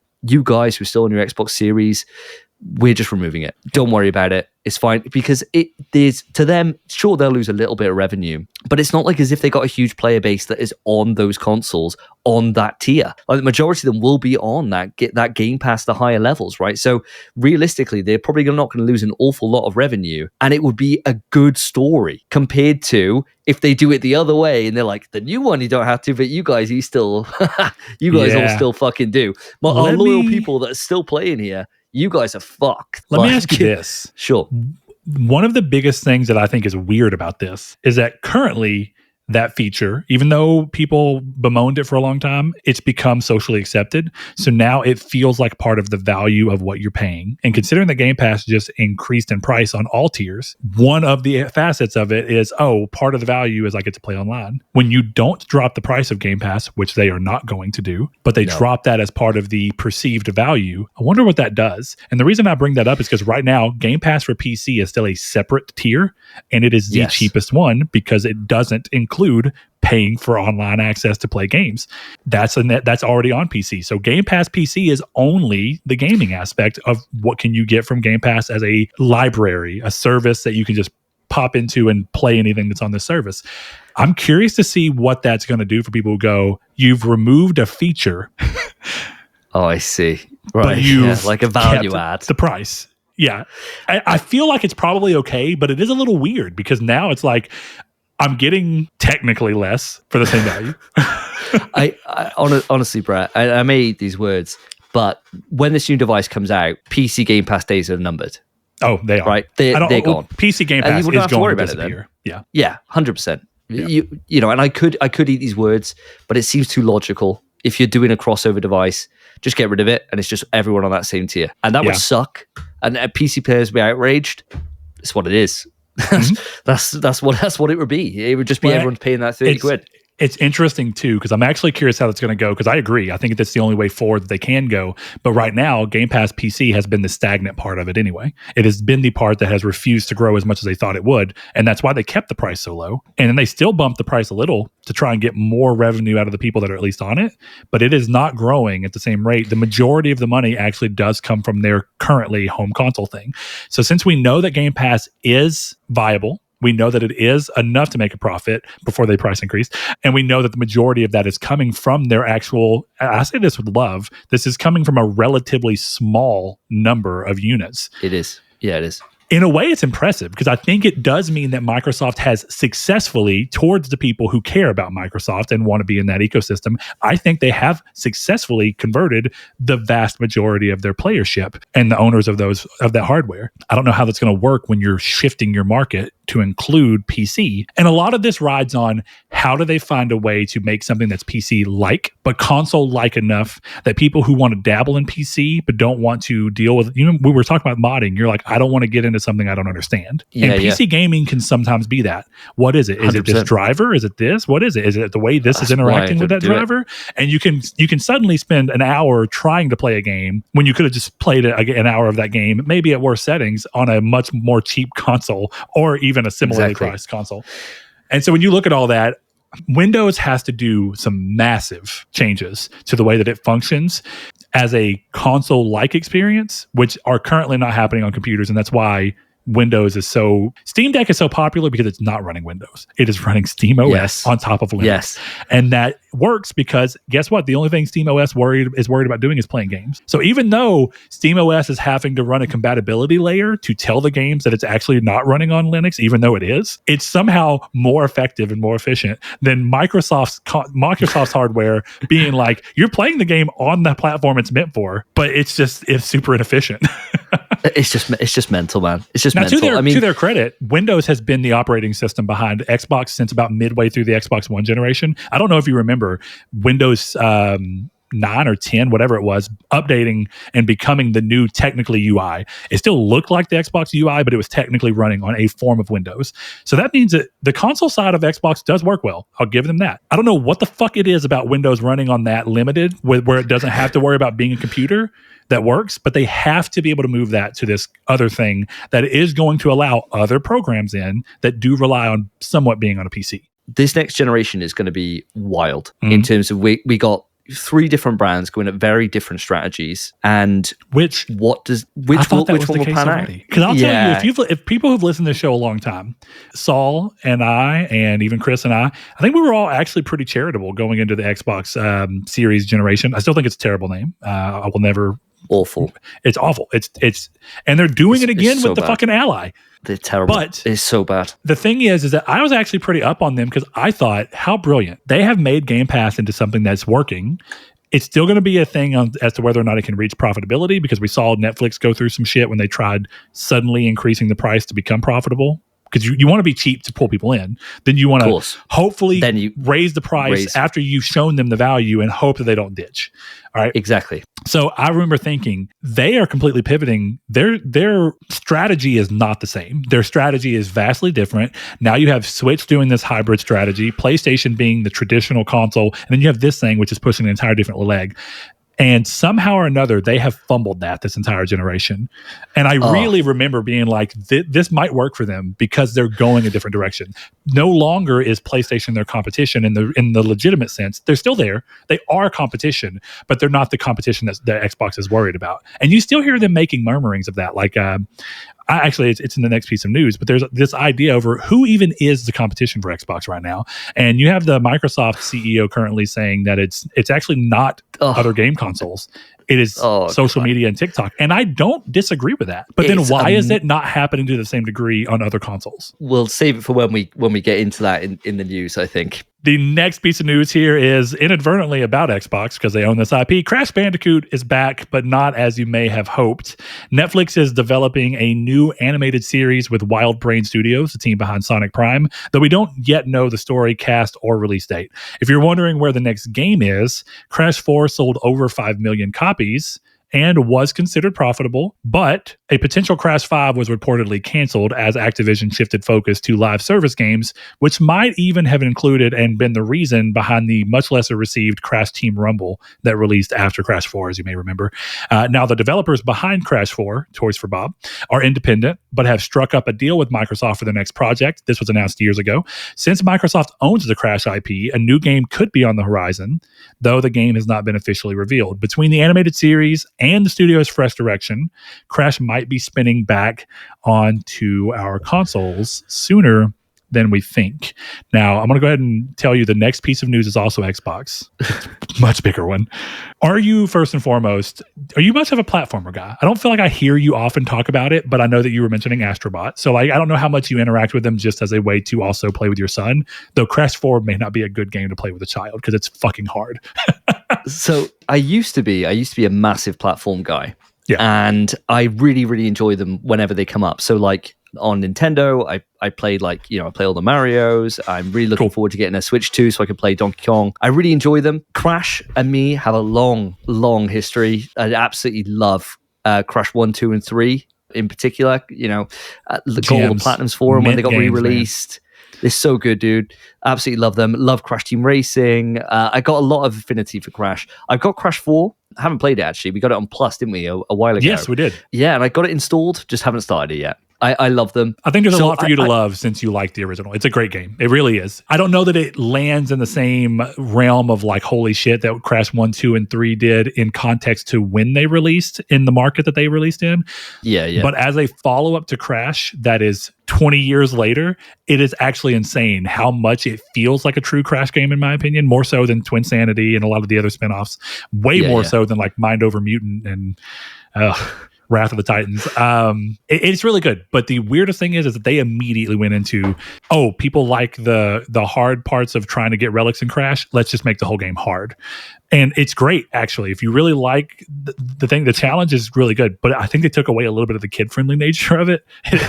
Because it's like, oh, dude, my daughter can play Crash 1. Like, she still kind of, like, when she was really young, she'd play it. She kind of sucked. It's the nature of being what it is. But she could do it. She'd have fun. Crash 4 is almost immediately so hard that I don't think a kid can even immediately play. Like, maybe like a 8 to 10-year-old up could. But younger kids, I don't think like they wouldn't have the, oh my God, I fell in love with Crash. I'm 5, like I did whenever I played.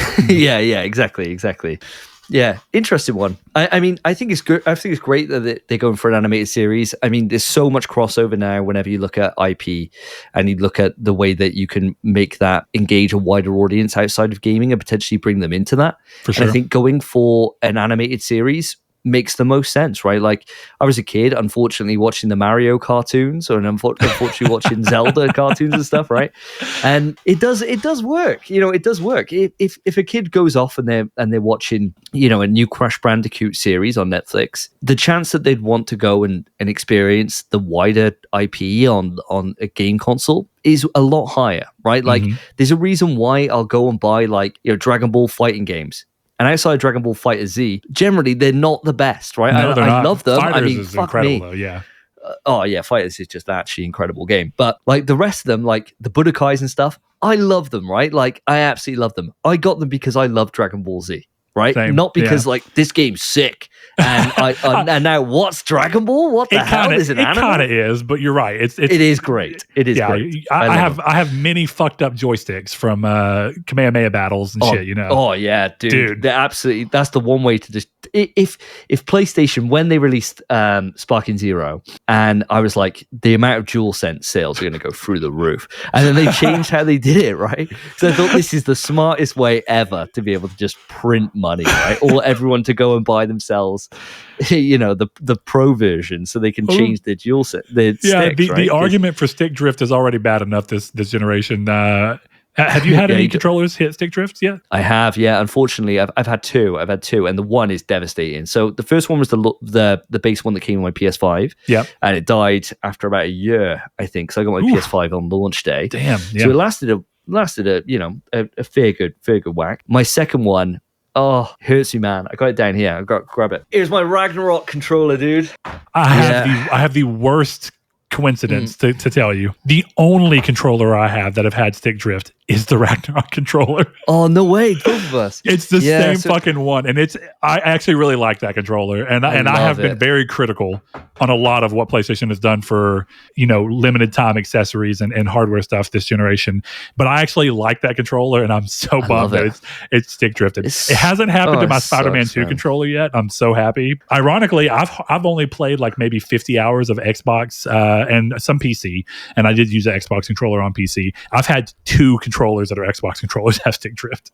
And one of them was the 25th anniversary, somewhat see-through black Xbox controller, which is actually a sick-looking controller. It bums me out. I was like, why is it always the fucking special edition ones? Always, dude. Always. I have already come to the point that I'm just going to buy another DualSense, and I'm just going to fucking case swap my God of War one over. I'm just going to do it.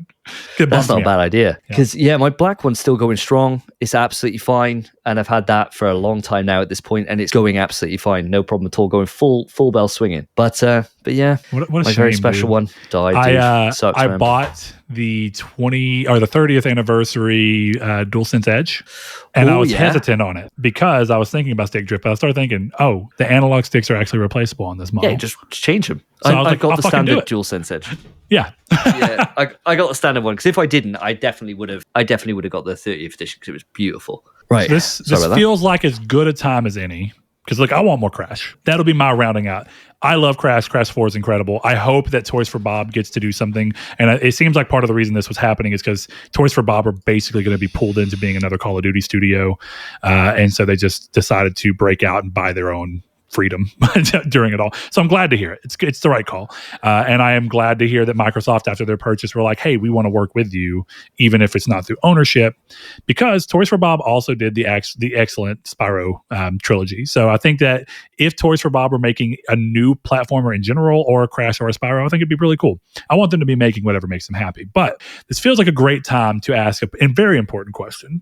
Recently, we've been hearing Spence talking about all his Buzz playing, which led into conversations around SingStar, Buzz, and the iToy. So all of the kind of peripheral-based gimmick games of the PlayStation 2, PlayStation 3 era. And it's funny because it made me actually want to ask you, I have been like introducing, my daughter's not big on gaming. I've been trying, but it just doesn't always land with her. But something that has stuck enough to where she plays it often enough that I'm like, nice. I'm happy to see this. We were talking about something, and she saw my PlayStation Move controllers. Haven't played Move in a long time, and I thought, well, I have the cameras in the closet. I can just go and pull it out. And so I set my PlayStation up in the living room. I set up the camera, and I charged the controllers, and I put in PlayStation All Stars. Not PlayStation All Stars. I put in what the hell is the name of Sports Championship. Sports Champions, that's what it was. What a fucking pack-in game, my God. What a game, love that dude. game. And I was going to ask, do you have a lot of experience with the PlayStation Move? Because as much as I know that the potential was largely wasted for it, the few games that did stuff with it were actually, I beat the entirety of Killzone 3. My first playthrough was with the sharpshooter and the Move attachment. Yeah. And it was fucking awesome.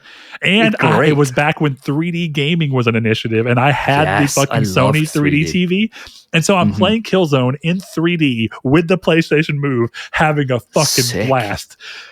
Dude, I'm right there with you, man. I didn't have the sharpshooter. I had like a knockoff version of it. So it wasn't like the official one, but it was still class. And I was exactly the same. I loved my moves. I remember everyone be like, what the fuck is this? It's just like a Wii. I'm like, it's better than a Wii. It is true. It's much better than a Wii. Thank you. And I loved saying it, a lot, man. But you know. Yeah, true. But no, I loved it. I was a huge fan. I mean, for me, a lot of my time was spent in Dead Space Extraction. So fuck yeah, dude. Yeah. What a great game that is. What a great game. One of, I actually will go to say, I think is one of the best PS Move games. Yeah, it's fantastic. Yeah. It's absolutely fantastic.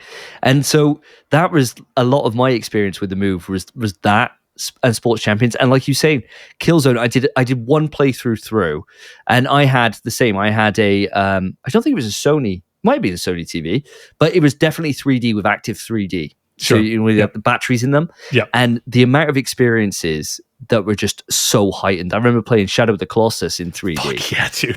And I was like, oh my God. I remember playing that my first ever house. 3D gaming. Genuinely it was great. And I finally gave my mother-in-law my big, because by the time that we were hitting the end and I finally got a good job and good money and I was like, I'm going to go in, I bought a 65-inch Samsung Active 3D, fucking loved it, watched a lot of 3D movies, but it's gone. 3D Blu-rays, nothing plays them. You keep going through. There's no 3D releases really anymore. And so I've just kind of been at that point where I finally gave it to her because I was like, one of my glasses sets broke. She's not even using it as a 3D TV. It's just a big TV for her for free. And I was like, fuck it, just take it.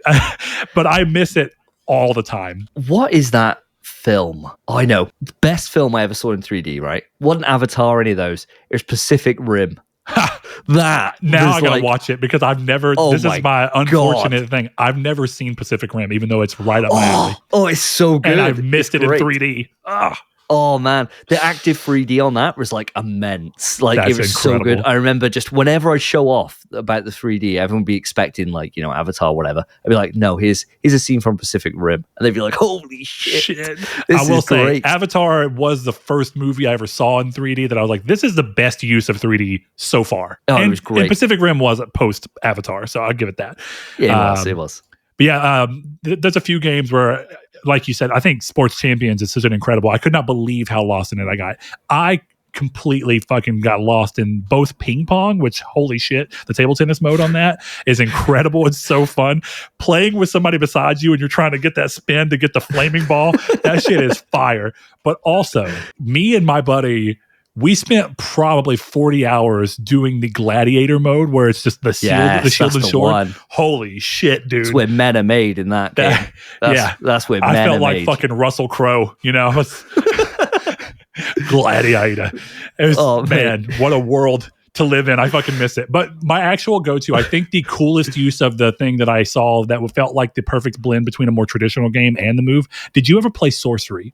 No, I didn't. I remember it, and I remember having like a big push at the time. I don't think it did very well, did it? It didn't, unfortunately. It's a great game. I heard it was fantastic, but I never bought it. I never played it. It kind of I knew it was never going to happen, but I always hoped like maybe PlayStation pushing into PSVR 2 would push for Warner Brothers to make like a VR version of playing Hogwarts Legacy, because I was like, I would kill to have Hogwarts version of what we already saw with Sorcery, because Sorcery was great in this idea, like you have the wand, you can move around, and where you flick your spells, like you have to aim. It was fucking cool. I bought it again recently for $10 so me and my daughter could try it out. I found a sealed copy for $10 on Walmart. I was like, fuck, let's go. So we haven't started up yet, but the game's great. It's got a cute story. You do like potion making. Whenever you get a new spell, you have to kind of like learn the motion, but then it's like you can mix it.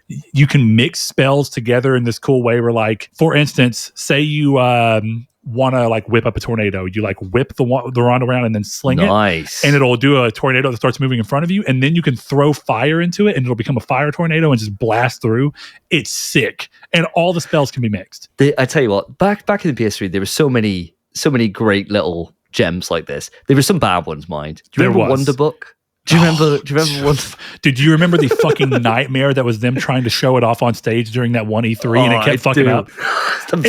In a way, I miss when E3 was like that, because I liked seeing the fuck ups, because it kind of gave you the sense of like, well, at least I know they're not faking it. Because like, if Sony could have faked it, they would have not let that blunder of fucking Wonder Book go.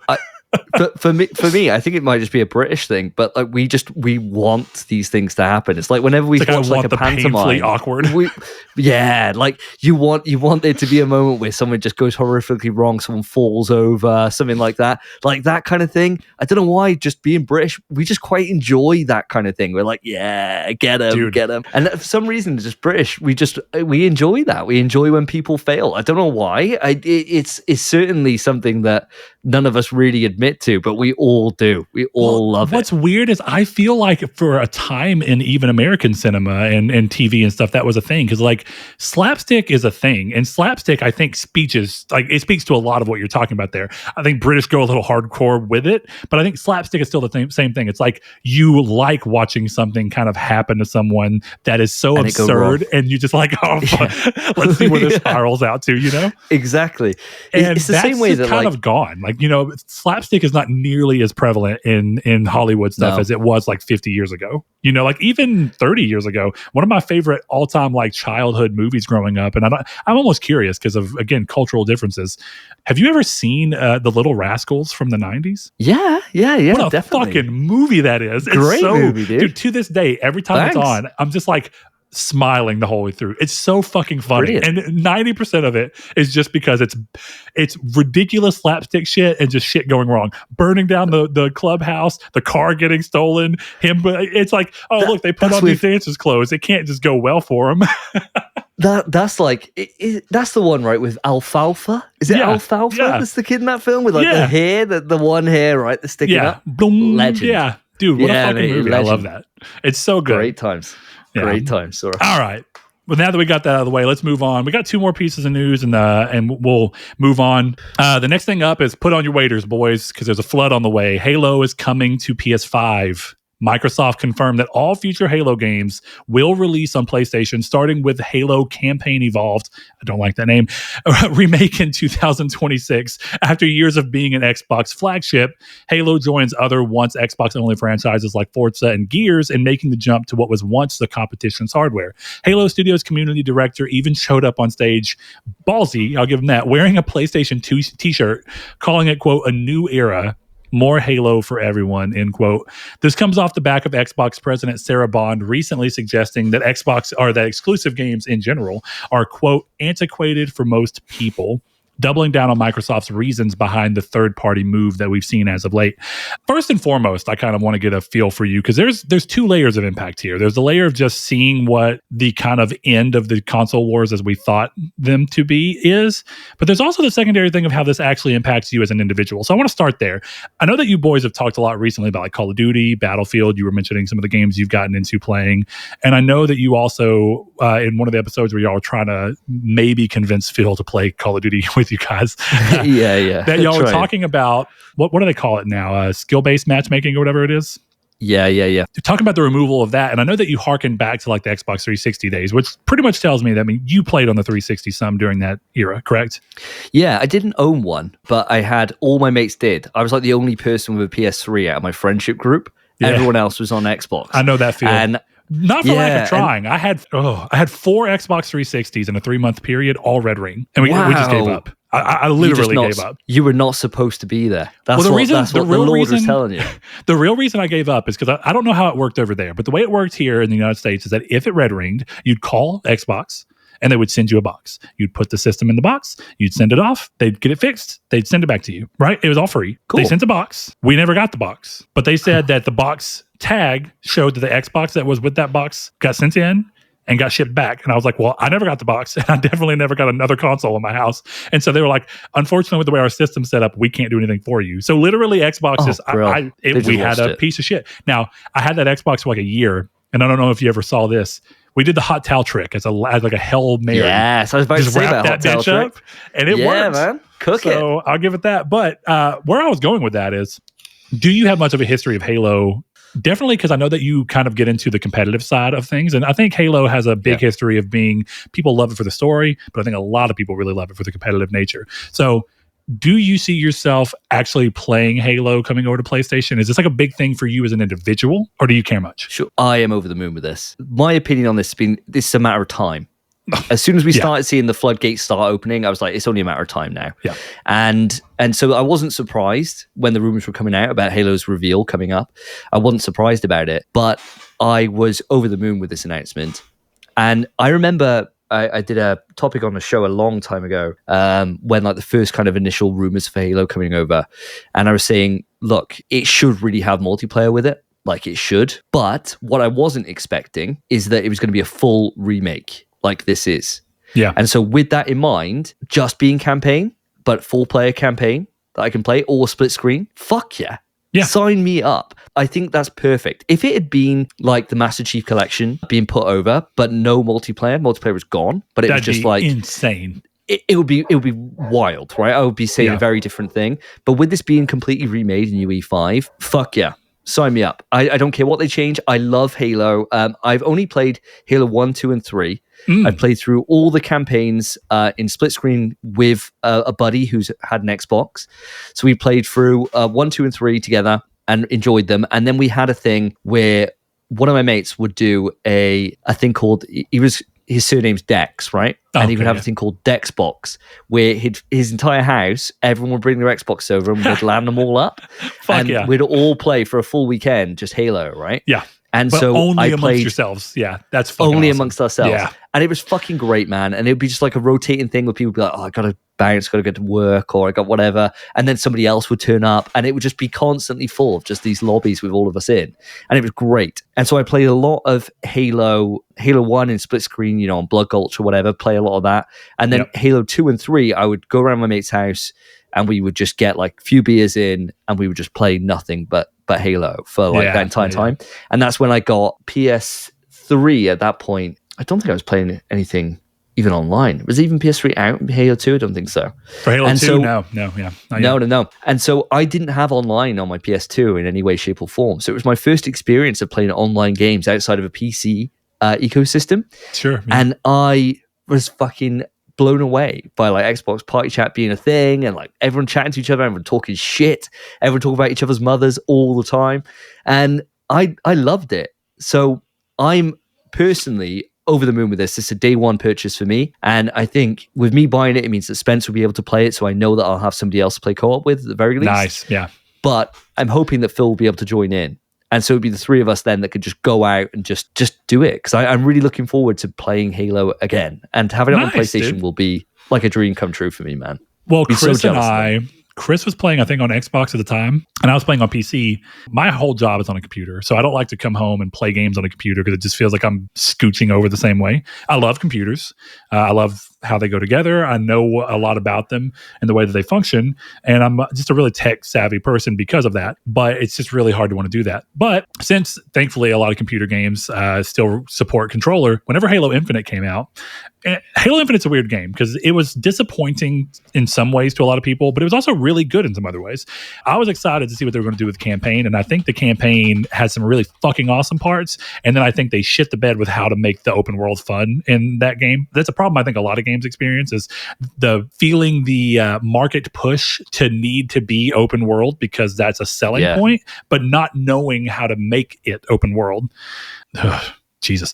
It actually makes me think of y'all's Marvel's Wolverine conversation that y'all are having. Pitches, yeah. I'm much more in the camp of you. I think if you're going to go open at all, I think it needs to be hubs. Yeah.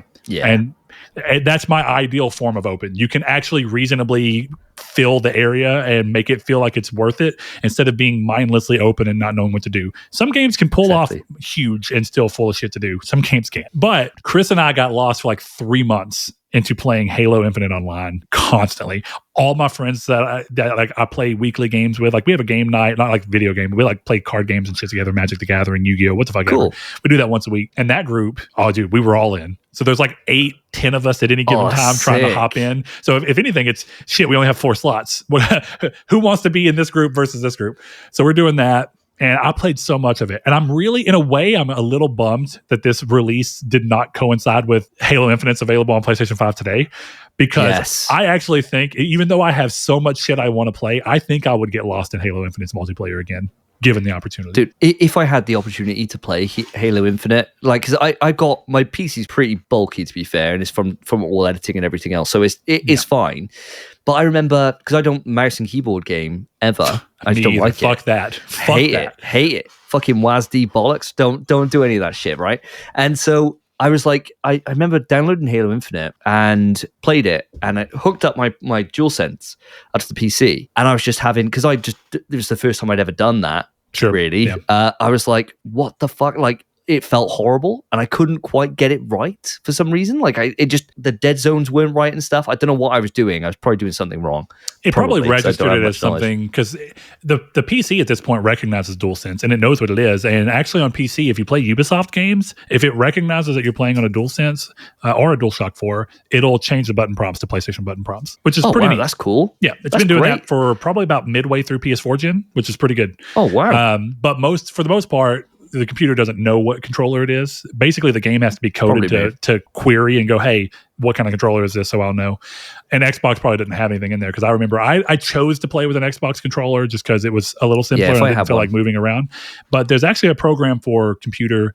If you ever want to do that again and you don't want to have to buy your own Xbox controller to do it, download this program called DS4 Windows. And it works with DualSense as well. And it makes your computer think that your controller is an Xbox controller. Cool. And you can adjust your dead zones and everything within that. And one of the weird, sneaky things I actually like is, because even though a lot of PC games have controller support, they don't always have good support for how to use a mouse in the in-between for certain things that you need to use. But the touchpad on the PlayStation controller, whether it be a DualShock or DualSense, if you just move it around, it becomes like a laptop touchpad. So it's just a it's like a trackpad in the few scenarios where you need to use a mouse in the interim.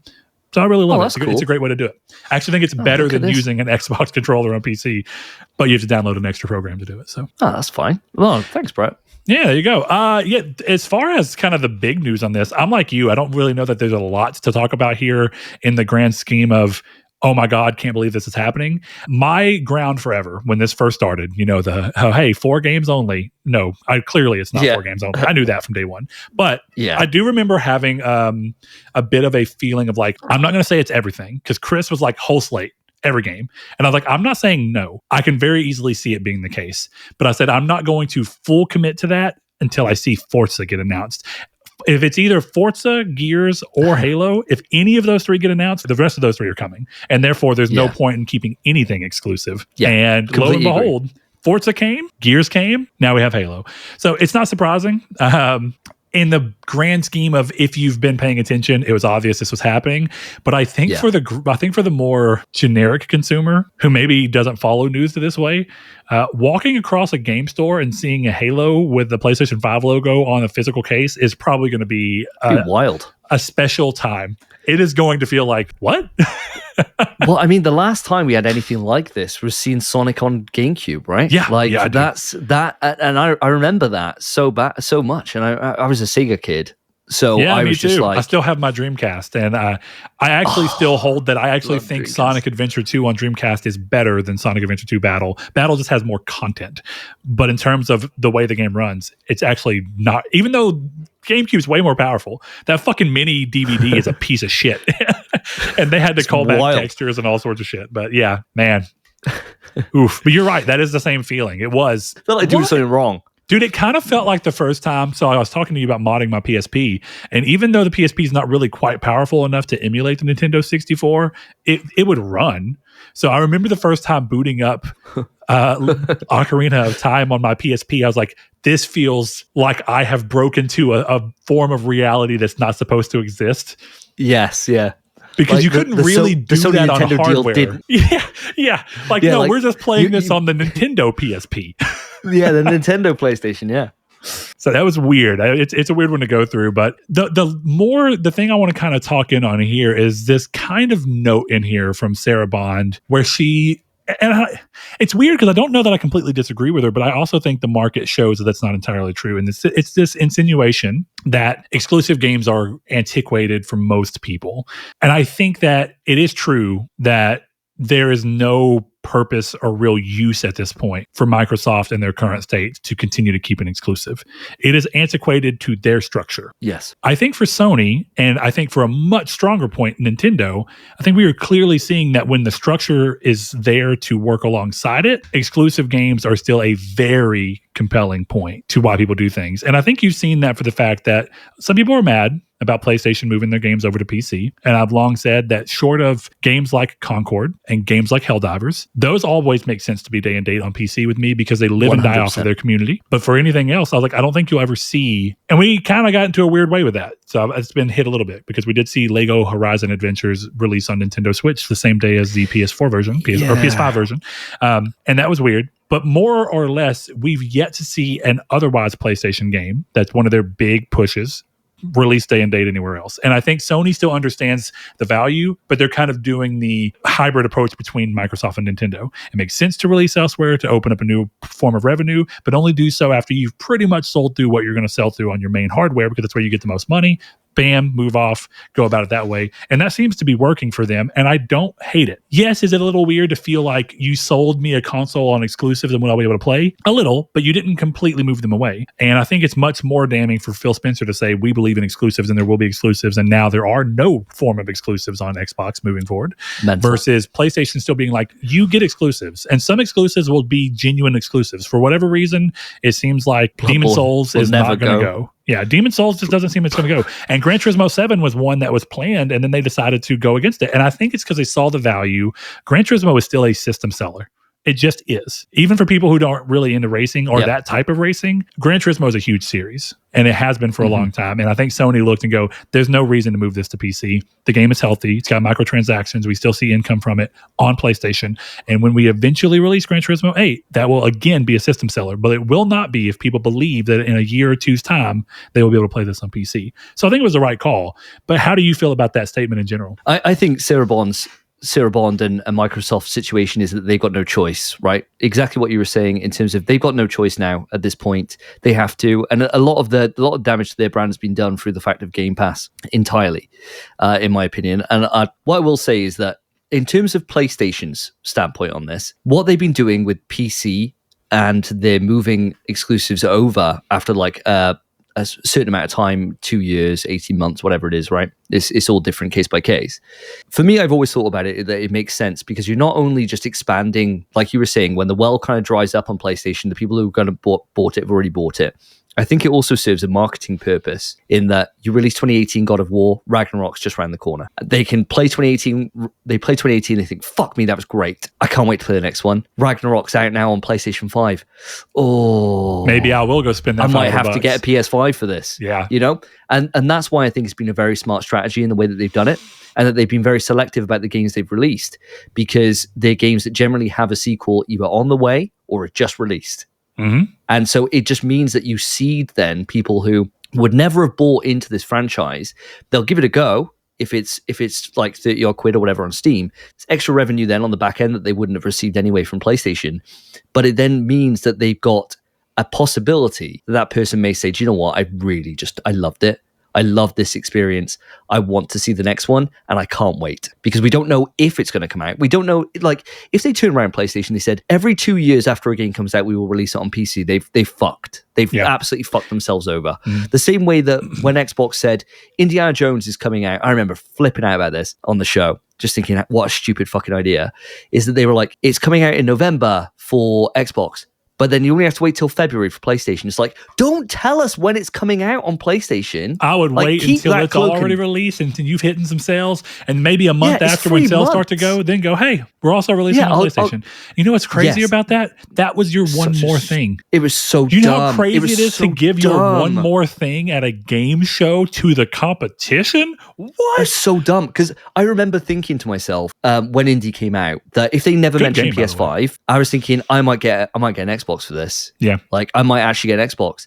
And then when they were like, oh no, now it's coming out in February, I was like, well, what's the point? There's no point in buying into this ecosystem, right? Like, I'll wait 3 months. That's fine.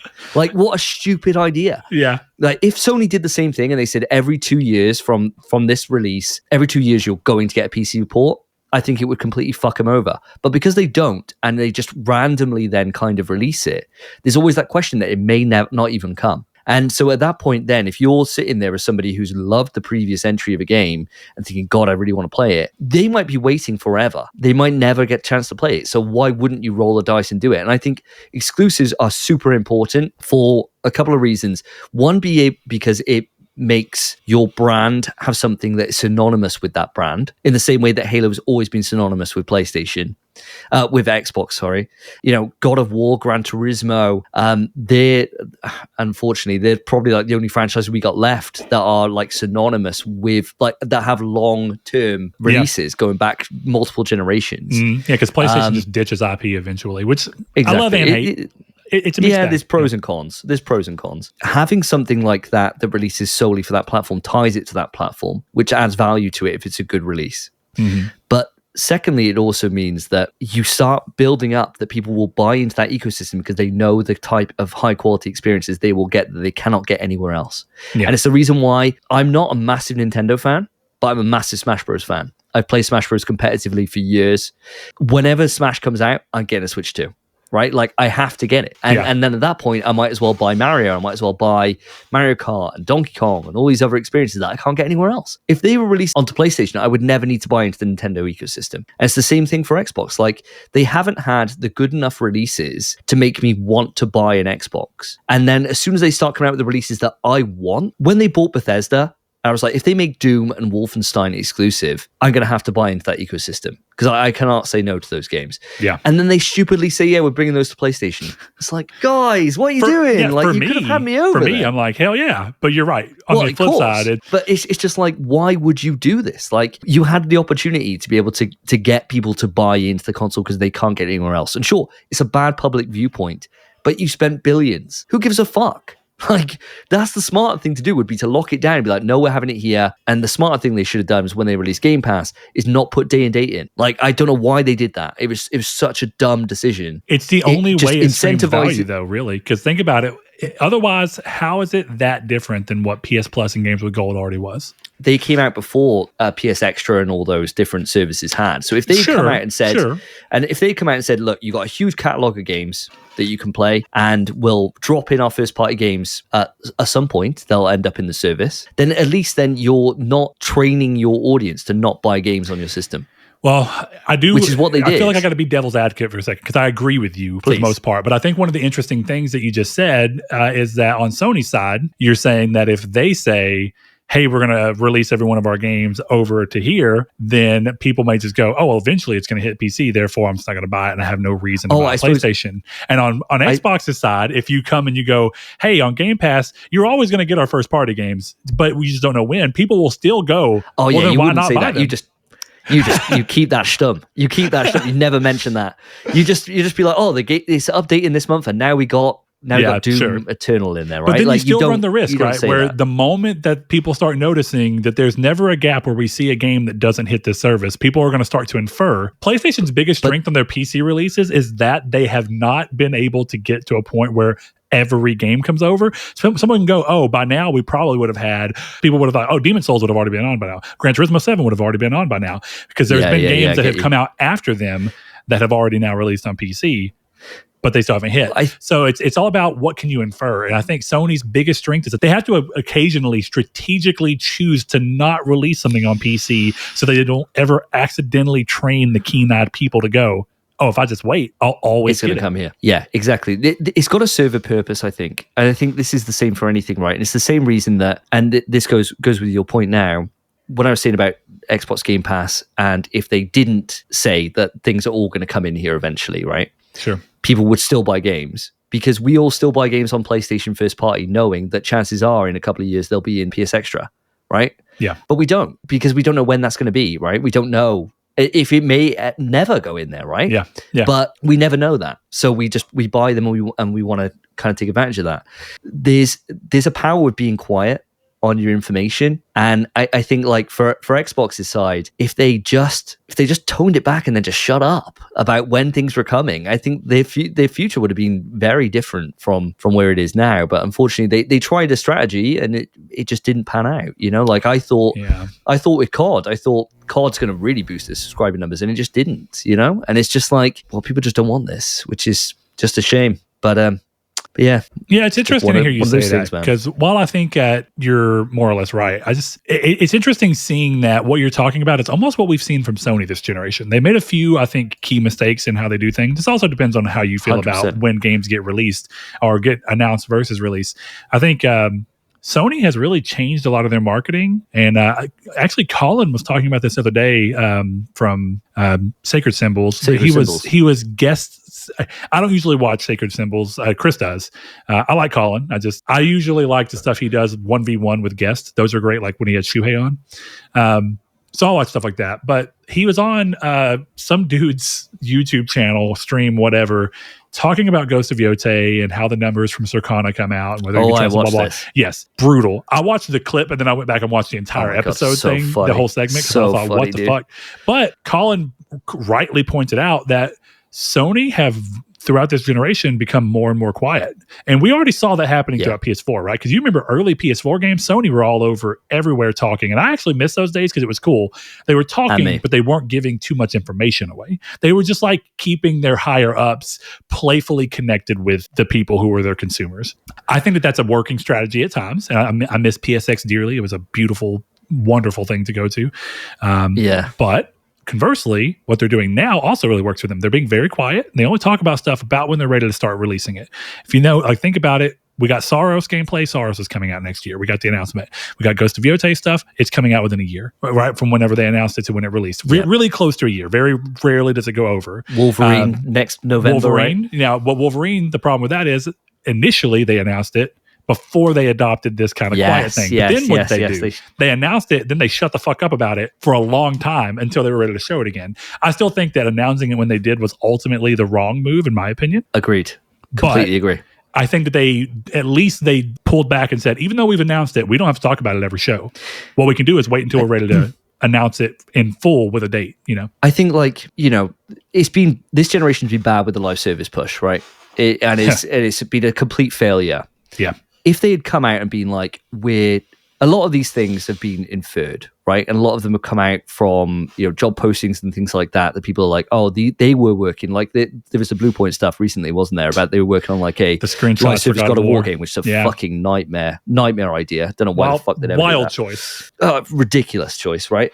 But you know, you get a lot of these that are inferred. But if they'd come out and done the Xbox strategy of being like, here's what we got. Like, Elder Scrolls was announced like 7 years ago, something like that, right? It's still not here. Yeah, which that was prior to Xbox owning them, but still, yeah, still crazy, right? If they'd done that, Sony, and they'd be like, yeah, we got Bluepoint working on this, we got Media Molecule doing whatever the fuck they're doing, because they don't seem to be doing anything at all, right? But if they come out with these projects 6 years ago and said they were doing them, and then they just get cancelled, it's just egg on your face, right? Like, if Perfect Dark, if they knew that there was a chance that it wasn't in the position that it was, just shut the fuck up about it. Don't say anything about it. Because then nobody would talk about it. Whereas then it's like, it gets cancelled and everyone's like, oh my God, it's all going downhill on Xbox. Well, it might not be, right? It might be that everything's fine. It's just the game wasn't in the position it should have been, and they thought bad perception. Yeah, exactly. So it can only do damage to you in that way. And there's tactical ways to use hype, and there is something super special about it. Like on that PS5's very early trailers, where you had like Kratos being shown for God of War, right? And it was just like, holy shit. Like, I remember popping off like mental, right? Whereas if they'd only shown the stuff that was coming out that year, it would have been a short show, right? It wouldn't have had the fucking buzz. But I suppose you need to, there's times and places to hype things and to have them go in longer term. And when you want to get your console going from the off, you need to have that future first view. That's always been my go. I think you can get away with that at the beginning of a generation, because you have to sell people on what they're going to experience, even if they buy early. It's, hey, we know we're asking you to buy now, but eventually you're also going to be playing Wolverine, God of War, Horizon. Yeah. And there's a reason. I think doing that late in the gen, like we've seen Xbox continue to do, has been a wrong call again and again and again. But that's completely agree. And to balance that with the fact that in terms of money, Xbox has been winning this generation. And I don't mean against PlayStation so much as I just mean that a lot of people like to look at Xbox and go, oh, it's a failure. I'm like, no. Xbox is a failure as a brand and an identity. In terms of what the Xbox division brings in monetarily, because of how they've adjusted their thing, they're actually in a great spot. It's just people don't think of them in the great spot that they actually are in, because they have bungled all this weird messaging. Exactly. And so no one, it's almost like they refuse to own the thing that's making them money, or they've refused to do it. Even going back to the just 4 games, that's ironically, you going third party has been your biggest reason for making money. You should have owned it immediately. You should have said, yes, 100%. It is 4 games, but 100%. If these 4 games do even remotely well enough to make the cost to port them worth it, we are shifting all priority going towards this, because it's a more strategy. It's a better strategy for long-term revenue. And at least everyone would have been like, he was honest with us. And it would have come off the back of, do you remember the days when Phil kept saying, we want our gamers to play anywhere they want to, wherever they want to? But that always, even though he said that always meant not on PlayStation. I'm like, just shut the fuck up saying that if you don't actually want to include PlayStation. To say we want people to play on Xbox, because that's clearly what you're actually saying. But go ahead. I tell you were chomping at the bit. Go ahead. No. I was just going to say, the downside with that approach, right, and that full transparency, is that at the point that he was saying that, I imagine they were at a fork in the road in terms of it could go either way, right? Mm-hmm. And obviously, the way it went was that Daddy Microsoft comes down and says, "Look, son, you're spending too fucking much money. Why don't you go and earn some yourself, right?" And so they've had to go full down that route. If they had announced that then, like we're seeing now with like the Xbox hardware last quarter was down 30%. Yep. That would have happened back then. That would have happened back then. So they would have had no growth at all in their console ecosystem if they'd said, if these do well, we're going full party. Twitter would have liked it, and Twitter wouldn't be so mad, but Twitter doesn't equate to console sales, right?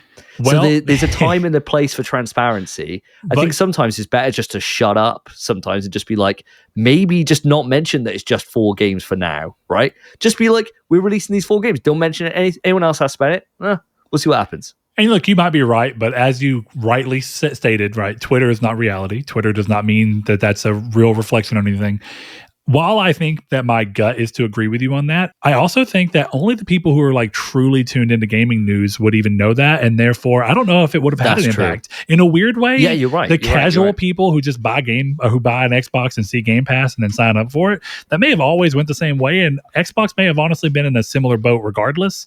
But at least the outlook on the people who do care to be plugged in may be better. But we'll never know for sure. So it's fine. We'll see how the next generation goes. And if people, fingers crossed for them. One of the things I'm curious to see is if the heat between PlayStation and Xbox starts to dissipate as this new generation starts to differentiate Microsoft in a considerable way. It won't, man. I mean, this generation's been the worst so far. And I think it's just that it's been so tribalistic to such an insane level. And I remember we'd do reactions on the podcast, and we'd do like an Xbox One, and we'd be like 90% of it hyping up Xbox, right? Yeah. Like 90% of it would be great. And then I'd be like, this game looks shit though. Right? It was like Avowed, right? I was Avowed looks like shit, right? Like there's no way it's going to be good. I'm definitely counterpicking this on our fantasy game critic, blah, blah, blah, blah, blah. Yeah. And all it would be everyone would just ignore all the hype that I've just been like, oh my God, Doom looks great. Oh my God, Flight Sim, for those that like it, good for you, whatever, right?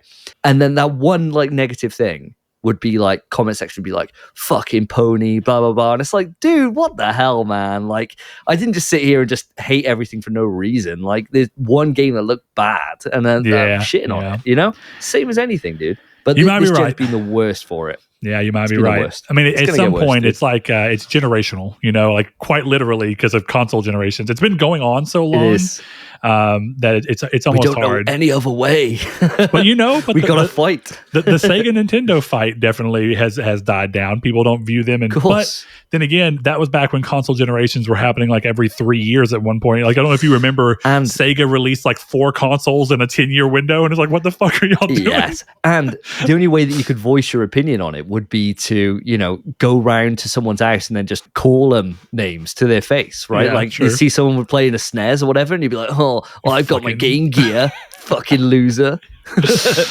Oh man! All right, look, our last piece of news, and then we're going to knock out a couple of questions. And Velvet, I know that you're listening, and I am so glad that you sent this. I promise you, I will either find a way to get Davey back on the show, or maybe, just maybe, I can convince the lads whenever I come on to their show, which I think is we'll work that out. Maybe we can do a Velvet's Corner. We can move a triangle squared section. Why not? Over and have a nice crossover moment, and you'll get your answers in with more players. Hey, there you go. There you go. So the last one that we have that's on the news is Sony has publicly confirmed that it will not pursue acquiring Warner Bros. Discovery, despite Warner Bros. Discovery signaling it is open to a potential sale.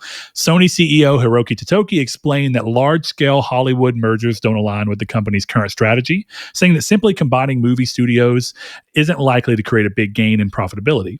Instead, Sony is focusing on growth markets such as anime and games, which it sees as having stronger long-term potential than chasing big acquisitions in the U.S. film and TV sector. From a gaming perspective, this is notable because if Sony had acquired Warner Bros. Discovery, it would have also gained access to major gaming franchises like Mortal Kombat, of course, the Batman Arkham series, and Hogwarts Legacy. But Sony is choosing not to make that move, at least for now. This is not too surprising. Their last large-scale acquisition from a gaming side was Bungie, and it is at the very least questionable as to how big of a return on investment versus a stress-inducing aspect of that has become.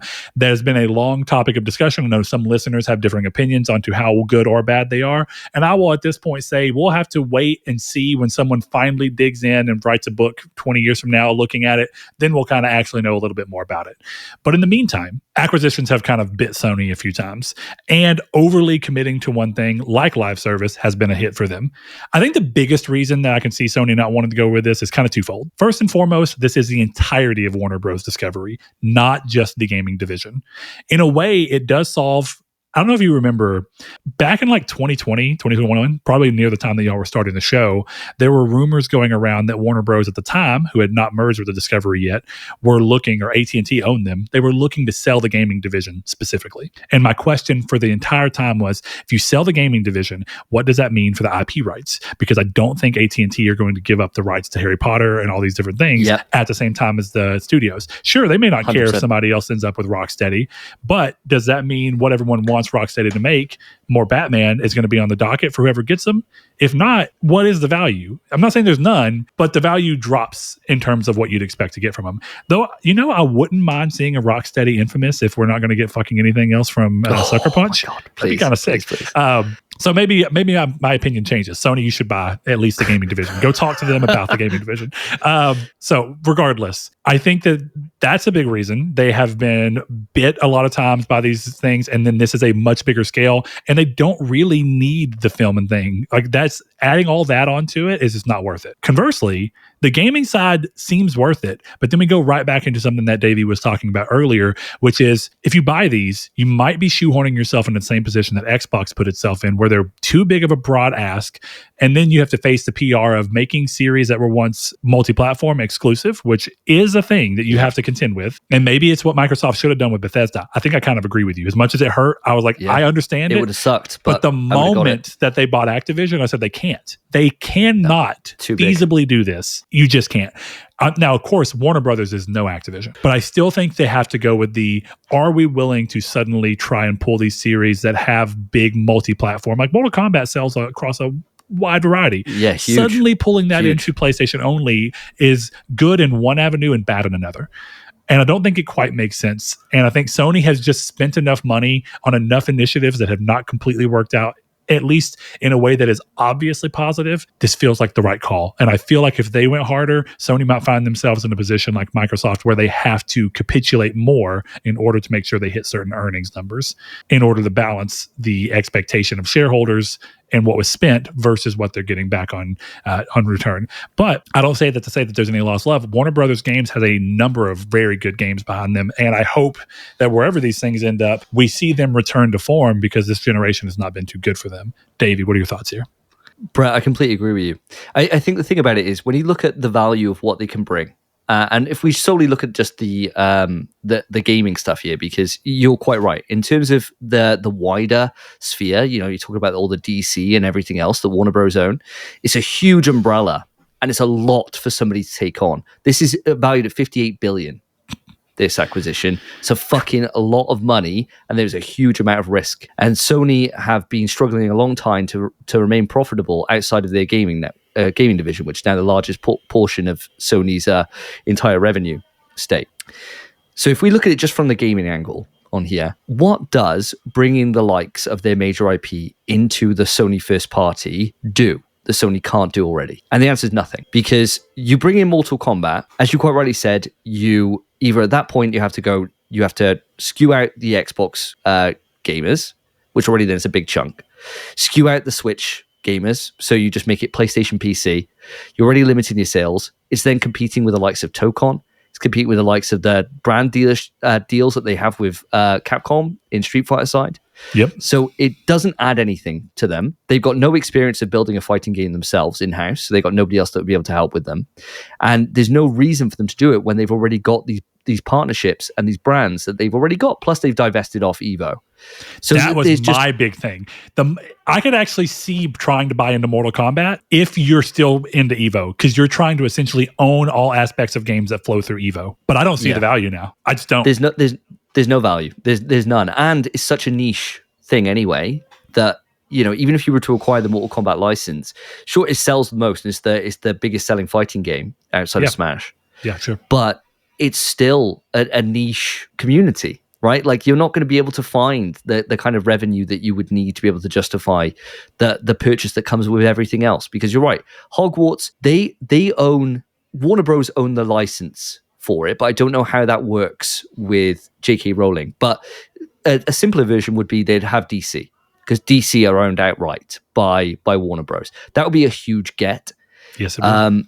The problem is, at that point, Rocksteady aren't what they used to be, right? Like, they had, or at least we don't see anything that shows us that they are. They might be, and they may have just had like we were talking earlier.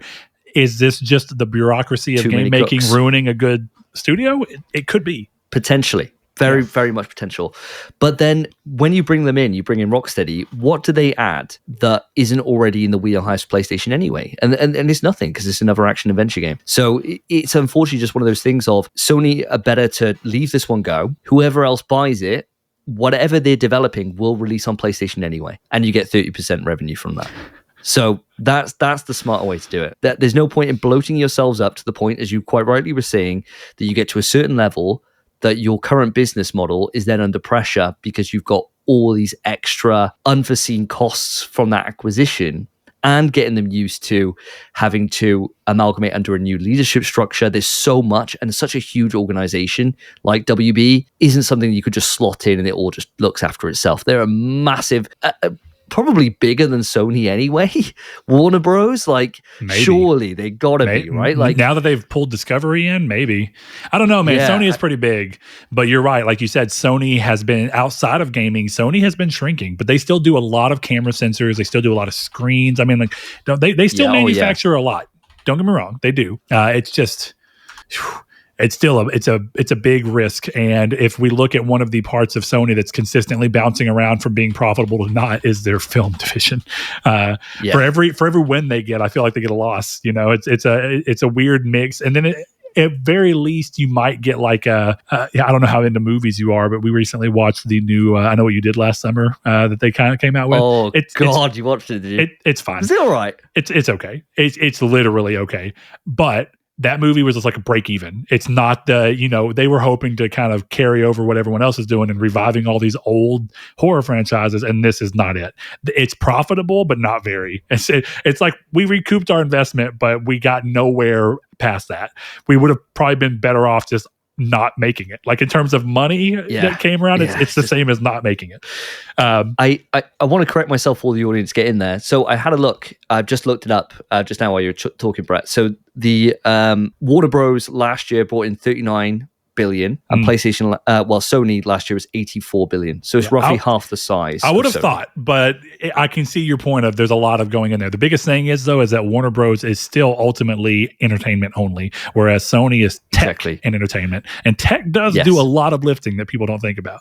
So, go into all that. The last thing I have to say about this, and it's an unfortunate thing, but we just saw it with EA. What do you think the chances are that the Saudis buy this?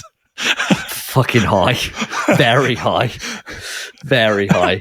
I think, you certainly won't see Superman going in and dropping some dictator on the killing some dictator there. No, I certainly won't be seeing that.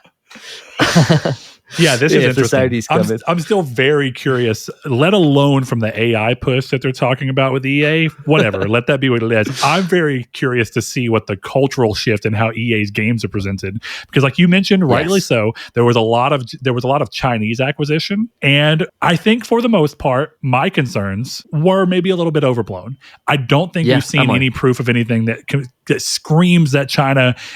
What it really screams to me is that China bought into something they knew was already making money. And their thing was, we just want to be behind it, still making money. So our smartest thing to do is not really fuck with it. Yeah, which is wild. I never would have called that in a million years. Me either. But in a way, I'm happy to eat crow on it, if I'm being real. Because me and Chris were very, very we were, I don't want to say against it, but we were very iffy on what we thought. Like, I was sure, basically, that this was going to negatively impact something, and I don't really know that there's any proof, unless it's just been there's been enough other crazy shit that I didn't even realize. The proof has just been maybe I don't know. Maybe we'll see it all in a couple of years' time, but so far they've really shocked me. But the Saudis, I mean, wait and see. Wait and see, baby. All right, man. We got 2 listener questions that didn't make sense to really slot into here, in my opinion. I guess this one makes sense after this one just because of the game it's referencing.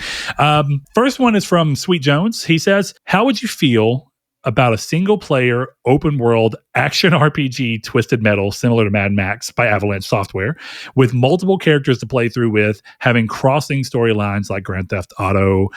He says 4, but I think he probably means 5, even though I haven't played 5. Yeah, 5. Point being, 5. So one of the real reasons I love this question, and I wanted to make sure we pulled it in here, Twisted Metal to me has always screamed a franchise that probably, and rightfully so, killed in America in its early days. I don't know that UK sensibilities. Have you ever played a Twisted Metal game? Yeah, okay, of course. Cool. It was huge over here too. I didn't know. We like crashing up cars as much as the next guy. Well, I didn't know, but I figured we have them over here. Considering that the team that was supposedly working on basically, I think it was confirmed that was working on the Twisted Metal game for PS5, that the ones that made Destruction All Stars.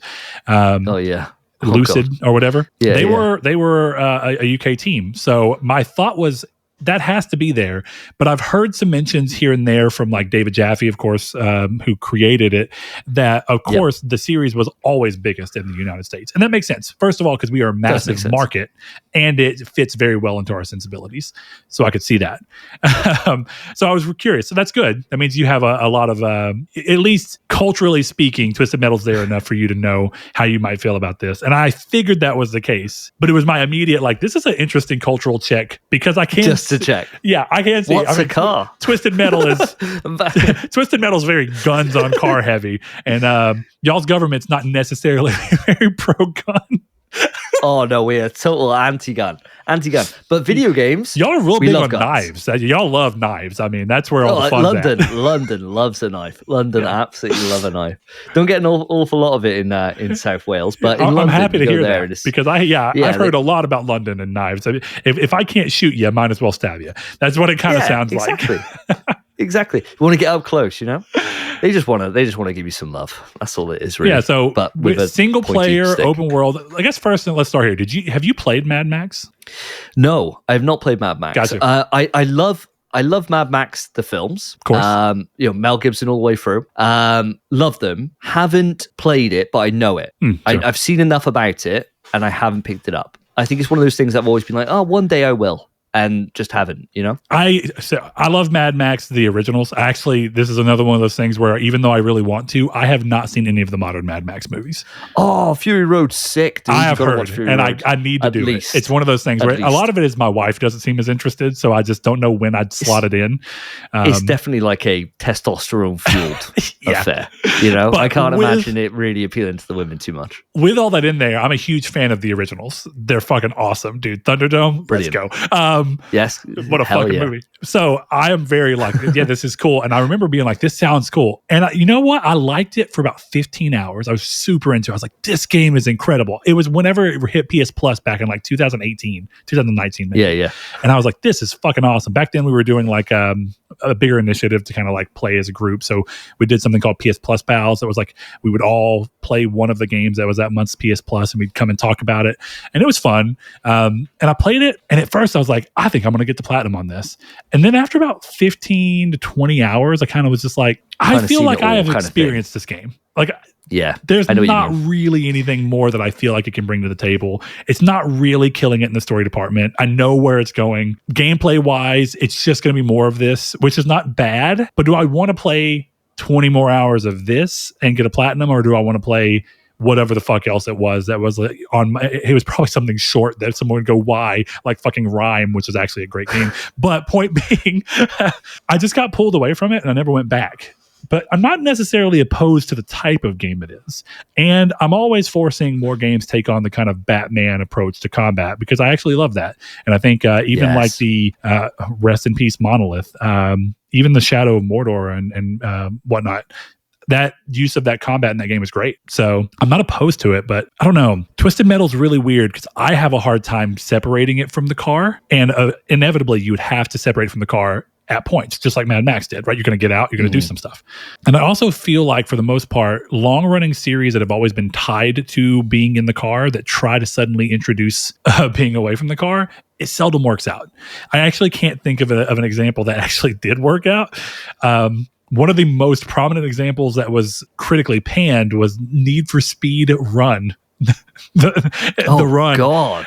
That was a game where it was like a Need for Speed game, but occasionally for interstitial parts, you would like get out of the car and like run through alleyways and shit. Nice. It was fucking weird. Or Driver's the one that goes to my mind. Like Driver was always in the car, weren't you? And then they took that out. You're right. I actually, like, I never played San Francisco or whatever. It was San Francisco that did it, right? Yeah, one of the newer ones, right? Yeah, whatever killed the franchise. Yeah, it was. Wasn't good. Wasn't good. But that points to my thing. There's not a series that has made that jump that has worked. No. But to throw this out there, I'm a big fan of throwing something weird and seeing what sticks, and that has worked. Suddenly, strongly changing an IP's direction has worked before. Of course. But I think that there's the fact that there's not a good one that's specifically car heavy doesn't lead me to believe that there's a great way to do it, which is unfortunate because I love Twisted Metal and I've been having a fucking blast playing the ones that they've been putting in on the premium, side where you can play them. Yeah, sick. And even got my wife to play Twisted Metal 4 with me. That was great. We ran through an entire run and completed it. She had fun. She's not very good at it, but she had fun. Played with my daughter too, and we decided that we wanted to download the PS3 version so that they could play with better controls, which rightfully so. We haven't played it yet, but actually the PS3 version is a fucking incredible game that I think it just showed where the market was. It didn't sell well, but it is not a poorly made game. It is incredible. It is peak Twisted Metal. It's just people didn't want Twisted Metal at that point in time for whatever reason. So I don't know. What do you feel about this? I think for me, I don't like the idea at all. And the reason is because I think that we just need a Twisted Metal game. Yeah. Just as it was. I think that's all we need. It to be made cheaply, but look high end, stylized, and to be like Destruction All-Stars, but good.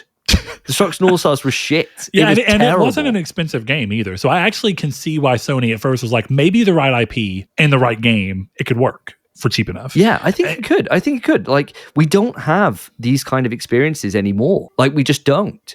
And you could also just chuck in like little mini games and things like that into it.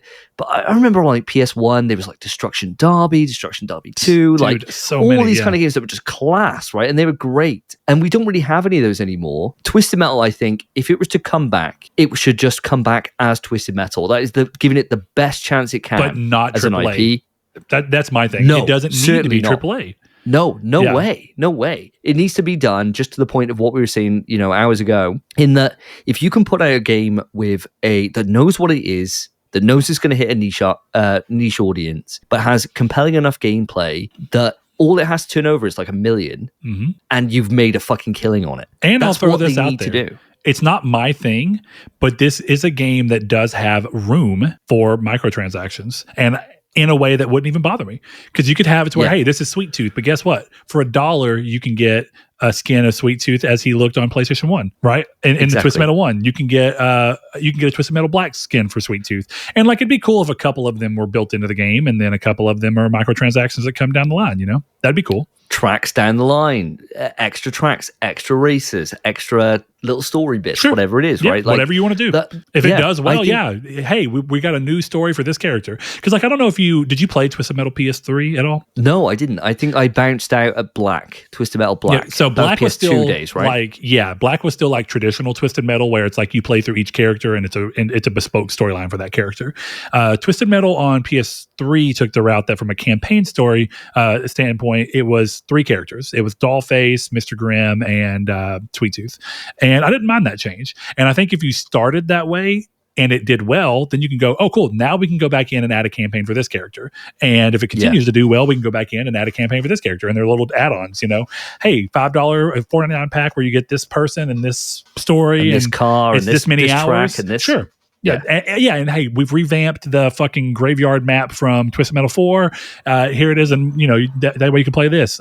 Here's the fucking circus ring from Twisted Metal 1. Bam, here you are. Yes. That would be cool. I think that'd be a great way to kind of play around with things and do new maps, but then nostalgia. And I think it would do well enough, like you said, if you can turn over 1 million copies and then get some money coming in here and there from microtransactions, it'd probably work out. 20 quid launch. But Sony doesn't 20 quid, 25 quid launch price. Interested in that. Need. I don't know why. No, I don't know why. I think the problem is that all the studios have been pushed through into this kind of live service push. And it's just meant that a lot of their potential output that they could have had is just gone, right? So it's one of those things that probably next generation, which is the sad thing about it, is that we'll start seeing like a regular kind of cadence for releases.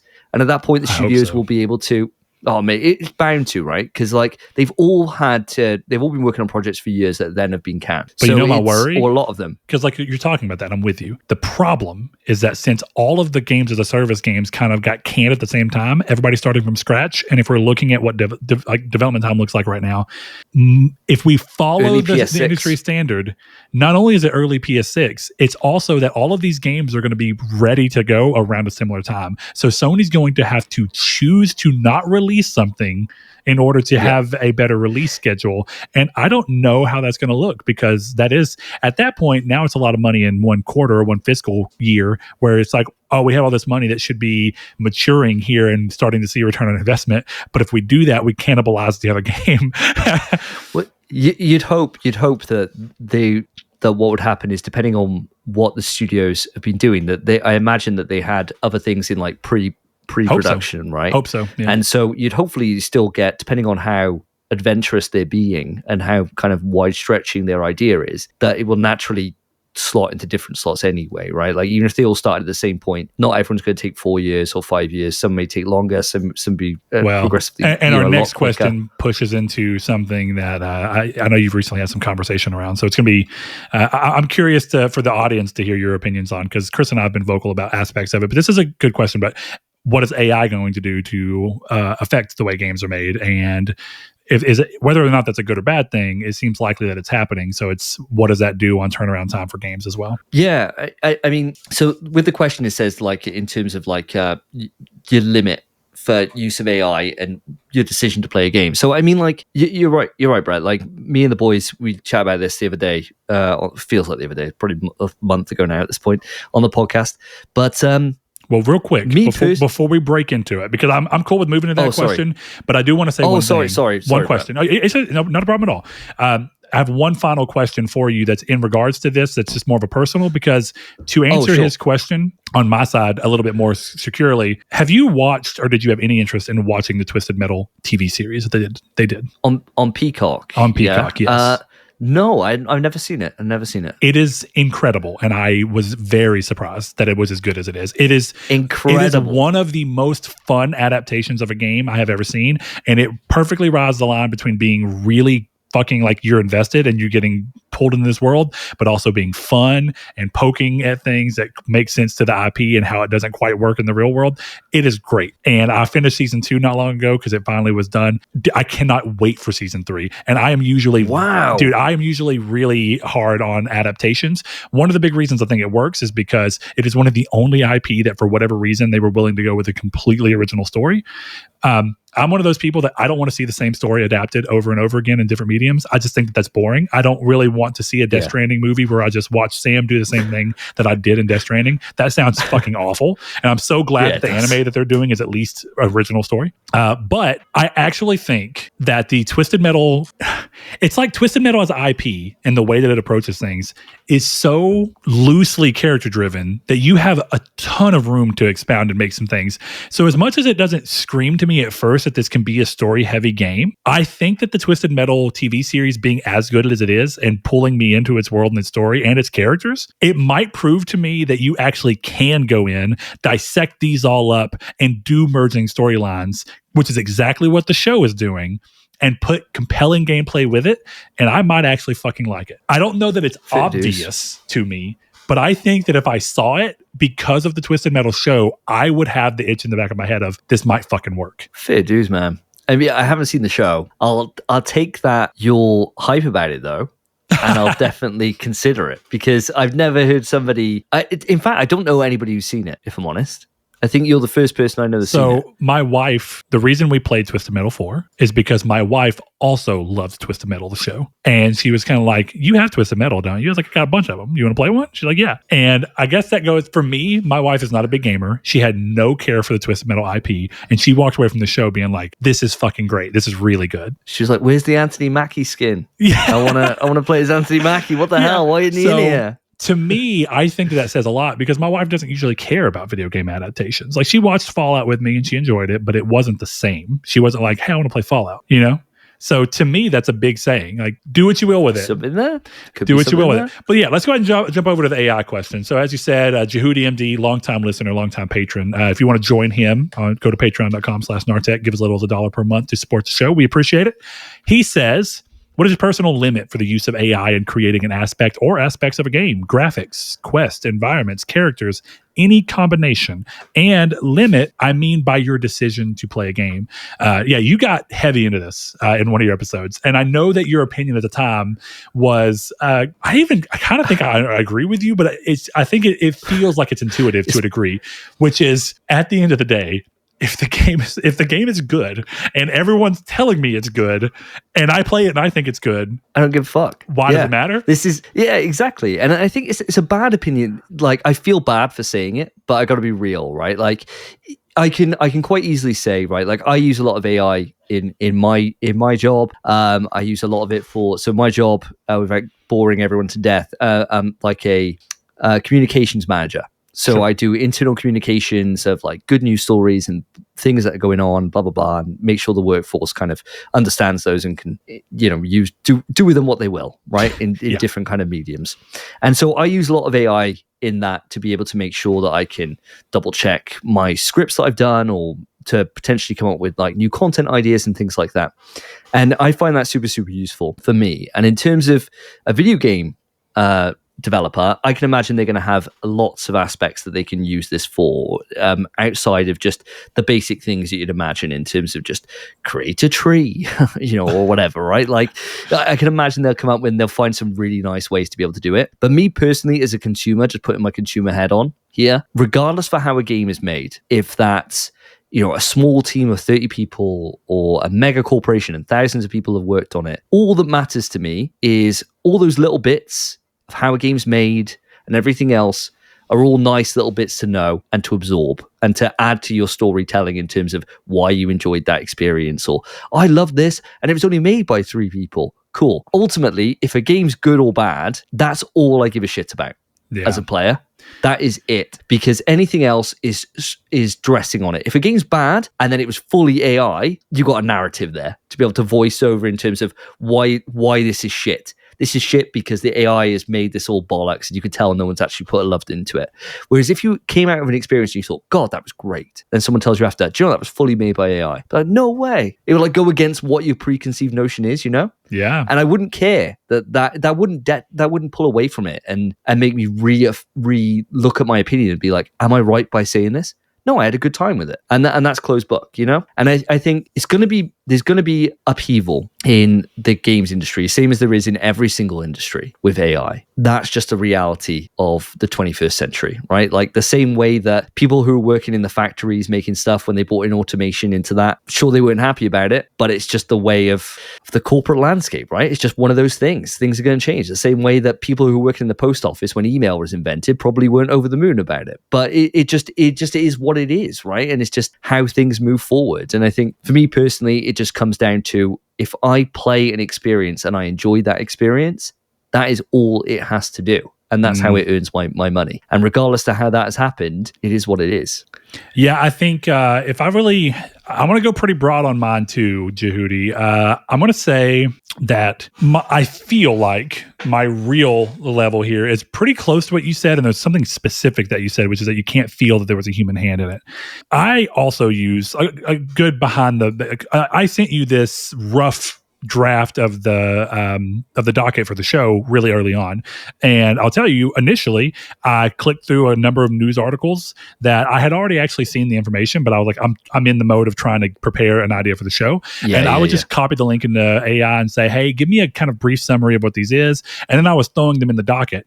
I don't know if you've noticed, I actually came in and rewrote all these. Of course, you have to with AI. Yeah, because it was so like, oh, this is soulless and gross. So for me, it was like, this is a quick way for me to iterate and to get something across. Definitely when I have a guest, it's a little different with Chris. Like, actually, my wife was like, "Oh, you're a little more on top of things." I was like, "Yeah." The thing is like, Chris currently does the news for us. I used to always do it, so I've been happy to give it to him. I know that I approach doing news a lot different from him, but also I don't care if it's day of that I learn about it, because it's just how we do the show. But for a guest, I want you to kind of have a second to be like, I want to know if I have to prepare myself anymore for what it is. It just feels like the right call to do. Nice. So I wanted to do that. And I came in, and now that I'm actually fully doing the docket, I'm actually approaching the show a little differently than we usually do. I'm sure if you listen often enough, you've probably felt it. Even though I host the show, to some degree, I do let Chris's flow of what he chooses for news and everything. Like there's things I would include in the news that Chris may not. And I just, that's the thing of being a collaborative effort, which is actually a great microcosm of what we're talking about with AI here. Because I think one of the things that I feel here is I have long held the opinion, and I've gotten some flack from it from people who I know personally who are like, well, you're a creative. And I'm working on a card game with Chris. It's actually been a little bit on the back burner because we've been busy. I write music with friends. I do various things. I've dabbled in game making before. I like being creative, and I think that it's something that is worth doing. And actually, even with AI, I still think it's worth putting yourself through the grueling process sometimes of doing it by hand, just so you kind of have that feeling. It does create a big sense 100%. Of reward. But at the end of the day, I can say that I've long thought as a tool, not a replacement, but as a tool, which is what most workplaces, including my own, are saying, use AI as a tool. It exists. Go ahead. Now, there are environmental concerns and all sorts of things that we can get into. I want to cap that. It's not worth bringing in here. We're talking about creative endeavors and what chooses you to feel like you want to play a game. In this sense, I think as long as I felt like there was a group of people who had an idea that they wanted to more quickly iterate upon than they'd be able to do in a traditional sense, and therefore they ran through, here's a rough idea for the quest that I want to make. I want to iterate a couple of versions using AI as a soundboard. I don't think I have a problem with that, because at the end of the day, there's still a human hand selecting what to pull from that and weave it together and create the narrative that you're going to get from that, right? And I think you keep going through that. Graphics, you go, well, you know what? My thought for graphical is, I think that if you as an artist, now there'd be a lot of things you have to do around this, but I think if an art team would go to each person and go, we have your own AI, no one else can access this, or if you choose to let them access it, we can. If you want there to be a specific art style that the game carries through, then typically that's determined by the game's lead artist, right? And then everybody else has to kind of follow suit. I think there's not anything inherently wrong with an artist going, I am going to certain things that I want to be in my style, but I don't need to necessarily waste the time creating from scratch. I can train something on my input data so that it will spit something out that looks like mine, and I can still choose which one of those strikes me as the version I want to go towards for that. And I don't think that's really a huge deal. And I think people look at it and go, oh, that is a huge deal. But I feel like games have already been using these cheat codes for a while in this way. Because I don't know if people remember, Hellblade, the very first one, was a game that the entire time Ninja Theory was documenting it and saying like, hey, this is, they had a name for it. I can't remember what the hell it was, but it was like mocking AAA kind of, right? It was this idea that we're showing you how we're making a game look and appear AAA, which Hellblade looked incredible day one for a game that was made on a shoestring budget. And every step of the way, they were finding ways to cut corners. Hey, everybody else is doing these big, like, hey, we're doing mocap. And they're like, okay, how do we do mocap without having to rent out a gigantic warehouse and spend millions of dollars having to have a team go there? Well, what if we just took really old mocap data and built our own mocap thing in studio and just put it on? Hey, our main character is just going to be one of our developers. We're just going to put it on her and let her do things. Yeah. And that's cool. And one of the things they were talking about is like the caves and rock systems and stuff in the game. They just had one rock that was huge, and they were like, we just rotate it around and keep putting it in, and that made the cave. And they're like, why create 20 different rocks when we could just create one really cool detailed one and then spin it around, and it's a face that even if you've seen it before, you've probably forgotten, and it looks like it's an original creation. So why the fuck does it matter? Also, we know from Starfield, and I even think it was true of the Elder Scrolls, they went through and had generative AI has become such a big part of it. What do they call it when it's like No Man's Sky, where it's like a procedurally generated, right? That's the one. You're just taking the words out my lips. Yeah. The landscapes in a lot of games have been created through that. And how is that truly different from AI? It's randomly generating some terrain, and then you're going in there and sculpting what you want on top of that, and putting a handmade touch on top of it. And it speeds up the development. Why would it be wrong to go into AI and go, hey, AI, spit me out a rough landscape, and then I'm going to go through and I'm going to adjust it all? And it's the same thing that, like, for any game that's made on UE, right, on like Unreal Engine, they've got a shed load of pre-made assets in there, right? And sure, like pre-made assets, you can tell I've seen that fucking tree somewhere else, right?